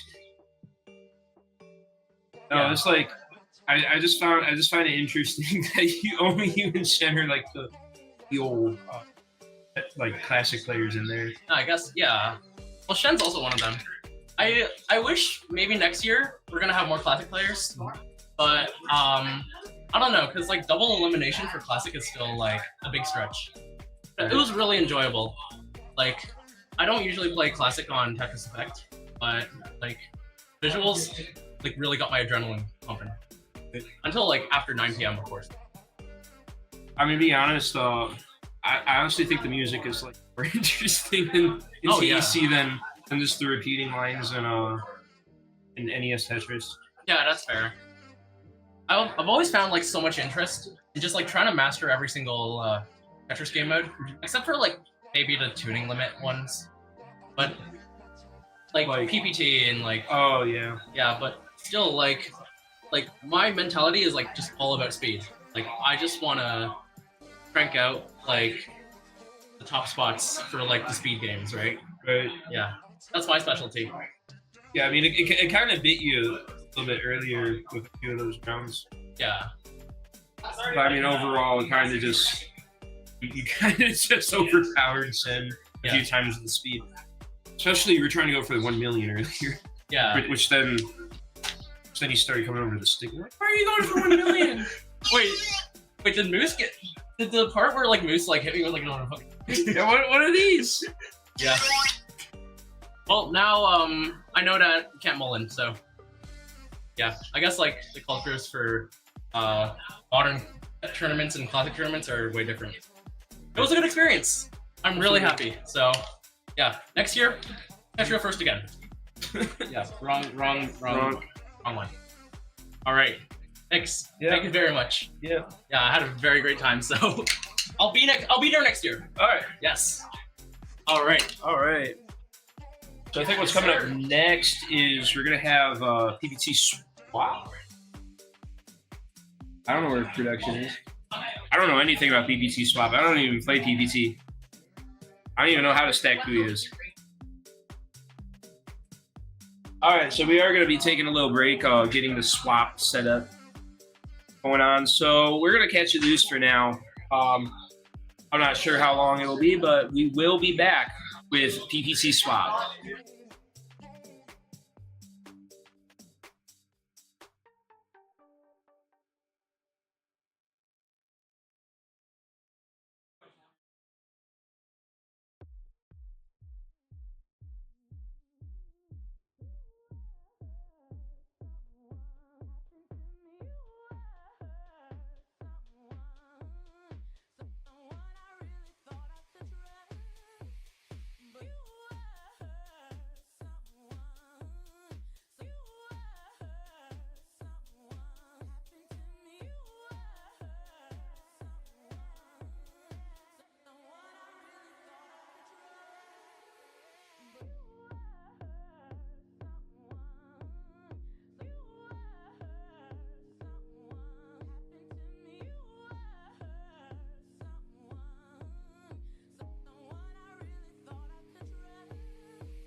So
enable it?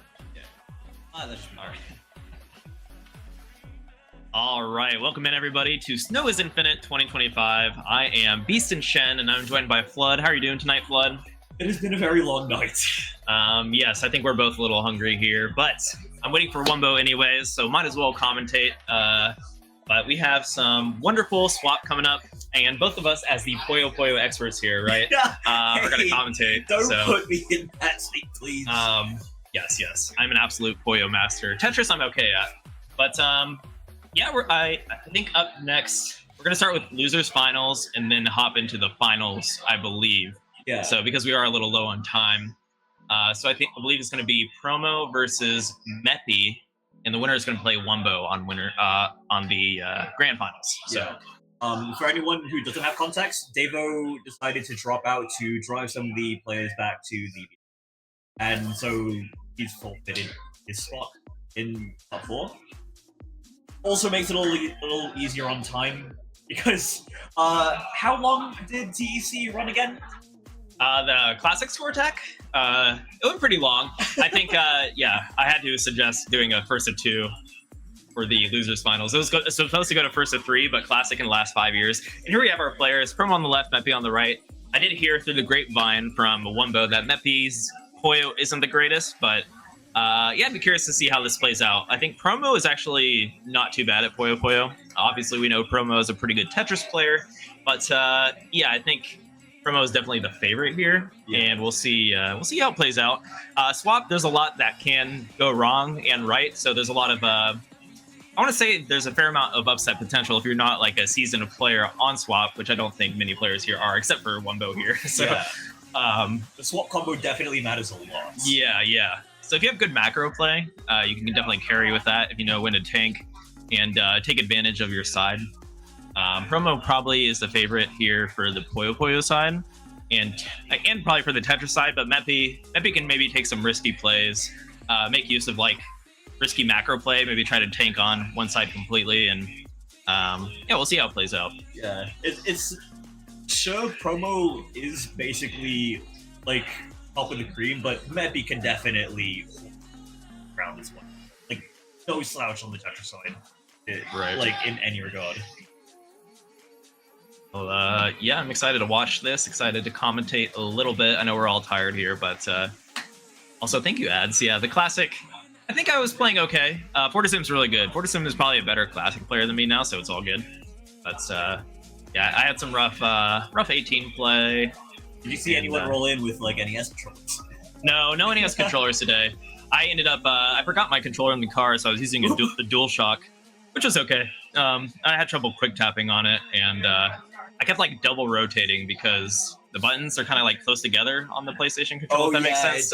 And it does make it very easy to like double input or like. I was using my thumb for both left and right rotate, and then it's like easy to hit both at the same time. But yeah, as someone who plays like Table 2 on controller, I can definitely feel that when you just like accidentally fat finger up, trying to move like from left to moving right. All right, so we're gonna hop into it, and I believe we should have Promo on the left, I hope, and then Meppy on the right. Similar opener there, actually. It's like kind of veered to different sides. Of course, Promo's gonna want to get into that 6-3 stack. Promo's bread and butter.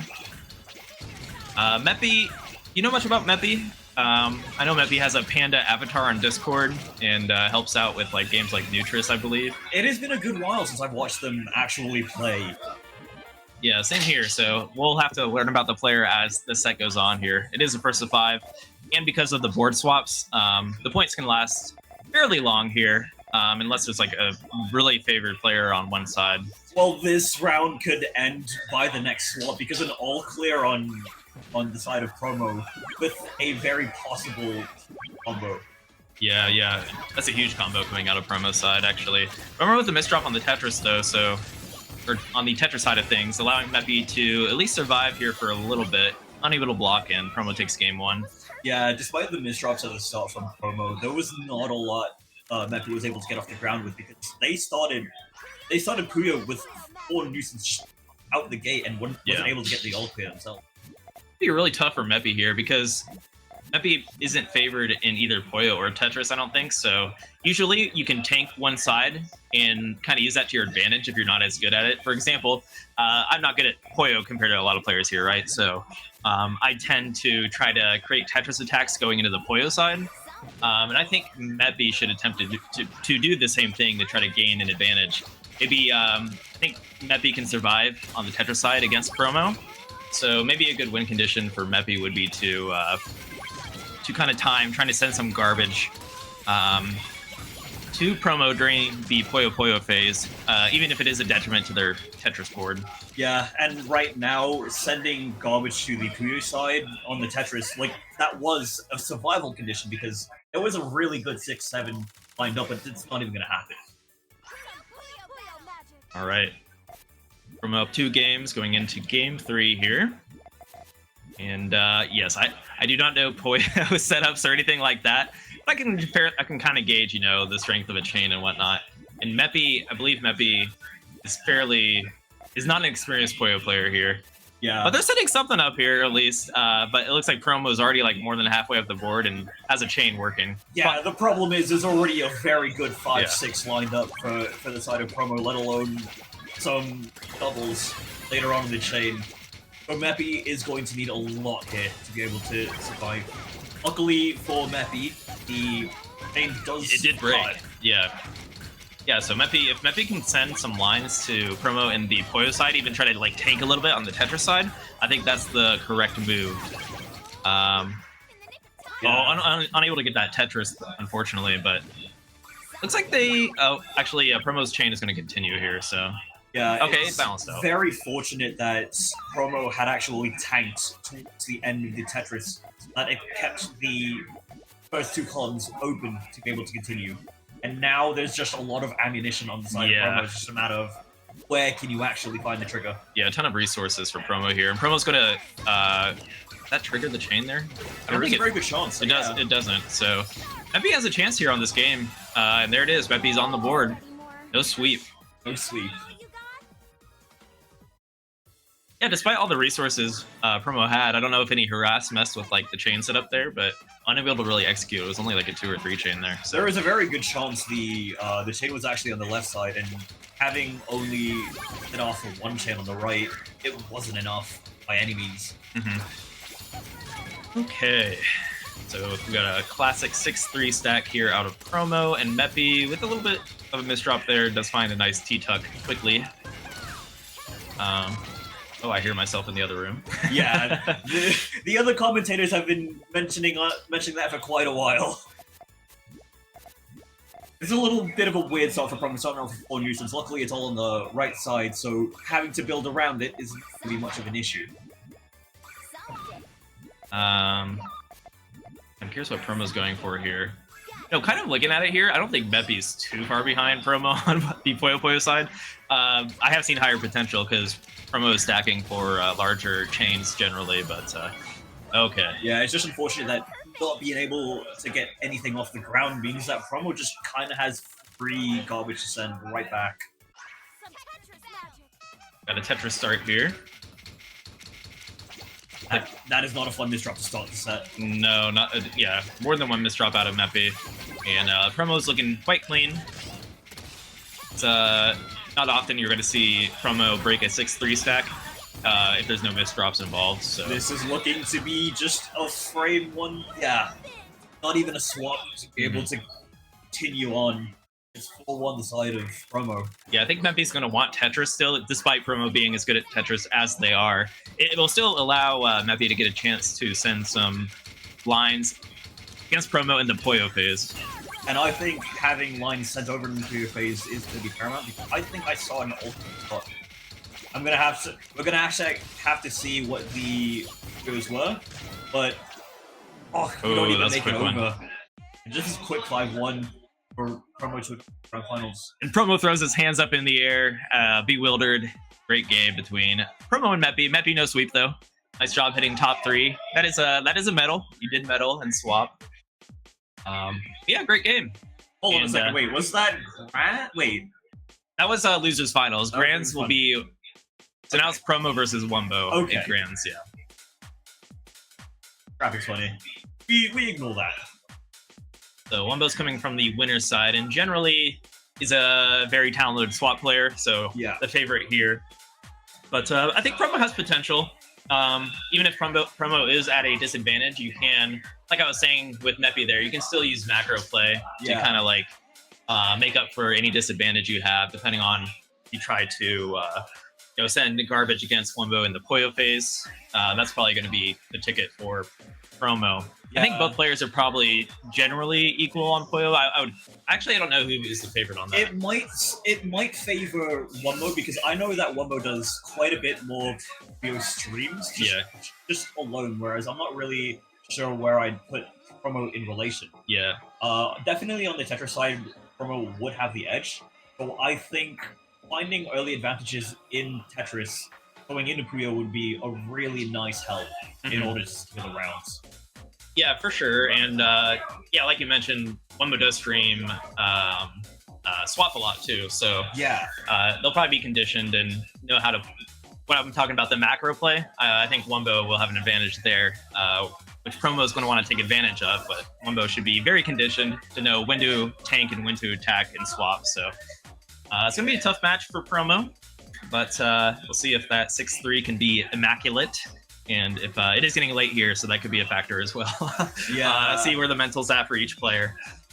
I would be very surprised if if all of the players had more than enough time to go for the distance. Because if this hits bracket reset, I'm not really sure what Wumbo would actually. Yeah, we'll see. But I think the players are getting set up. They're playing locally on the PC version, so there's a little bit of an oddity if both players opt to use a keyboard. Yeah. We had some funnies. If you were here for watching doubles yesterday, I believe we had to run all 4 players online because we weren't able to get the actual things we were using set up properly. A little bit jank, but hey, we make do. Look at that. We got Promo and Wumbo talking Tetris, smiling. This is the only place in the world, or Tetris Lands is the only place in the world where you can feel regular and keep talking about Tetris strategy like a nerd and not feel like you're out of place. Not many places where you can strategize like nerds, like Promo and Wumbo are doing right now. Absolute nerds. Here we go. They're hopping into the game, I think, and there we go. So we have Promo on the right, Wumbo on the left. How many O's does Promo have in their name? Only 1 O right now, so Promos might have to take that up with the TO here. And we have Wumbo opening with a 4-wad. This PC is going to be very, very important for the rest of this set. That's not good. Wumbo extending this combo into the garbage. It's going to be very tough for Promo. Promo will tank it here. Yeah, but the problem is that's just an insta-rock, and Wumbo gets to build GTR for free. Yeah. That was a flat setup here for Promo, but to your point, just having that advantage for getting set up right away on the Poyo side is huge. And on top of that, Promo is also going to have to worry about digging there we go. The garbage. Promo was able to actually take advantage on that Poyo board. Wumbo will have a lot of resources, but it doesn't matter because I didn't notice. Was that combo extended a little bit? That combo actually never stopped on the Tetris side, so he just continued it. Right. Like Wumbo is going to stick with that 4-wide opener and swap. And because of how garbage canceling works in swap, it's a little bit different than mixed versus. Wumbo can deal with the perfect clears or tank it because you can garbage block and swap. Looks like we... Not really going to be needed with a lot of misdrops that came on the Pro side, though. Yeah. I saw they had a Super T-spin set up, but it looks like it was unaccessible. And Wumbo's chain was going crazy there. So we have a Poyo start. We'll see how this plays out. This will actually be a good way to gauge the Poyo skill difference here. It's definitely a good refresher for Promo, who had to deal with the first few being Tetris openers quite straight out the gates. Gives him a little bit more time to actually think about it, especially as he gets his own chain. Do you find it interesting, and I'm kind of curious, I wonder if anyone in chat has an answer for this, but why so the bags are the same on Puyo Puyo, but on Tetris they are not. Like in mixed versus, for example. two Poyo players can get an all clear because they'll have the same bag. But on Tetris, you always start with a different bag. I'm kind of curious what the reasoning is. Honestly, as curious as I am, I'm also kind of thankful it throws in a lot more variety. Right. Wumbo gonna time this T-spin double going into this Poyo phase. Still has a lot of resources. There's some garbage blocks blocking chain that was in mind here, but I think with that green clear, that should actually trigger. Yeah, the problem something. is there's no yellows on the first column, and just Promo is continuing to get harassment. There's no way down. Okay, we have a 4-chain out of Wumbo, and Promo's not going to be able to block this. Might want to... Oh, okay, just going to pop out. I think the Tetris side was looking a little sketchy for Promo anyway, so pops out there. Friendly 3-0. Another Puyo Puyo start. Let's see how these players match up. Little variety in their stacking decisions to start off here. Shape. Very different approaches. Promo being a lot more careful to stack first column very vertically this time in case of any harassments. Mm-hmm. And they're going to set it off really early this time. This is looking good for... Oh, actually, I'm not sure. I can't read too far into the future here. We have a 7-chain, 8-chain out of Wumbo. That's huge, actually. Going to put on a lot of pressure early on Tetris. Yeah, it might be a kill. That's a kill straight and up. The response to having that 8-chain is that instead of opening with 4 wide, just going straight for the first TSD and trying to build off of that swap combo. That's where you throw in your curveball. And now Promo has to basically play a perfect match to be able to reach the bracket in the first place. Wumbo is such a monster in swap. Has the Puyo skill to put up with even Promo here, and then that the 4-wide capability, and just having good macro between the good modes, knowing when to tank, when to attack. Stacking up pretty high here on the right. Let's see when this triggers here. Looks like we're looking for Blue's just blue, in time for yeah. Promo. But both players have the chain off. This is going to come down to who has the better Tetris side. Yeah, their chains are canceling out right now. Promo had an 8 and Wumbo had a 7, I believe. Yeah, that's going to put an advantage towards towards Promo, but Wumbo's still alive. If I was Promo, I would almost want to start with Puyo Puyo here, so that Wumbo doesn't have this potential where you can skip the 4-wide if you're able to attack Wumbo starting on Tetris, right? Yeah, for sure. I was also thinking, how would the Tetris starts have fared for Promo, knowing how Wumbo plays, and we pretty much got our answer. Right. Ooh, that's a big chain there from Wumbo. Yeah, that's a clearing really a lot of that good garbage. cancel. And just sending harassment to make sure that Promo can't build anything else going into Tetris side now. Which is necessary. Promo needs to clean it here and now because there is a lot of trouble. I always forget there's garbage blocking here, so Wumbo isn't dead just yet, able to get a nice combo before topping out. That said, Wumbo has 10 seconds to stake their claim in this round, at least for this side of the swap. I'm going to want to get to this. Yeah, perfect. Got to that Tetris going into this Puyo phase, so might be able to throw some garbage while Wumbo can focus on getting a nice chain going here. Yeah, look at that stall. Yeah, this swap combo is going to be everything. It's going to decide the round almost for sure if it's sent off, and there's a swap combo. Problems now for Promo. What do you have to respond to? I think it might be Jover here. Oh, wait, actually. Promo able to trigger. Doesn't find the green connect. Yeah, that's still a rock. Okay, able to tank on the Tetris side. No, oh, doesn't get the J piece over. And that is it. Wumbo takes it 5-0. The resident swap champion of Snow is Infinite. GG's. Or actually, I believe Devo won last year, right? Or no, actually, who won last year? Do you know? I honestly don't remember. I'm gonna be honest. I tried forgetting that I existed in Swap because I made an embarrassment of myself on the Puyo side, and I was just like, nope, please get me out. But well, I do know for WPL, Wumbo crushes it in Swap year by year, so is a he's threat. showing his prowess here by Yeah. sweeping Promo on the stream in Grands. Mm-hmm. And Promo's quite a capable swap player as well, so congratulations to Wumbo taking first place here at Snow is Infinite 2025. I think that's going to be it for the tournaments today. So what a great event. Shout out to Puzzle Kingdom and whoever is helping behind the scenes here. It was great to just come as a player, hang out, and not have to think too much about the behind the scenes kind of thing. That is not me this time around. But yeah, well played everyone today. A lot of great events, multiple games. We had people out here for panel attack, which was cool. Got some classic in, Zone Battle. We got some Strive as well on stream. Oh, a Strive on stream too? I didn't actually see that. Okay.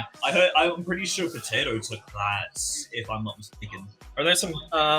Yeah, I believe there's probably pretty good crossover, right?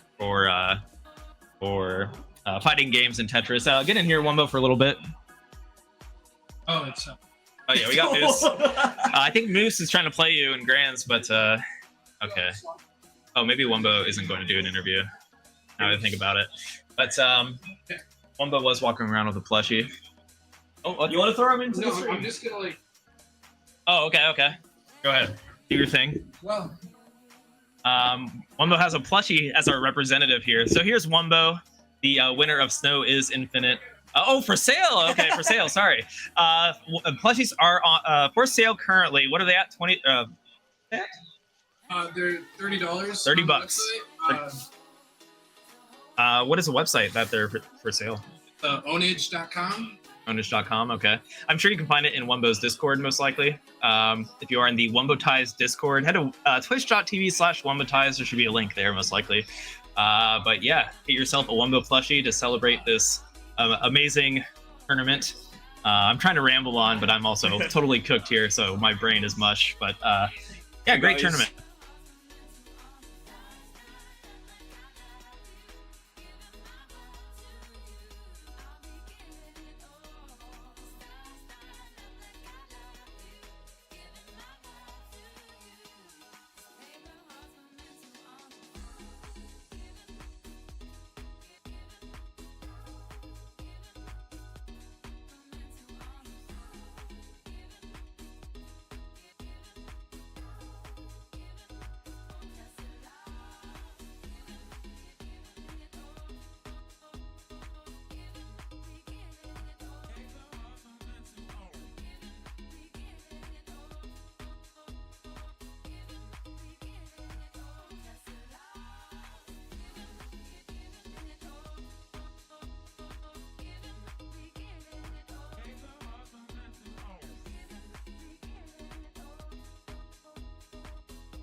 So